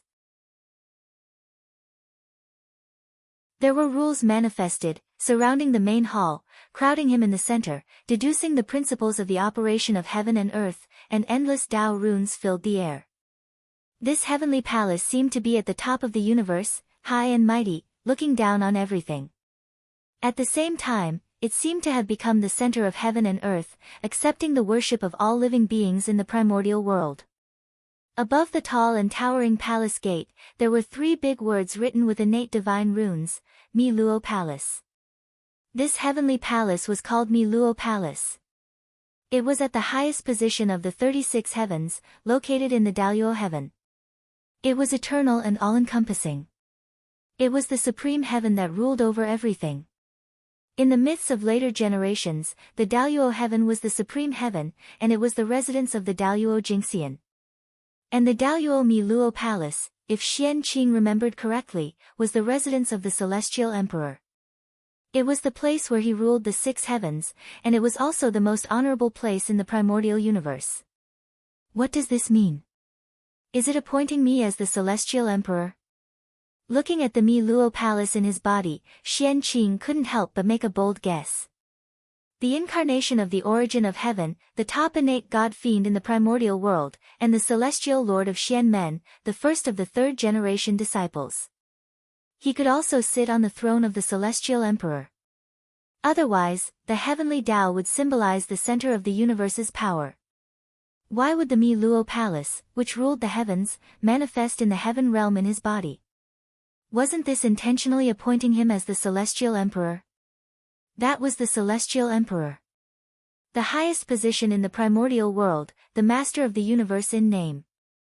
Everything in this world, whether it existed or not, whether it was life or death, or where it was under his rule. If an ordinary person could sit in this position, he would immediately have the strength second only to the saints. His status, in name, was even higher than that of the saints. In later generations, Haotian was called the Celestial Emperor, but he was actually a puppet. His position was really awkward. But when Tathagata saw him, he also had to bow and not dare to be disrespectful.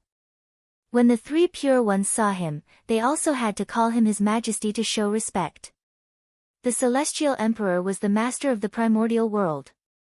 His face was the face of the world. Disrespect to him was disrespect to the world. There would be a calamity, and no one was an exception. It was also because the power of the Celestial Emperor was too great that even the saints were afraid of him. That was why the 4 royals and 6 royals appeared one after another, taking away the power of the Celestial Emperor step by step.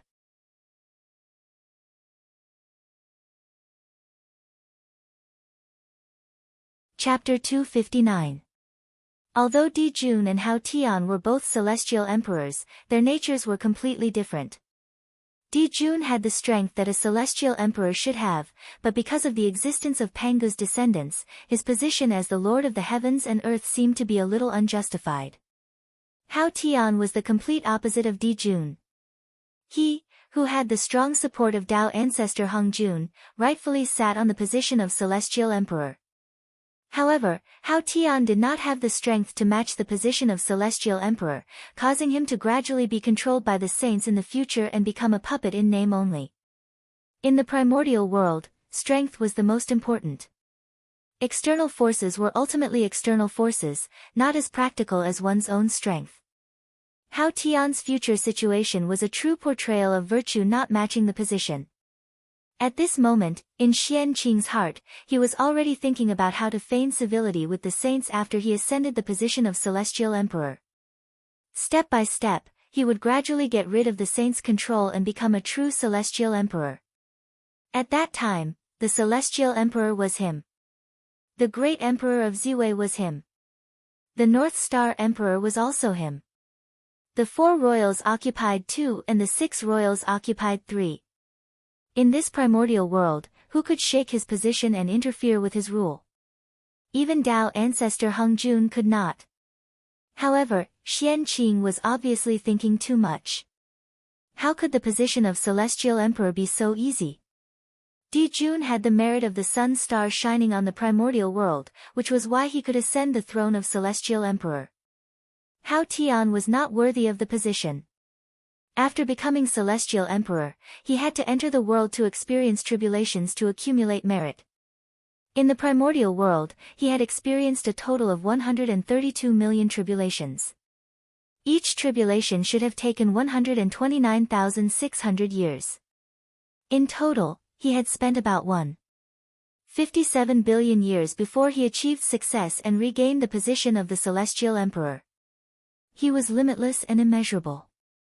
From this, it could be seen how difficult it was to ascend to the position of Celestial Emperor. Xian Qing's identity as a disciple of the Celestial Sect of Wonders was far from enough. To forcefully ascend to the position of Celestial Emperor, Hao Tian's fate was a lesson. A purple light flashed, allowing Xian Qing to understand the function of Mi Luo Palace. The highest achievement of the 36 heavens, the Supreme Mi Luo Palace. It controlled the rules of heaven and earth, ruled all the laws in the world, integrated into one, supreme, and destroyed all existence. This was the supreme power that belonged to the Celestial Emperor. At the initial stage, one could combine all the divine abilities in the world and combine them into one, erupting with unparalleled power. At the middle stage, one could control the laws of heaven and earth. When they attacked, it was as if heaven and earth were pressing down, destroying everything. In the later stages, he could command everything in the primordial world, regardless of whether it was people, objects, spells, or Tao. As long as it existed, it could be controlled. Its power was incomparable, its divine might inconceivable. That was why it was called a supreme great divine ability. What a waste of joy. Xian Qing was a little disappointed after learning about the function of Mi Luo Palace. Although this mystical ability was powerful and could be ranked in the top 10 in the primordial world, it was still far inferior to the position of Heavenly Emperor. The position of Celestial Emperor was a treasure that allowed one to ascend to the heavens in a single bound. It was also the most precious treasure in the primordial world. But fortunately, with encompassing Net Palace here, once the future Heavenly Emperor loses his position, we can rely on this palace to fight for it. After thinking about it, Xian Qing comforted himself. In the primordial world, besides strength, status was also extremely important. Don't you see that those who occupy high positions all have extremely honorable backgrounds? The Magi did not respect the heavens and the earth. They only respected Pangu. Even Dao ancestor Hung Jun was not in their eyes. Even so, the witch race still dominated the primordial world. Dao ancestor Hung Jun did not dare to kill them. What was the reason? It was because they had the status of Pangu's descendants. Relying on this status, the primordial world would naturally protect them and not let them encounter the calamity of death. If not for the fact that the witch race failed to live up to expectations and created endless killing and lost the protection of heaven and earth, how could the position of the protagonist of heaven and earth fall to the human race? Encompassing Net Palace was the most precious place in the primordial world. It was one of the symbols of the Heavenly Emperor. Since Xian Qing controlled it, he naturally had the qualifications to fight for the position of Heavenly Emperor. Perhaps, with encompassing Net Palace, Xian Qing could even obtain many supporters. After the origin of the Heavenly Tao descended, the will of the Heavenly Tao slowly retreated. At the same time, changes occurred in the sky above Kunlun Mountain again. Heaven and earth merit gathered and surged towards Xian Qing. Before reaching Xian Qing, the heaven and earth merit split into two. 30% landed on the 9 transformations golden core, and 70% continued to surge towards Xian Qing. However, at this moment, Xian Qing waved his sleeve and injected the merit that was surging towards him into the 9 transformations golden core. Suddenly, the 7-colored halo on the 9 transformations golden core became even brighter and turned into a divine ring that surrounded its body. The Tao runes flowing on its body also underwent a transformation. Mysterious runes were born and arranged layer by layer, combining with each other and turning into a mysterious Khanate Tao that merged with the 9 transformations golden core. At this moment, it was no longer a core, but a Tao. Its body carried a mysterious Khanate Tao. The name 9 transformations golden core was no longer suitable for it. Now, it was a Tao fruit. The Daoyuo Tao fruit could create a Daoyuo Jingxian Tao fruit. The 9 transformations golden core, which originally contained powerful medicinal power, underwent an unimaginable transformation with the help of the heaven and earth merit and became a rare treasure in the world. The Daoyuo Tao fruit. This item may be of great use in the future.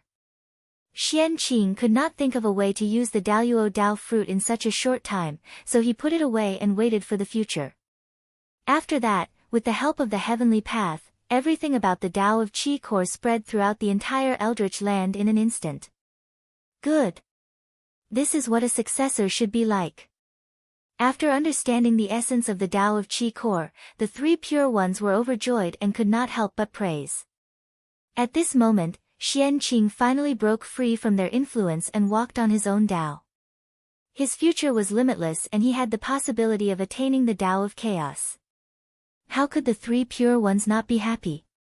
If they followed the path of others, although they could progress smoothly and quickly, they would never achieve great things. Only by blazing one's path through brambles and thorns would one be able to walk further and longer. Hiss. How long has it been? It has only been about 3,000 years since the birth of the creation pill and the establishment of the Eldritch land currency.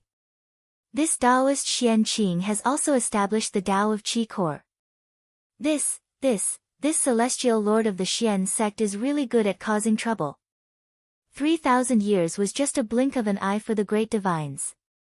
But in the blink of an eye, Xian Qing had established another Tao, which made them suspicious. Since when did establishing a Tao become so simple? First, there was the sword ancestor, then there was Xianqing. These two are people of great wisdom. I wonder what changes they will bring to the Eldritch Land. In just 10,000 years, the Eldritch Land had undergone earth-shaking changes. First, there was the birth of the Tao of Sword, then the Tao of Currency, and the Tao of Qi Core.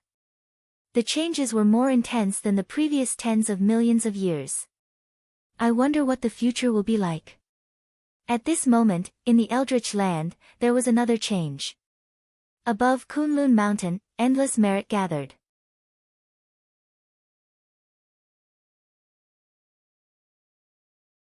Chapter 260.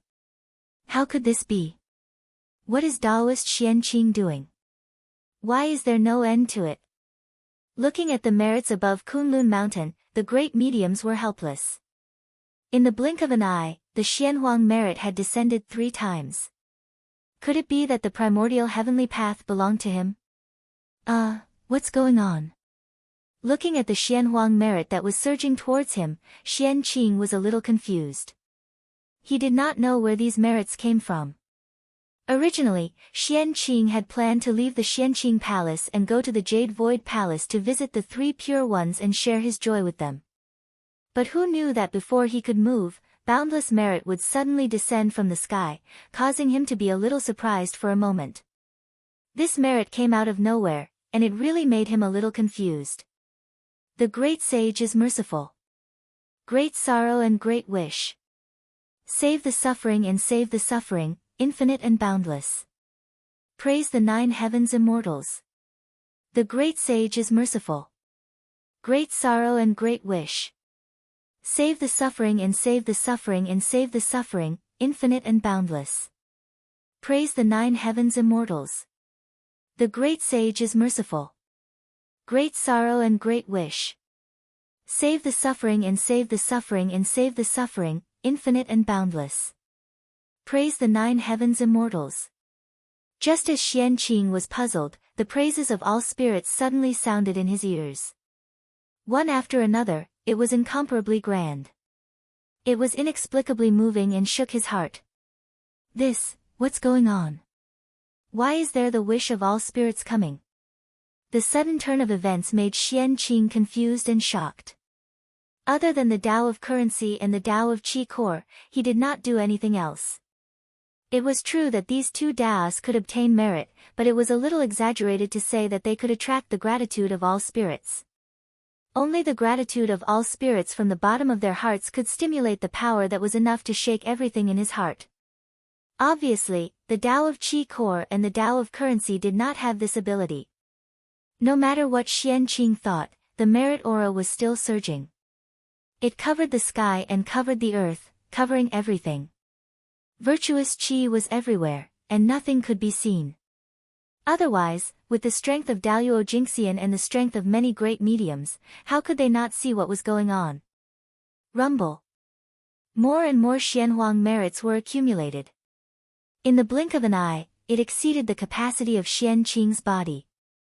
It gushed out of his body and formed a golden cloud above Kunlun Mountain that covered an area of 1,000 miles. Moreover, as the number of merits increased, the auspicious cloud continued to expand, attracting the attention of countless people. Just like that, the golden auspicious clouds above Kunlun Mountain turned into a radius of 10,000 miles. The virtuous qi in the sky gradually stopped, and the heavens regained their clarity. After careful calculation, the Xianhuang merit points that Xianqing obtained this time were no less than the merit points that he obtained when he created the Xiantian Sword Tao. That also meant that without him knowing, he had done something that was of great merit to all living beings and had an endless and far-reaching impact on the future of the primordial world. Otherwise, the heavenly Tao wouldn't have given him so much merit, and he wouldn't have obtained the power of all spirits. Spirit race? The moment Tianji became clear, Xianqing learned about the origin of the black-yellow merit. It was the race with the largest population and the least sense of existence in the untainted land, the spirit race. The spirit race was the general name of the primordial world's plants. Flowers, trees, mountains, rivers, spiritual herbs, immortal roots, and all the natural spirits of the primordial world could be called the spirit race. However, it was too difficult for a natural spirit to transform. Not only did it take a long time, but there were also countless calamities waiting for them. Every natural spirit was an extremely precious spiritual herb. It was needed to assist in cultivation, and it was even more needed to refine pills. As such, their fate could be imagined. Moreover, the higher the grade of the connate spirit root, the more difficult it was to transform. It was almost impossible for a top-grade connate spirit root to transform. All these reasons combined made the number of experts of the spirit race extremely small. There were very few Daluo Jinxian. There were almost none of them with top-grade combat strength. Oh! It wasn't that there weren't any. In terms of strength, the spirit race might not be weaker than the shamans and demons. That was because the spirit race had produced 2 primordial chaos experts. In this way, the shamans and demons without primordial chaos experts seemed to be inferior to the spirit race. They didn't dare to. Their success was due to primordial chaos, and their failure was also due to primordial chaos. How much providence was needed to support 2 primordial chaos experts? Therefore, the birth of 2 primordial chaos experts almost drained the spirit race's luck and foundation, causing the spirit race to completely decline. It had not recovered to this day. In the primordial world, the spirit race had ended up in such a miserable state. It might be related to this. Unfortunately, the origins of these 2 primordial chaos experts were complicated. Their thoughts were elsewhere, and they completely ignored the life and death of the spirit race, leaving it to fend for itself. Otherwise, with 2 primordial chaos experts, even if the spirit race could not become the protagonist of the world and rule the primordial world, it would not be difficult for them to become an overlord and watch the changes of time. Otherwise, how could they have ended up in such a miserable state? Of the 2 primordial chaos experts, one was the primordial chaos expert, Great Immortal Yang Mei. His main body was one of the 10 great connate spirit roots of the primordial world, the hollow willow tree. His cultivation was unfathomable, and he was the first existence to reach the primordial chaos in the primordial world. He had achieved the Tao before the Tao ancestor. It was said that the Tao ancestor once fought with Yang Mei and used all his spiritual treasures, but he did not touch him at all. Instead, all his spiritual treasures were taken away by him, which greatly embarrassed him. From this, it could be seen how powerful Great Immortal Yang Mei was. Moreover, the predecessor of Great Immortal Yang Mei was even more terrifying. He was the space demon god, ranked second among the 3,000 chaos demon gods. His strength had reached an incredible level, second only to Pangu. Such a figure could not forget the chaos outside the realm. The primordial world was not in his eyes, so what was the spirit race? The second primordial chaos expert was a high and mighty saint. One of the top 10 primordial spiritual roots in the primordial world was the primordial Bodhi tree. He was the second sect master of the Western sect, Daoist Juanti. Daoist Juanti's thoughts were needless to say. He wanted to strengthen the Western sect and restore the prosperity of the ancient West. Just the Western sect alone made him feel a little powerless. How could he care about the life and death of the spirit race? This led to the current situation of the spirit race. Today, the spirit race thanked Xian Qing because of the influence of the Tao of Qi core. With the birth of the Tao of Qi core, if people wanted to refine elixirs, they could also collect the primordial Qi to refine elixirs. In this way, countless spirit race could avoid the disaster of being destroyed and had a slight chance of becoming Tao. With a thought, countless people could be saved. Wouldn't that be immeasurable merit? Although Xian Qing established the Tao of Qi core, he simply wanted to open another branch outside the traditional Tao of pills. He did not think so much at all. However, the heavenly Tao did things based on one's actions, not one's heart. As long as one did something with great merit, there would be Xianhuang merit, even if it was just unintentional. That was how Xian Qing's merit came about.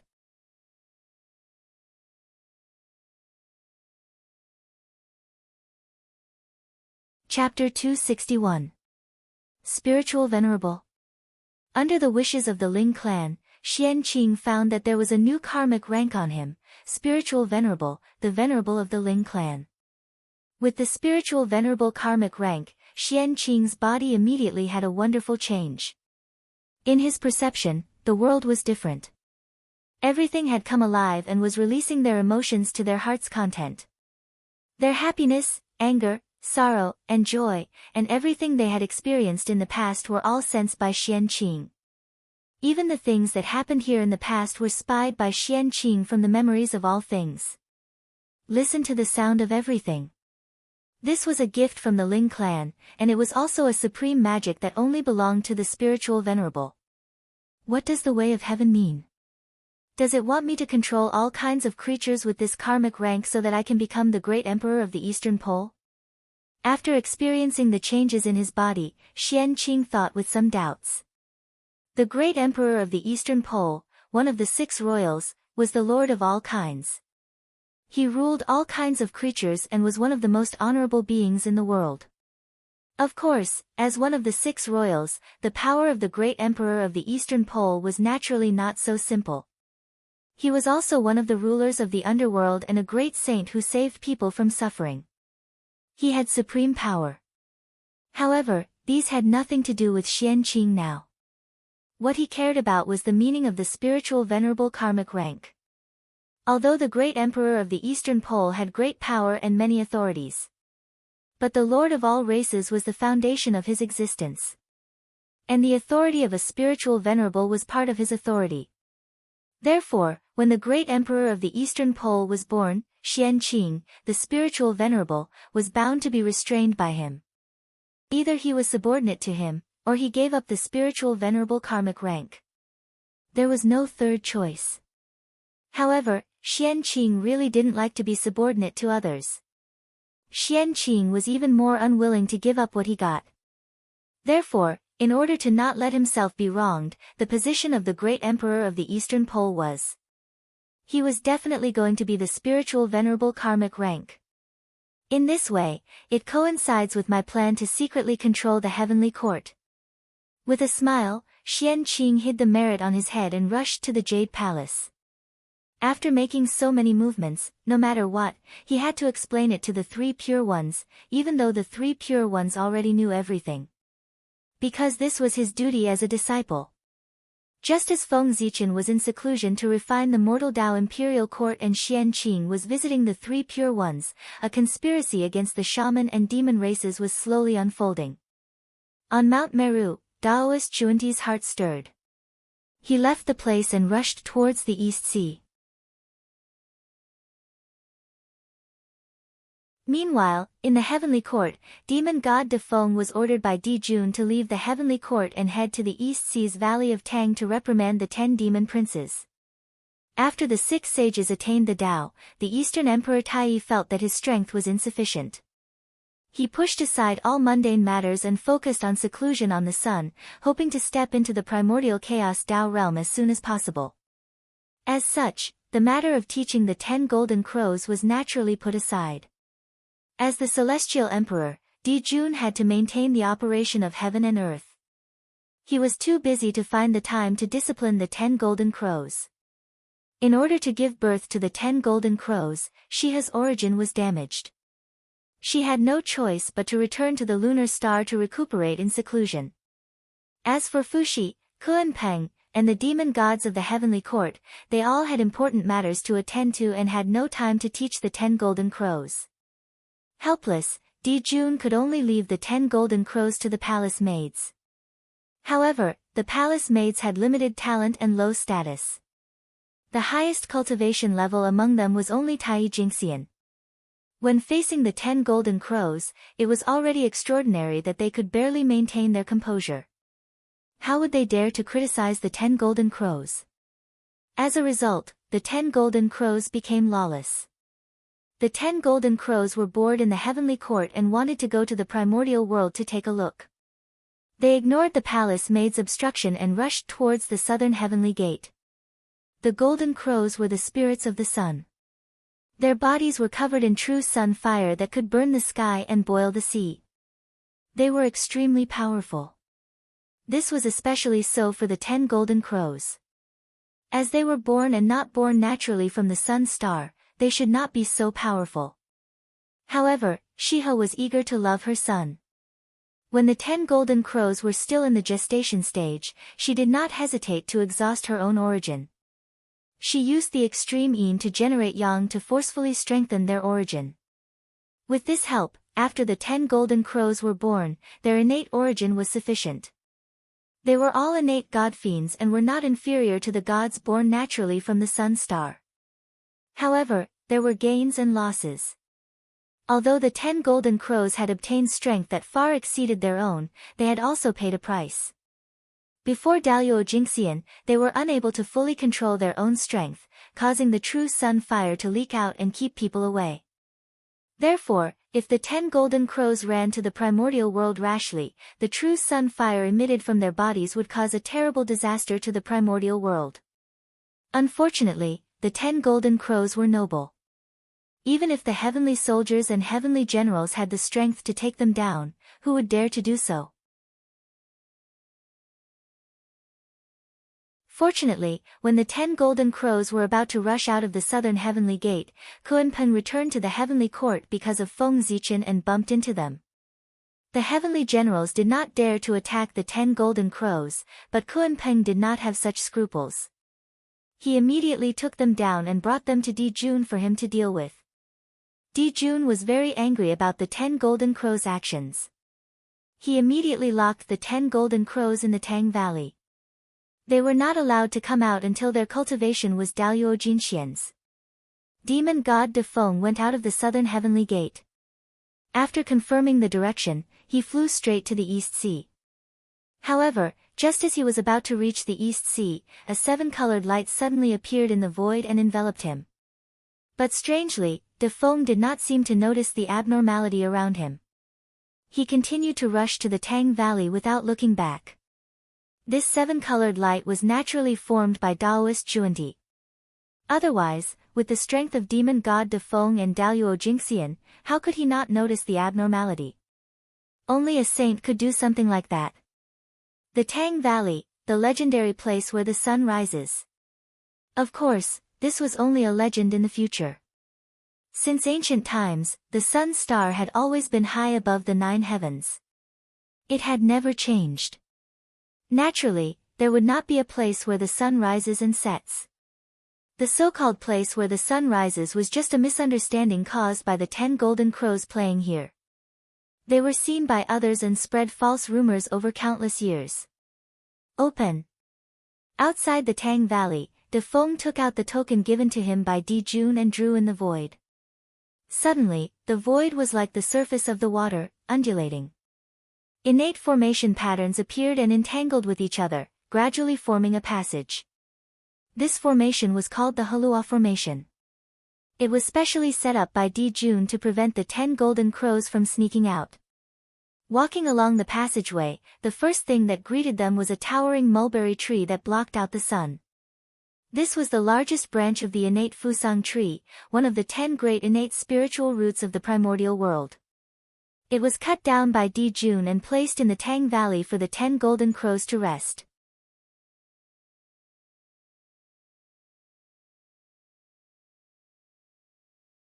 Chapter 262. De Feng of the Demon Clan greets the 10 princes. Under the mulberry tree, De Feng bowed slightly and said, "It's De Feng. The demon god De Feng is here. Father sent someone to see us." On the mulberry tree, the 10 golden crows heard the commotion and flew to De Feng, shouting excitedly. "De Feng, De Feng. Did Imperial Father send you here to let us out? Or to bring us back to the heavenly court? The Valley of Tang is too small and too boring. It's not fun at all. It's far less lively than the heavenly court." The 10 golden crows scrambled to ask as they came to De Feng. Obviously, the time in the Valley of Tang had suffocated them. "No." De Feng shook his head and replied, "His Majesty sent me to urge you to cultivate well and strive to advance to the realm of Daluo Jingxian as soon as possible." "Ah. It's not to let us out." Hearing this, the big golden crow said with disappointment, his expression full of depression. A golden immortal of the great firmament. How many years would it take to step into that realm? 100,000 years? 1,000,000 years? How many years had it been since they were born? It had only been a few 100,000 years, not even as old as Feng Zichen. But now, they had to wait bitterly in a small place like the Valley of Tang for tens of millions of years. How could these young golden crows endure this? Father is really too much. We just wanted to go to the primordial world to take a look. We didn't do anything, and he directly locked us in the Valley of Tang, not allowing us to leave this place. This is too much. The 10 golden crows muttered in dissatisfaction. De Feng was speechless. These little ancestors really did not know how many sins they would commit if they went to the primordial world for a tour, and how much karma they would attract. At that time, even if they were the sons of the celestial emperor, they would not be able to escape the calamity of death. No one would be able to save them. Your Highness, don't say that. His Majesty is doing this for your own good. At this moment, an undetectable 7-colored light suddenly appeared on De Feng's body, causing him to be in a daze. When he came back to his senses, the words that he wanted to describe the pros and cons of the 10 golden crows became words of provocation. Ah! The princes are still too young. They do not know the dangers of the primordial world and His Majesty's painstaking efforts. In the untainted land, there is a great evil of the world, the sorcerer tribe. They are extremely ferocious. They feed on us demons and dominate the untainted land. Even His Majesty could do nothing to them. He could only retreat to the heavenly court and use Zhouxing as a barrier to resist them. What? How is this possible? We demons have the heavenly courts. Who in the primordial world can compare to us? My uncle is the strongest in the primordial world. He can even suppress a saint. How powerful is the Magi? How can they be above us demons? Before De Feng could finish, the 10 golden crows angrily interrupted him. After all, the 10 golden crows were still young, so Di Jun would naturally not mention the Wu tribe in front of them. As for the palace maids, it was even more impossible for them to talk about the Wu tribe. They would only choose to talk about something nice. Therefore, ever since the 10 golden crows were born, they had been living in the illusion that the demon clan was invincible in the untainted world. Now, they suddenly heard that there was an even more powerful wizard clan above the demon clan. As such, they could not accept it at once. Their mentality exploded on the spot. Damn the Wu tribe. How dare they feed on us demons? They really deserve to die. When we come out, we will kill them all and clear the name of our demon clan. Flying in the air, the 10 golden crows said hatefully. Ha! At this moment, De Feng suddenly laughed. Demon deity De Feng, why are you laughing? Did we say something wrong? De Feng's attitude angered the golden crows and they questioned him. I'm laughing at your highness' naivety. The Wu tribe is powerful. Even His Majesty does not dare to fight with them. Your highness's cultivation is not as good as Daluo Jinxian's. What gives you the confidence to say that you want to destroy the Wu tribe? Aren't you boasting? Under the influence of the 7-colored light, De Feng seemed to have changed into a different person. He said all kinds of outrageous words in the air, constantly provoking the 10 golden crows. De Feng, how dare you? Do you know what you're saying? With the arrogant temperament of the 10 golden crows, they could not stand De Feng's mockery. They immediately shouted at him, their eyes sharp and full of killing intent. If it were not for his identity as a demon deity, they would have torn him to pieces on the spot. There was no doubt that the 10 golden crows had the ability to kill Daluo Jingxian. As the sons of Di Jun, they had many magic treasures and countless trump cards. There was no lack of means to kill Daluo. You can't stand it? Then do you know why His Majesty has locked you up here? It's because the Wu tribe has spread the word that they want to capture you as snacks. His Majesty is afraid and has to hide you in the Valley of Tang to prevent any accidents from happening to you. If His Majesty is not afraid of the Wu tribe, he would have destroyed them after the Wu tribe spread the word. Why would he let you hide here? At this moment, De Feng had completely lost his mind and was completely influenced by Kundi. His every move was according to his thoughts. Ah! How dare you! What a disgrace! I want to destroy the Wu tribe. At this moment, the 10 golden crows' eyes were red and their bodies were full of killing intent. The sun's genuine fire rolled out and burned the void until it was distorted. If it were any other time, De Feng's nonsense would not have been able to fool the 10 golden crows. However, with Kundi present, De Feng was not the only one who was bewitched.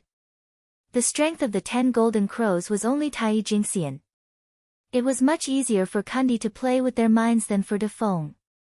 Let's go out and have a look. Let's see what the Wu tribe is capable of. How dare they treat us as snacks? The more they thought about it, the angrier they became.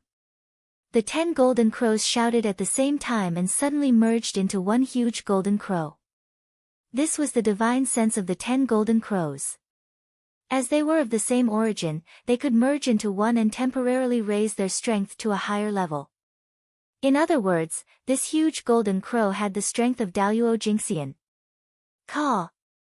With a long caw, the golden crow moved and suddenly came in front of De Feng.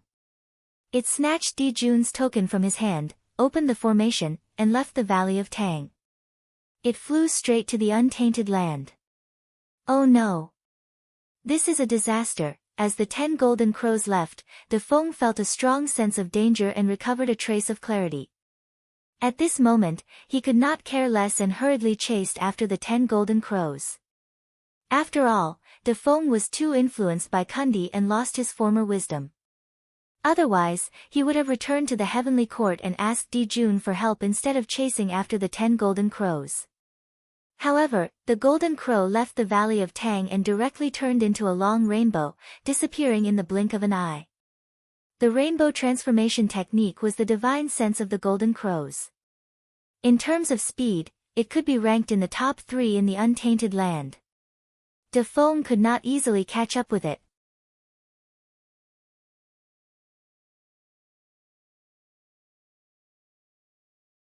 Chapter 263. Tai, the poor way of the past made me lose face.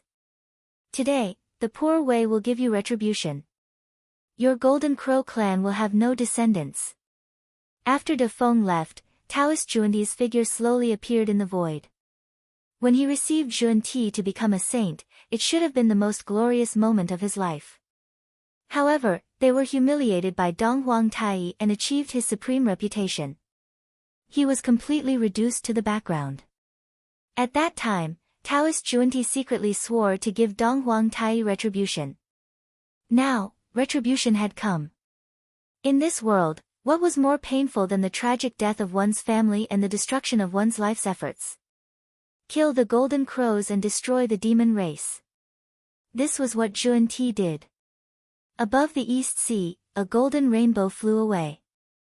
Wherever it passed, the seawater evaporated, and the aquatic creatures turned into ashes. It was unknown how many people it had killed. However, the golden rainbow was too fast. When the mighty figures of the East Sea looked over, it had already disappeared.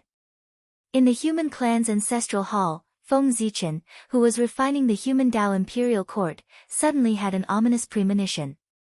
It became more and more intense, waking him up. What happened? From this premonition, Feng Zichen vaguely sensed that something big was going to happen in the primordial world. Its influence was far beyond imagination. Yes, it's the Golden Crows. The 10 Golden Crows are traveling in the primordial world. Is the great shaman-demon war about to begin? Separating a strand of divine thought, Feng Zichen looked outside. What he saw was a golden rainbow flying over. With his eyesight, how could he not recognize the origin of the golden rainbow? It was the 10 golden crows, the sons of the celestial emperor. The 10 of them are really Di Jun's good sons. Looking at the 10 golden crows flying over, Feng Zichen sighed. Although the shamans and demons had a deep grudge, after so many years of fighting, they gradually reached a balance. The demons controlled the sky, and the shamans controlled the earth. The two races lived in peace for a long time, and the primordial world ushered in a long time of peace. However, the 10 golden crows destroyed this great situation. This completely ignited the hatred between the shamans and demons, leading to an unprecedented war between the two races. That is, the Second World War of the Liches, the final battle of the Liches. It could be said that the 10 golden crows traveling to the primordial world was the fuse for everything. Everything happened because of this. The exciting years of ups and downs in the future were also pulled open because of this. At this moment, looking at the 10 golden crows, Feng Zichen could not help but feel as if he was witnessing history, and his heart was indescribably excited.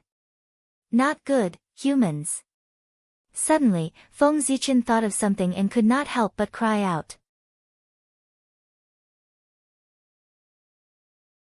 He no longer cared about refining the royal court and left the ancestral shrine with a flash. Wherever the golden crow passed, the power of the grand sun true fire would be unleashed and wreak havoc, causing the earth to be scorched and the rivers to dry up. What would happen if they were to pass by the human race? Although the East Sea was protected by Nuwa's enchantment, there was no need to worry about the grand sun primordial fire. However, the human cities outside the ancestral land did not have such good treatment. If they were unlucky and happened to be in the path of the golden crow, they would probably be burned to ashes by the grand sun true fire in an instant. 5 Emperor's Canopy. Outside the ancestral land, Feng Zichen's mind moved, and the 5 chi in his body surged and flew out of his body, forming a huge 5-colored canopy in the air. This time, the Emperor's shadows imprinted on the 5 Emperor's canopy were no longer the 5 elements sacred beasts, but the 5 elements demon gods, the 5 chaos demon gods. Therefore, as soon as the 5 Emperor's canopy appeared, it connected to the connate 5 elements Tao. No, not connected, but requisitioned.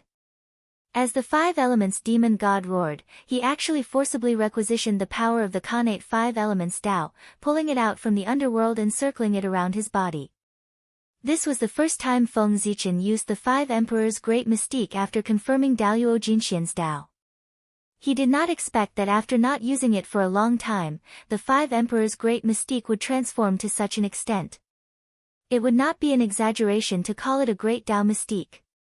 At this moment, the 5 Emperor's canopy was the Tao, the connate 5 elements Tao. Under the powerful power of the 5 elements demon god, it temporarily replaced the existence of the connate 5 elements Tao. It was clearly in front of Feng Zichen, but it was omnipresent. This was the magic of the connate Tao. It was compatible with the origin of heaven and earth, and it was omnipresent in the primordial world. The moment the 5 Emperor's canopy replaced the connate 5 elements Tao, almost at the same time, the figures of the 5 Emperor's canopy appeared in the sky above all the cities and tribes of the human race. Streams of 5 elemental chi descended, protecting them within. In the sky above the East Sea, 10 golden crows passed by with long golden tails. Specks of golden light floated down from the sky and fell to the ground. That was the true sun fire.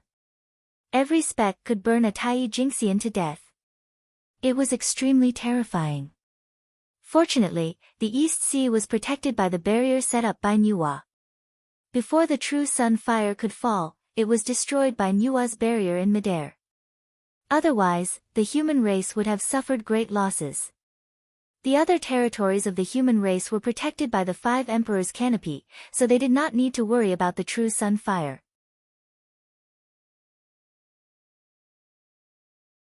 All the humans outside, listen to my order. From now on, rush back to the ancestral land. No mistakes. Seeing the 10 golden crows leave, Feng Zichen gave the order. Next would be the fall of the golden crows and the war between the liches and the demons. That was a war that would affect the entire primordial world. If they stayed outside, wouldn't they be courting death? The 10 golden crows flew all the way, completely ignoring the lives of the people on the way. Their rationality was blinded by anger, and there was only one thought in their mind. Kill all the sorcerer tribe. Kill. Kill. Kill. Ha! How satisfying! How can the sorcerer tribe compete with us demons? With such strength, how dare they say that they are going to treat us as snacks? How ridiculous! In a certain sorcerer tribe, the 10 golden crows looked at the sorcerer tribe struggling in the true sun fire and laughed wildly. Their words were full of contempt. However, they, who had been bewitched by Kundi, did not know that they had the power of a golden immortal of the great all-embracing heaven, while the Wu tribe below them was just a group of primordial unity golden immortals. Bullying the weak, Daluo Jingxian killed Tai Jingxian. What was there to be proud of? Seeing that the sorcerer tribe was so weak, the 10 golden crows became more confident. They continued to fly forward, looking for new sorcerer tribes and repeating their actions. In this way, the 10 golden crows relied on the power of Daluo Jingxian to run amok and destroy more than a dozen sorcerer tribes. The 10 golden crows' wild actions naturally attracted the attention of the sorcerer tribe experts. Hey! How dare you bully my people, feathered beast! Take my staff! Just as the 10 golden crows were looking for the sorcerer tribes, a huge peach staff suddenly appeared in the void and struck towards them. It was the great sorcerer of the Huda tribe, Quafu. How dare you, barbarian! How dare you humiliate me like this? Hearing the words, feathered beast, the 10 golden crows' eyes instantly turned red. Terrifying killing intent filled the air, and the true sun fire swept out to meet the peach staff.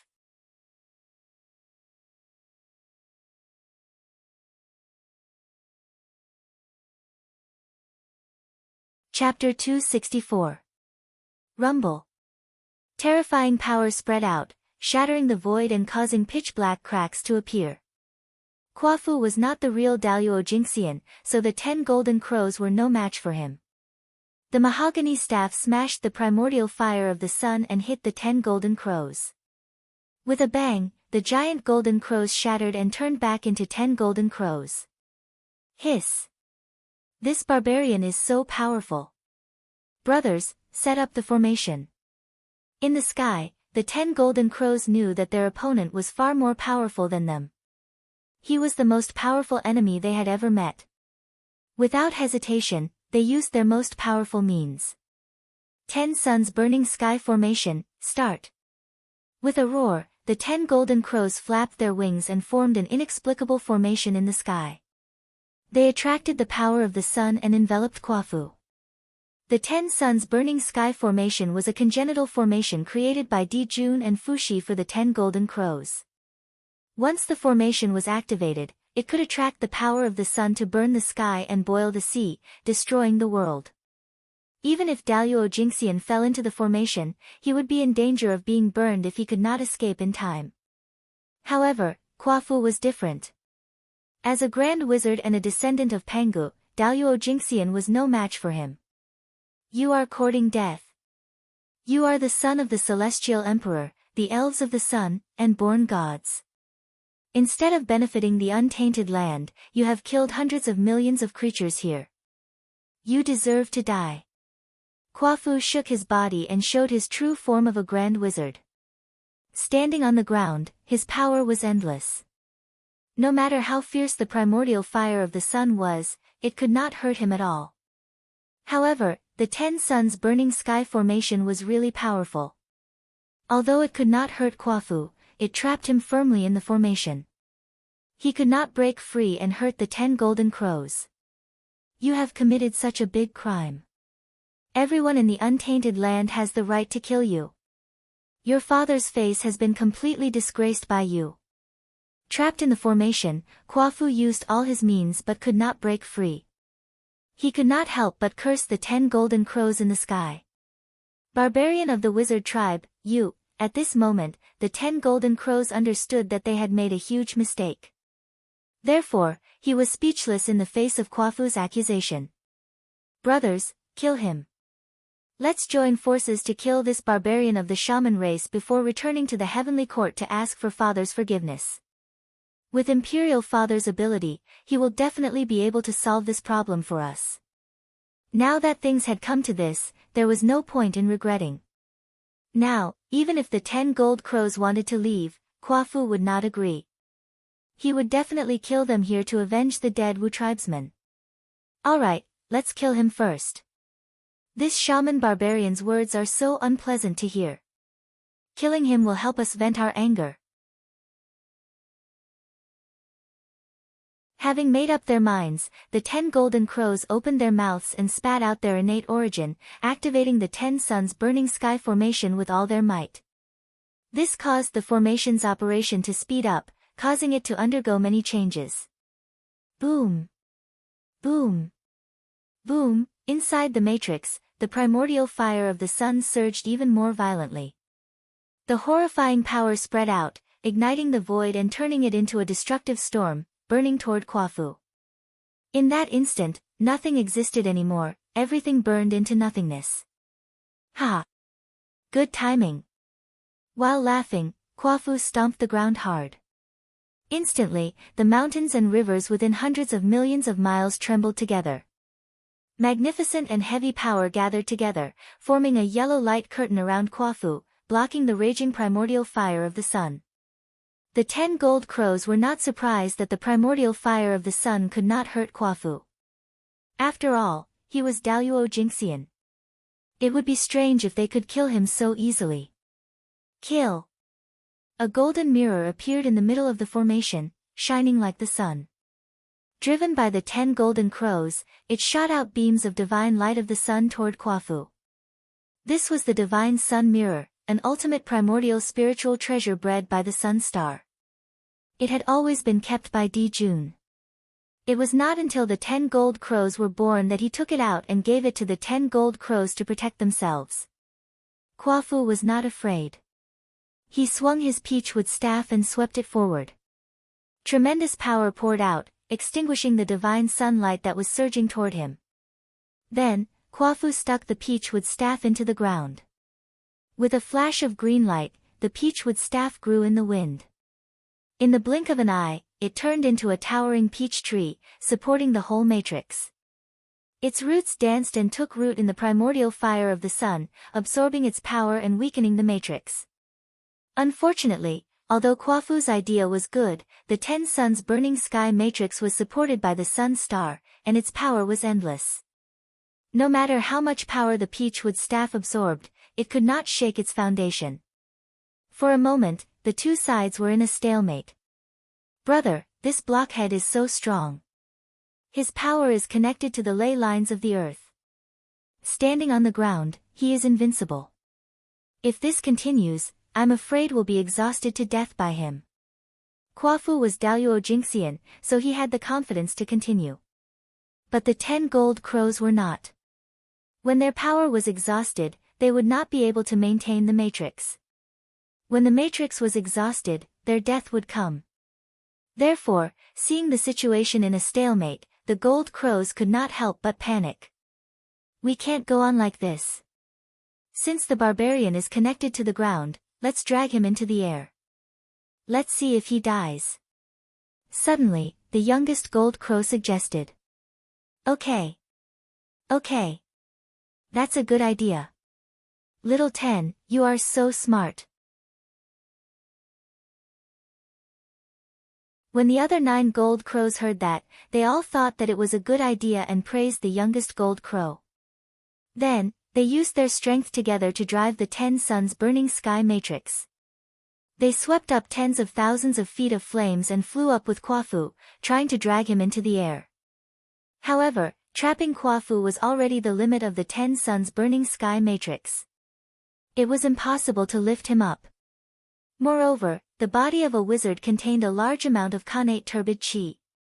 It was extremely heavy and could not be moved easily. Therefore, the 10 gold crows used all their strength and their faces turned red, but they could not drag Kwafu at all. Ha! You little birds want to pull me up? Ridiculous. Do you really think you are Di Jun Tai? You've completely disgraced your father and uncle. At this moment, Kwafu also felt that something was wrong. His words were extremely sharp, and he was very different from his honest appearance before. Obviously, Kwafu also fell into the trap. Compared to the demon race, it was easier to control the wizard race. Ah! At this moment, the 10 gold crows were about to go crazy. The true sun fire on their bodies whooshed out, and they wanted to swallow Kwafu alive. How dare you, wizard race! Don't you dare hurt our prince! Seeing that it was almost time, Xuandi finally let Defeng find this place. Prince, don't worry. I'm coming. Seeing that the situation was critical, Defeng did not have time to chat. He hurriedly used his magic and blew a gust of wind toward Kwafu in the matrix. Great Gale was an innate god born from the innate wind origin. In the Tao of Wind, Great Gale had extraordinary achievements.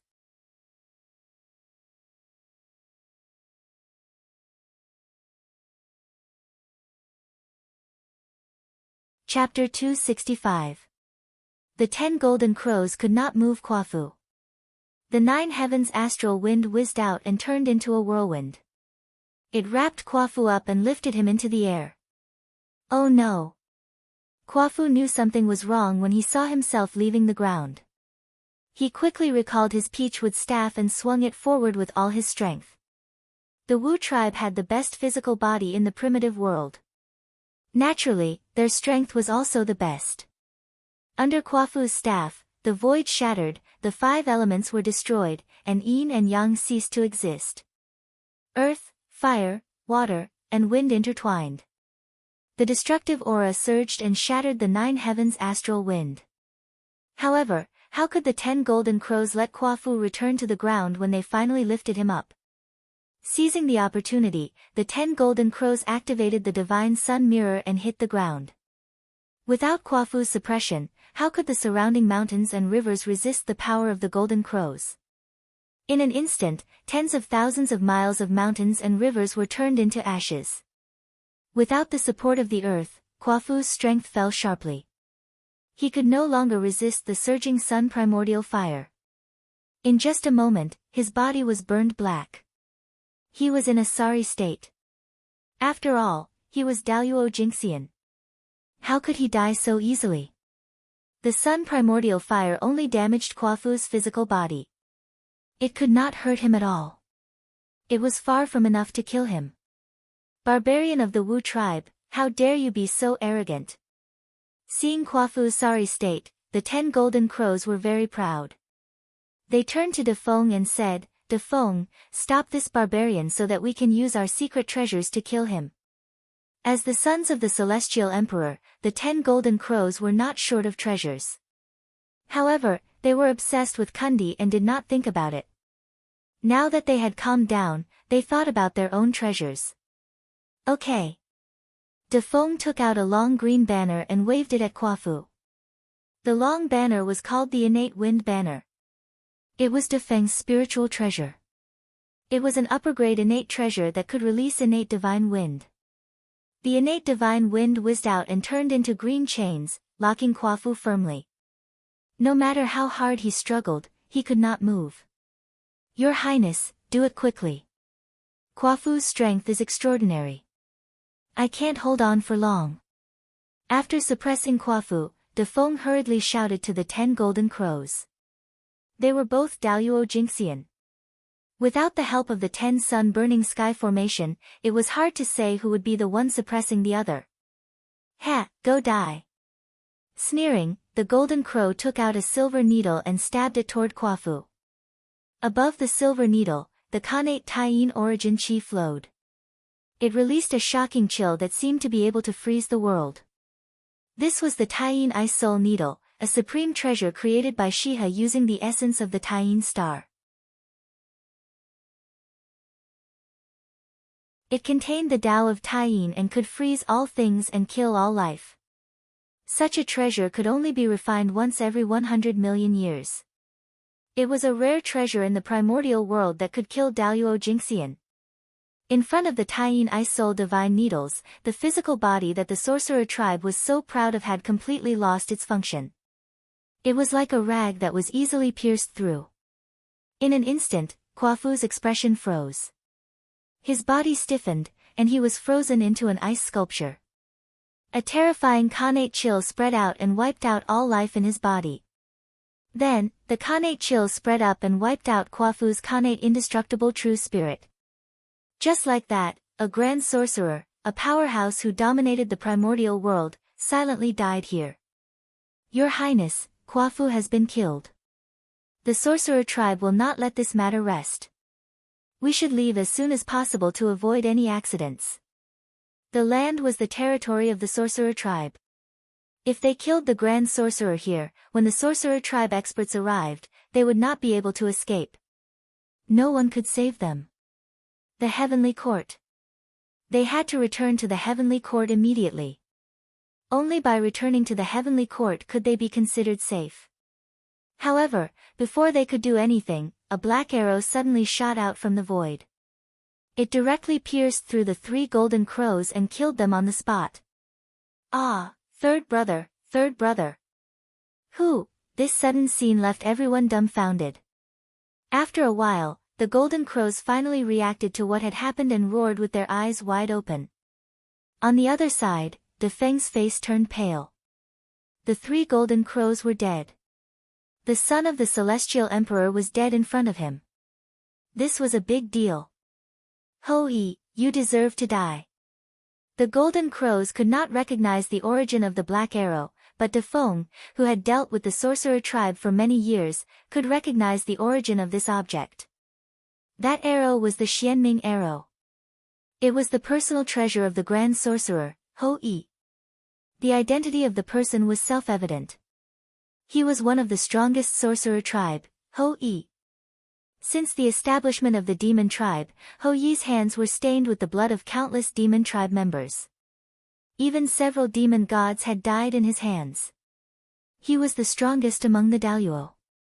He was the top Daluo Jinxian below the sage-to-be.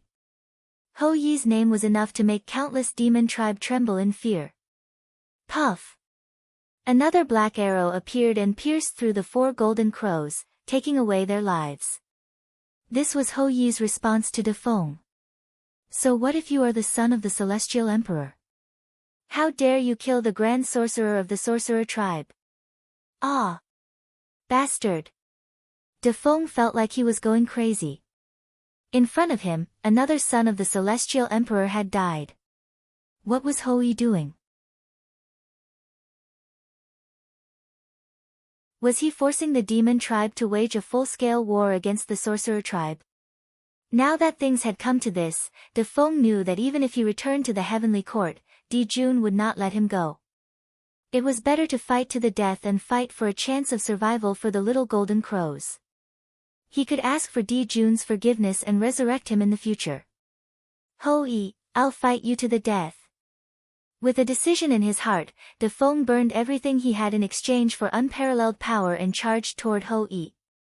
Hou-yi was a figure on the level of one of the 10 great demon gods. He was far from what De Feng could compare to. If he wanted to save someone from his hands, he could only fight with his life. Your Highness, return to the Heavenly Court quickly. His Majesty is there. He will definitely protect you. While charging toward Hou-yi, De Feng did not forget to remind him. However, before he could finish speaking, another 2 golden crows were shot to death by Hou-yi. Go! With a roar of grief and indignation, De Feng woke up the little golden crows who were in a daze. Go quickly. Run to the Heavenly Court. At this moment, the golden crows finally knew fear. The tragic deaths of their 4 brothers made them angry, but at the same time, they also felt a strong sense of fear. Since they were going to die, what about them? With a shudder, the golden crows hurriedly flapped their wings and flew quickly toward the Heavenly Court. Run, run quickly. Run to the Heavenly Court and let Father avenge them. At this moment, this was the only thought left in the golden crows' minds. Humph. You still want to escape? You must be dreaming. You killed the grand sorcerer of the sorcerer tribe, destroyed the untainted land, and killed hundreds of millions of living beings. All of these sins can only be repaid with your lives. Seeing that the golden crows were about to escape, Hou-yi said coldly.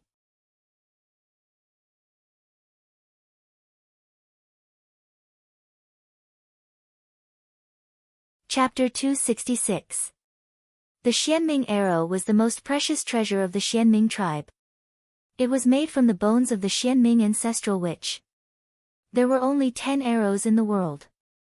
The Xianming ancestral witch was the rain ancestral witch, the winter god, and the north god. He was in charge of the ice and snow of the primitive world. Therefore, the Xianming arrow made from the bones of the Xianming clan was one of the best-earned treasures in the world. It was also the nemesis of the golden crows. Anyone who touched it would die. Hou-yi was different from Quafu. He was a witch born from Pangu's blood. He was the first witch. He was of noble birth and was far from ordinary Khanate god-fiends.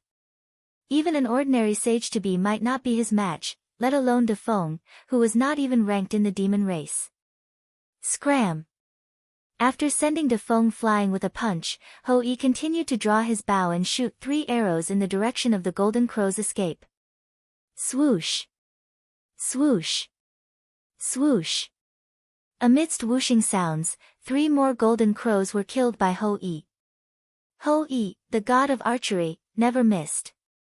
Hou-yi's arrows had surpassed the level of skill and reached the level of Dao.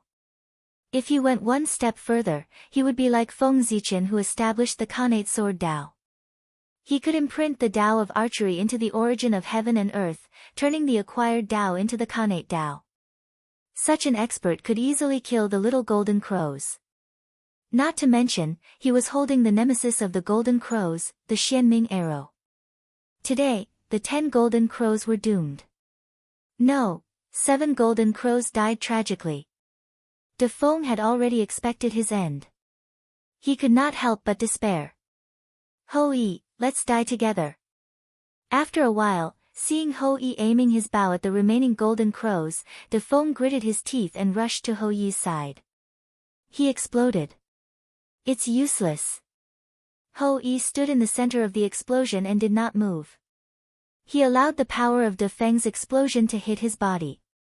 At this moment, the powerful physical body of the sorcerer tribe was fully displayed on his body. Grand Witch Quafu, I've avenged you. With that thought in mind, Hou-yi loosened his grip on the bow. Suddenly, 3 black arrows shot out. Their targets were the remaining 3 golden crows. My son! In the numinous sky hall, Dijun suddenly screamed and vomited a mouthful of blood. Then, under the panicked gazes of the demons in the hall, he suddenly disappeared. The 10 golden crows had accidents one after another. The secrets of heaven that had been concealed by Xuanti could no longer be hidden from Dijun's perception and were detected by him. That was why the current scene was happening.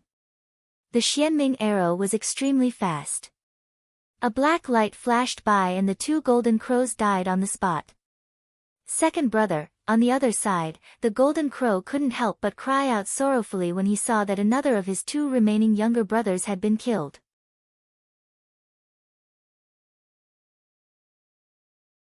At the same time, he also noticed that there was a black arrow coming from behind him and his 10th brother. Little brother, you have to survive. Imperial father, please take care of Imperial mother.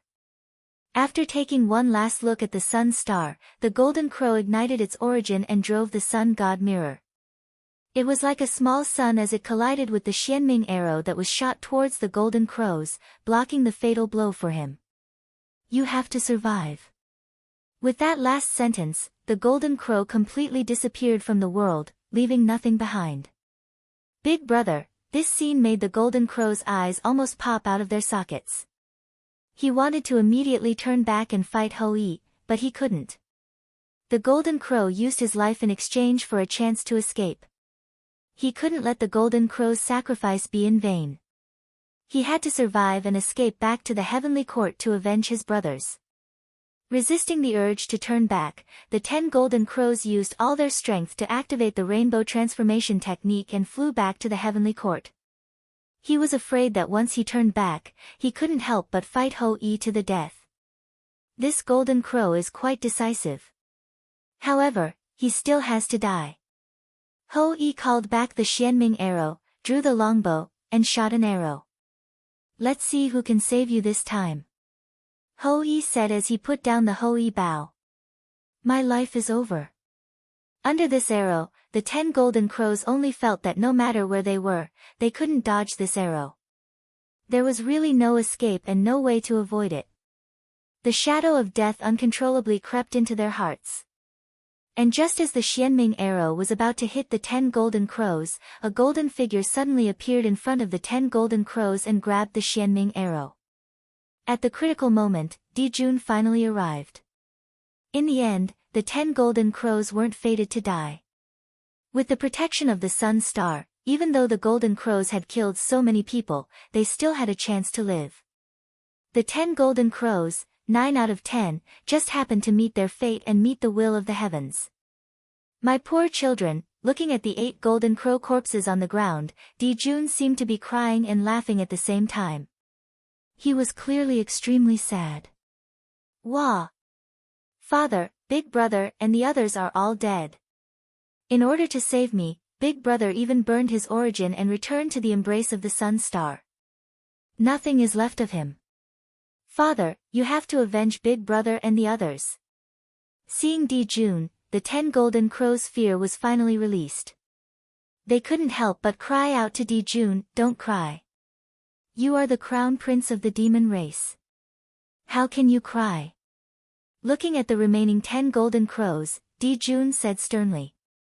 It was all because he spoiled the golden crows too much that today's disaster was caused. In Dijun's heart, he really regretted it.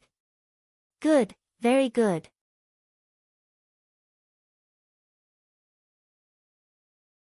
Grand Magus of the wizard race, archer god of the primordial world, you are really very good.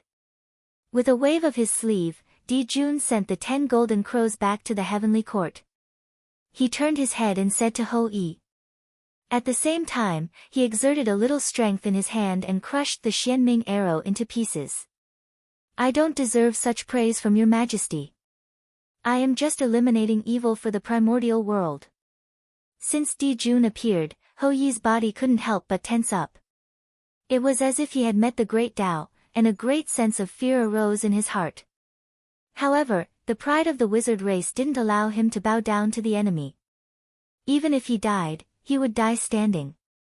Therefore, he sneered at Dijun, "Your majesty didn't teach your son well, so that the emperor's son created chaos in the primordial world and killed hundreds of millions of creatures.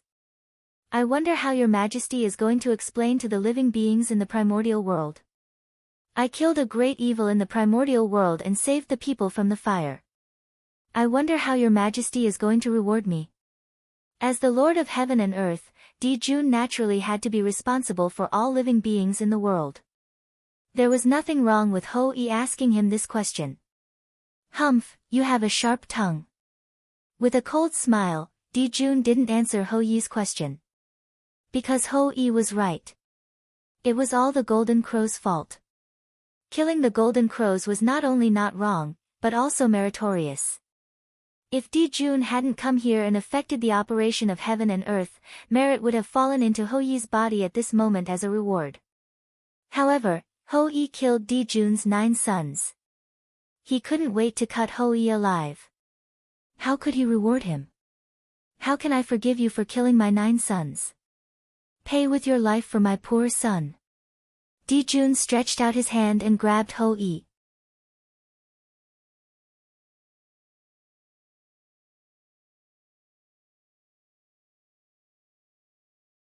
Chapter 267. Just like when Hou-Yi killed the 3-legged crow, the 3-legged crow had no power to fight back. Dijun wanted to kill Hou-Yi, and Hou-Yi also had no power to fight back. Dijun's hand was not big, only the size of an ordinary person, but in Hou-Yi's eyes, it was extremely huge, as if it covered the sky and completely blocked his vision. In his eyes, there was nothing but Dijun's palm. Fear, incomparable fear. At this moment, under the pressure of Dijun, a strong fear rose in Hou-Yi's heart. His future was dark, and all hope of life had been wiped out. He had already seen the end of his death. Under this palm, he would die without a doubt. Looking at the palm getting closer and closer, Hou-Yi's heart was full of unwillingness. But no matter how hard he struggled, no matter how hard he tried, his body did not seem to belong to him. He could not move at all. He could only watch the palm press down and wait for the arrival of death. Hey! Dijun, you've gone too far. Suddenly, the void in front of Ho-Yi began to expand infinitely.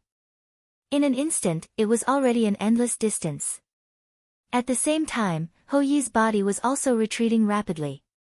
In the blink of an eye, he was out of the range of Dijun's palm. Dijiang, you want to protect him? Looking at the figure that suddenly appeared in front of him, Dijun suppressed his anger and said coldly.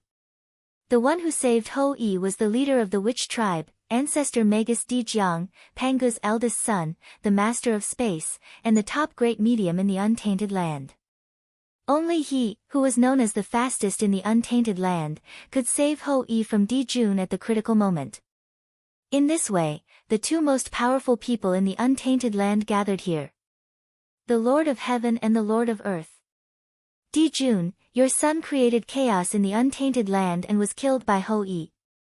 It was completely his own fault. You can't blame others. You are unreasonable. You have to use this reason to kill the great Magus of our tribe, Pangu's descendant. Are you bullying the witch tribe? After saving Ho-Yi, Dijiang breathed a sigh of relief and blamed Dijun. He killed 9 of my sons. Looking at Dijiang, Dijun said with hatred. So what? They are just 9 feathered beasts. How can they compare to the nobility of Pangu's descendants? When your son killed the grand magi of the sorcerer tribe, their deaths were already set in stone. No one can save them no matter where they go. It had been many years since the last grand sorcerer of the Wu tribe had died. Today, Kuafu was dead. It was imaginable how angry Dijiang was. You're courting death. As soon as he finished speaking, Dijun took out the He Tu and Luo Shu, performed the Tao of the Khanate 9 palaces, and attacked Dijiang. Do you think I'm afraid of you? Dijiang grabbed at the void. Suddenly, the void completely disappeared. Even the great path no longer existed. Everything had lost its meaning. When space moved forward, time was born. Therefore, without time, space would at most stagnate. But without space, time lost its meaning. Space was the foundation of all existence. Without space, the untainted land would have no basis to exist. How would it be different from the chaos? As the master of space, Dijiang's power could be imagined. It was just that the 12 ancestors of sorcerers were too famous, so his fame was overshadowed. As a result, he was not famous in the untainted land. He was far less famous than Dijun and Tai. But this did not affect Dijiang's power at all. Not to mention other things, Dijiang's identity as the eldest son of Pangu was destined to be powerful. In an instant, everything lost its meaning. The He Tu and Luo Shu also lost their basis. They trembled in the air for a moment and returned to Dijun's hands. Clang! Above the sky, a long bell rang, suppressing the universe and endless time and space. The Khanate 8 trigrams manifested and the 8 trigrams turned, deducing the principles of the universe. Tai and Fushi had arrived.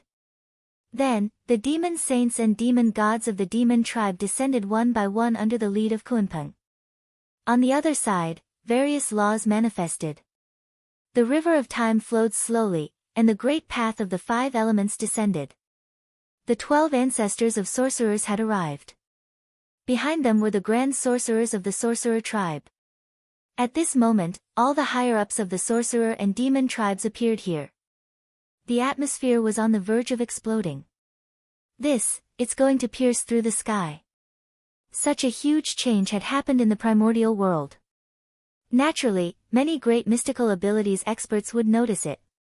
At that moment, they hurriedly closed the mountain gate and ordered their disciples not to go out, for fear of being involved in the calamity and turning into ashes. The sorcerer and demon tribes were too strong.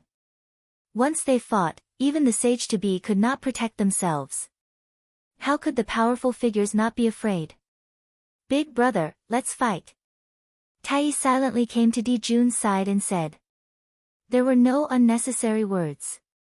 One sentence had already represented his determination. Apart from Di Jun and Shi He, the Donghuang Tai was the most sad about the death of the Golden Crow. He had regarded the little Golden Crows as his successors. But they had died, in the hands of the sorcerer tribe.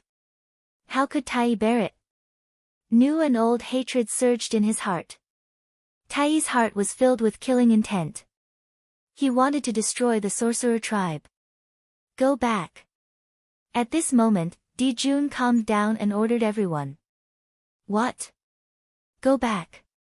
Big brother, you, Tai, who was about to attack, was stunned when he heard Di Jun's words.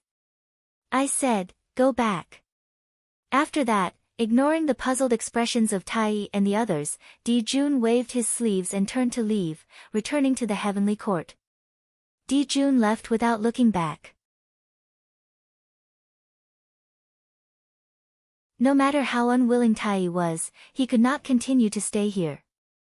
He could only glare at Ho Yi and leave with Di Jun. Seeing this, the other demons looked at each other and left as well. The sorcerer tribe did not stop the demons from leaving. Because there was no need. At the Sage-to-be realm, unless there was absolute suppression, if one party wanted to run, the other party would definitely not be able to stop them. If the demons wanted to leave, the sorcerer tribe could not stop them. It was better to let them go, so that they would not be annoyed. Fellow Taoist, don't be angry. Fellow Taoist, you have no choice. If we really start an all-out war with the sorcerer tribe, with our strength, we may not be a match for them. Moreover, we are fighting the sorcerer tribe on land. We have no advantage at all. We are completely at a disadvantage, and our chances of winning are even lower. On the way, seeing that Tai was still angry, Fushi stepped forward to persuade him. Fellow Taoist, I understand Big Brother's painstaking efforts. He is just angry. The heavenly court, shaking his head, Tai was in an inexplicable mood. Since the establishment of the heavenly court, he had experienced too many things against his will. They were no longer the same as before. Fellow Taoist, don't worry. The sorcerer tribe will not be rampant for long. After so many years of hard work, the Zhouxing formation has been completed. 365 heavenly Zhouxing formation have also been gathered. We will definitely be able to activate the full power of the Zhouxing formation. In that case, the sorcerer tribe has nothing to fear. Clearly, Fushi had great confidence in the Zhouxing formation.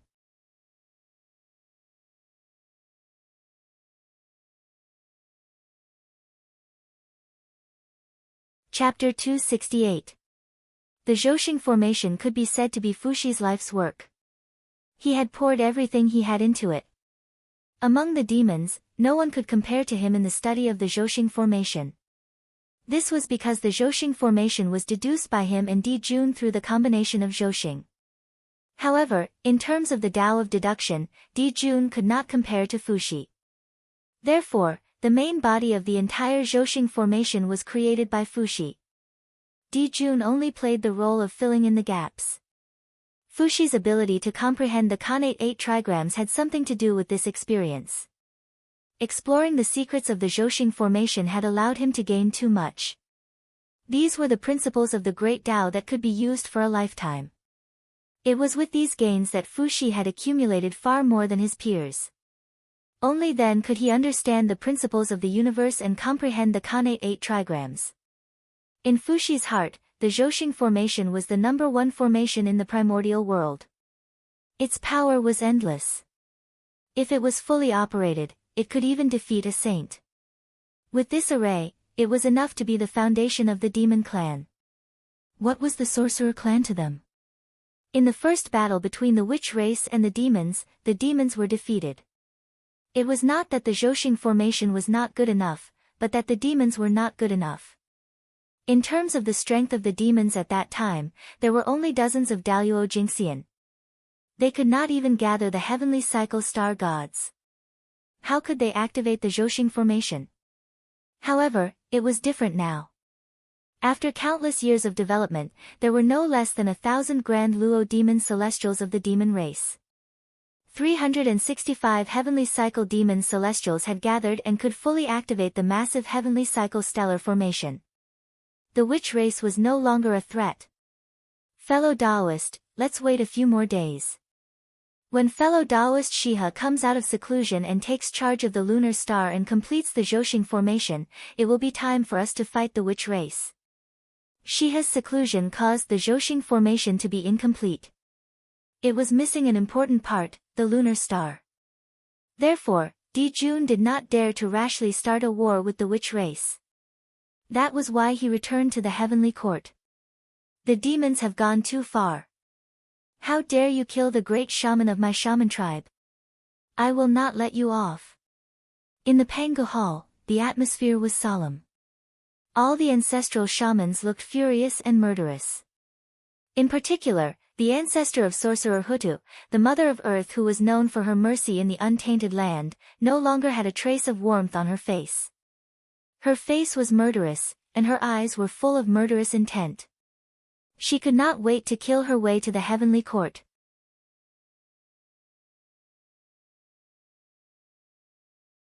It was hard to imagine that the Lady of Earth, who was loved by the world, would have such a terrifying appearance. It was no wonder that Kwafu was the great shaman of the Hutu tribe and a junior that Hutu valued very much. Now he was killed by the demon tribe. How could Hutu not be angry? That's right. We didn't go and find trouble with the demon clan. We were already merciful. That demon clan actually dared to provoke our shaman clan. They really don't know what's good for them. Inform the clansmen to prepare for war from today onwards. 1,000 years later, we will set off for the heavenly court. I'd like to see if the demons will abandon their foundation and avoid the battle. Dijiang nodded and said. His words were full of the matter of the golden crow burning Kwafu to death. He did not mention the matter of Hou-Yi shooting the golden crow at all. That's right. Seeing that Dijiang agreed, everyone said in unison. Then, everyone got up and walked out of the hall. They wanted to return to the tribe and prepare for war. By the way, how's the geomancy map of the untainted land going? The geomancy map of the untainted land was a major event related to the inheritance of the shaman clan. If it could be completed before the war of shamans and demons, it would definitely increase the strength of the shaman clan. In this way, the chances of winning would be much higher when attacking the heavenly court. The rest of the places are almost completed. Only the western land was affected by the war of immortals and demons in the ancient times. The spiritual veins were all broken, causing the land to be more unstable. It is very different from before. If we want to draw the geomancy map of the western land of the untainted land, we need to calculate the earth veins again. It will take a lot of time. I'm afraid it will be difficult to complete it in a short time. After thinking for a while, Huda said. After all, too much time had passed. The untainted land had been through several wars and had changed greatly. It was far more difficult to draw the geomancy map than imagined. Then forget it. Let's wait until the war is over. The war between the lichas and demons was imminent. Now, there was no time to continue drawing the geomancy map of the untainted land. By the way, Hou-Yi killed Dijun's 9 sons. Dijun will definitely not tolerate him. During this time, let him stay in the Pangu Hall to cultivate in case he is ambushed by the demons. Suddenly, Dijiang said to ancestral witch Xianming. That's right. This was the right thing to do. Although the ancestral witch Xianming said it lightly, Dijun was not to be trifled with. The world is going to change. Looking at the sky, Feng Zichen sighed. Although the lichas and demons had left, the influence was not over. As if having a premonition that something big was going to happen, the sky darkened.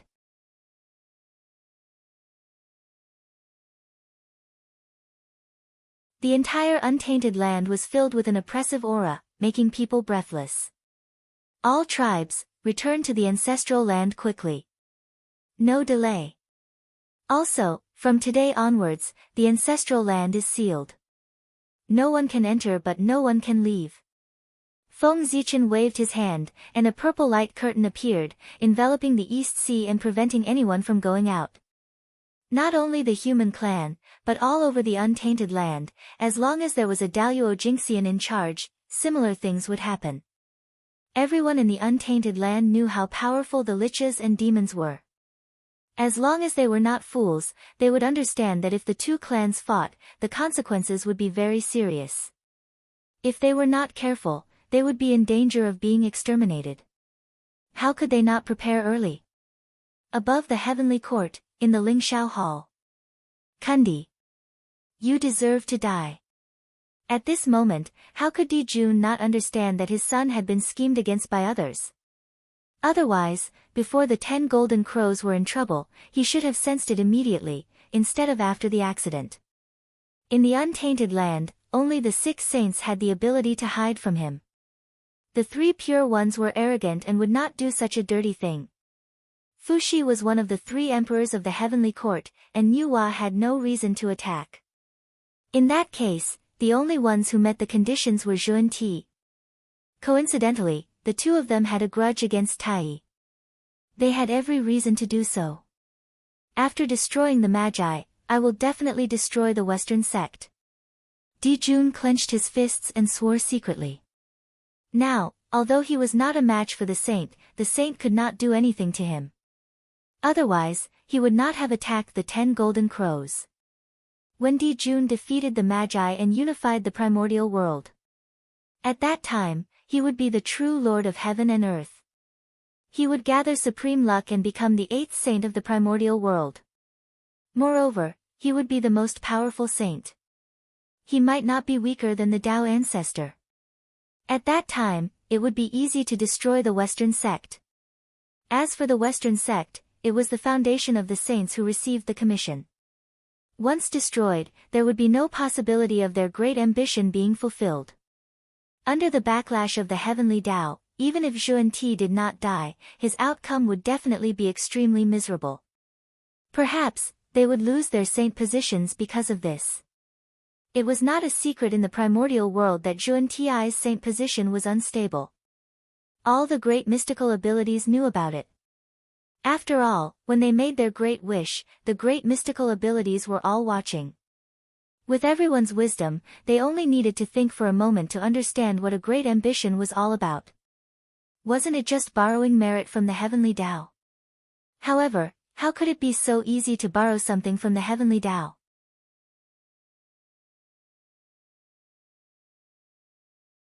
From the moment they received the quintessential commission and became saints, the Western sect had become their most fatal weakness. As long as they destroyed the Western sect, Zhu and Ti would most likely lose his saint position under the backlash of the heavenly Tao. That was the conclusion that Di Jun, Tai, Fuxi, and the others had come to in recent years after studying the saints. It had been so many years since Zi Shao preached the Tao. Everyone gradually figured out that the so-called saint might not be a realm, but a karmic position of heaven and earth.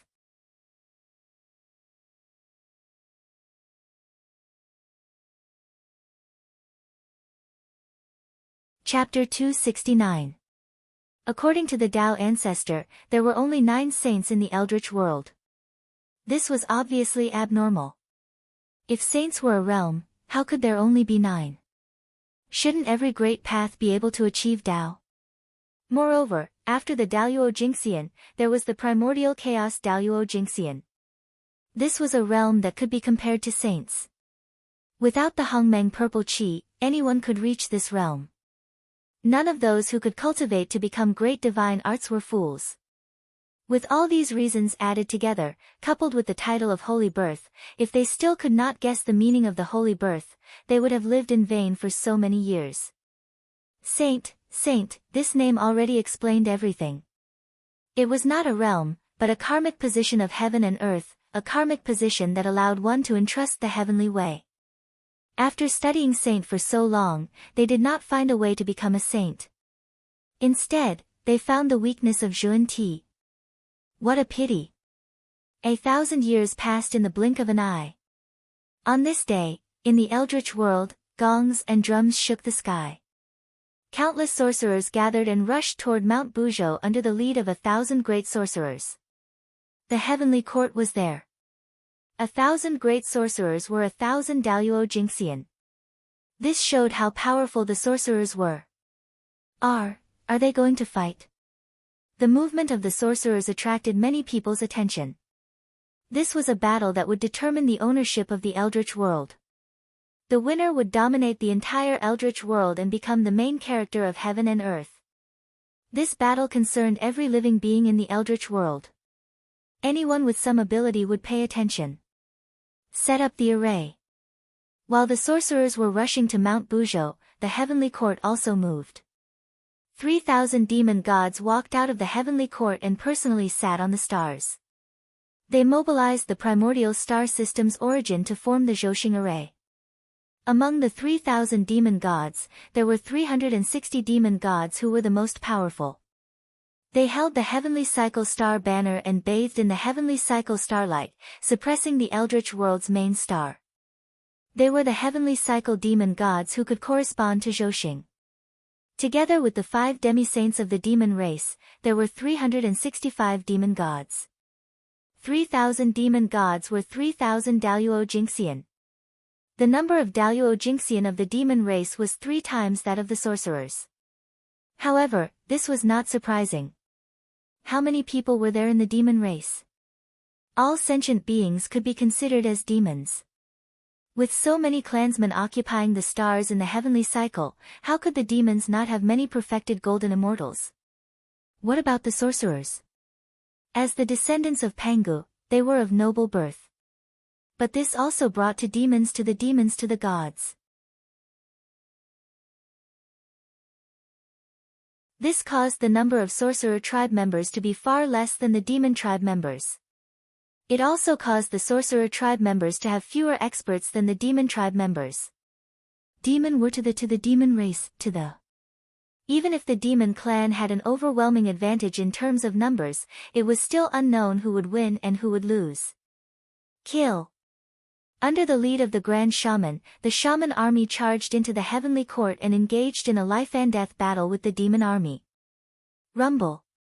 The heavens and earth were shaking. Zhouxing shone brightly. It was so bright that the entire Eldritch world was covered in white. Countless starlight fell and divided the space into countless parts, creating battlefields one after another. Daluo Jingxian and Daluo Jingxian were fighting. Tai Jingxian and Tai Jingxian were fighting. They did not interfere with each other and fought fiercely. Di Jun, die. With a loud roar, the 12 grand sorcerers arrived. Without saying much, they charged towards Emperor Jun and the others. Sorcerers, today is the day you die. Zhouxing formation, rise. Looking at the 12 ancestors of sorcerers, Di Jun snorted and activated the Zhouxing formation. In an instant, Zhouxing was connected. Vast and endless power descended. It stirred up endless killing intent and surged toward the 12 ancestors of sorcerers. What? How can this be? Under this power, the 12 ancestors of sorcerers seemed to have fallen into a quagmire and could not break free. At the same time, their physical bodies were melting and being destroyed by the starlight. Although this process was very slow, it did exist. After tens of millions of years, the physical bodies of the ancestors of sorcerers would be completely destroyed. This was under the condition that no external force interfered. However, how could Di Jun and the rest not take action? Formation. Without hesitation, the 12 ancestors of sorcerers immediately performed a secret technique and formed the 12 divine beings formation. For a moment, the divine beings formation surged out and destroyed everything. Ha! Di Jiang, do you still think it's the same as before? Now, there are countless demon immortals in the demon clan. Their strength far exceeds that of the sorcerer tribe. The power of the Zhouxing formation is fully activated. The sorcerer tribe is doomed. Looking at the 12 ancestral sorcerers, Emperor Jun revealed a complacent expression. He too and Luo Shu flew out from his body and suppressed the Taiyang and Taiyin stars respectively. Endless Tao patterns were derived to strengthen the cosmic constellation array. Hey, is that so? Di Jun, do you really think that the 12 divine beings formation in front of you is its full power? Di Jiang chuckled and said mysteriously. What? Hearing this, Di Jun's expression suddenly changed and he had a bad premonition. The 12 divine beings formation that almost destroyed the demon clan in the past was not at its strongest state. How could this be? Ha! Di Jun, come and see, how deep is the foundation of the sorcerer tribe? Ignoring Di Jun's changing expression, the 12 ancestors of sorcerers shouted in unison. Real body of Pangu, gather. At this moment, it was as if the sound of Tao was roaring. It was vast and incomparable. The sound broke the seal of the Zhoxing formation and reverberated throughout the untainted land. Rumble. The entire untainted land was shaking. The great mediums and the saints were not surprised. How could this be, on Mount Kunlun, Mount Meru, and Mount Wanshou? The great mediums of untainted land stared at the trembling dojo, their eyelids twitching. This was something that had never happened before. In the past, no matter how fierce the untainted land was, the untainted divine mountains under their feet were always the same, firmly suppressing the surrounding earth veins. But now, they were shaking and stirring up endless wind and clouds. This was so unbelievable that it was like a myth. Wisps of inexplicable light emerged from all over the untainted land and flew towards the 12 ancestors of sorcerers.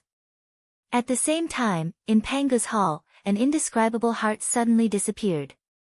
It broke through the Zhoxing formation and descended to the center of the 12 ancestors of sorcerers. This was Pangu's heart. It can't be. It can't be. How could the sorcerer tribe? Seeing this, the 3 pure ones' eyelids twitched wildly. They vaguely understood something and a bold idea came to their minds, causing them to exclaim in disbelief. They had completely lost the calmness that a saint should have. Hiss, it's incredible that the sorcerer tribe has such means. You're tuning in to the Blissful Bookshelf YouTube channel. We're so grateful for your support and don't forget to subscribe to join us on this incredible journey through captivating stories. Your generosity through donations truly makes a world of difference, as it's the primary source of revenue that allows me to expand and enhance this channel for you. Thank you from the bottom of my heart for being a part of this adventure.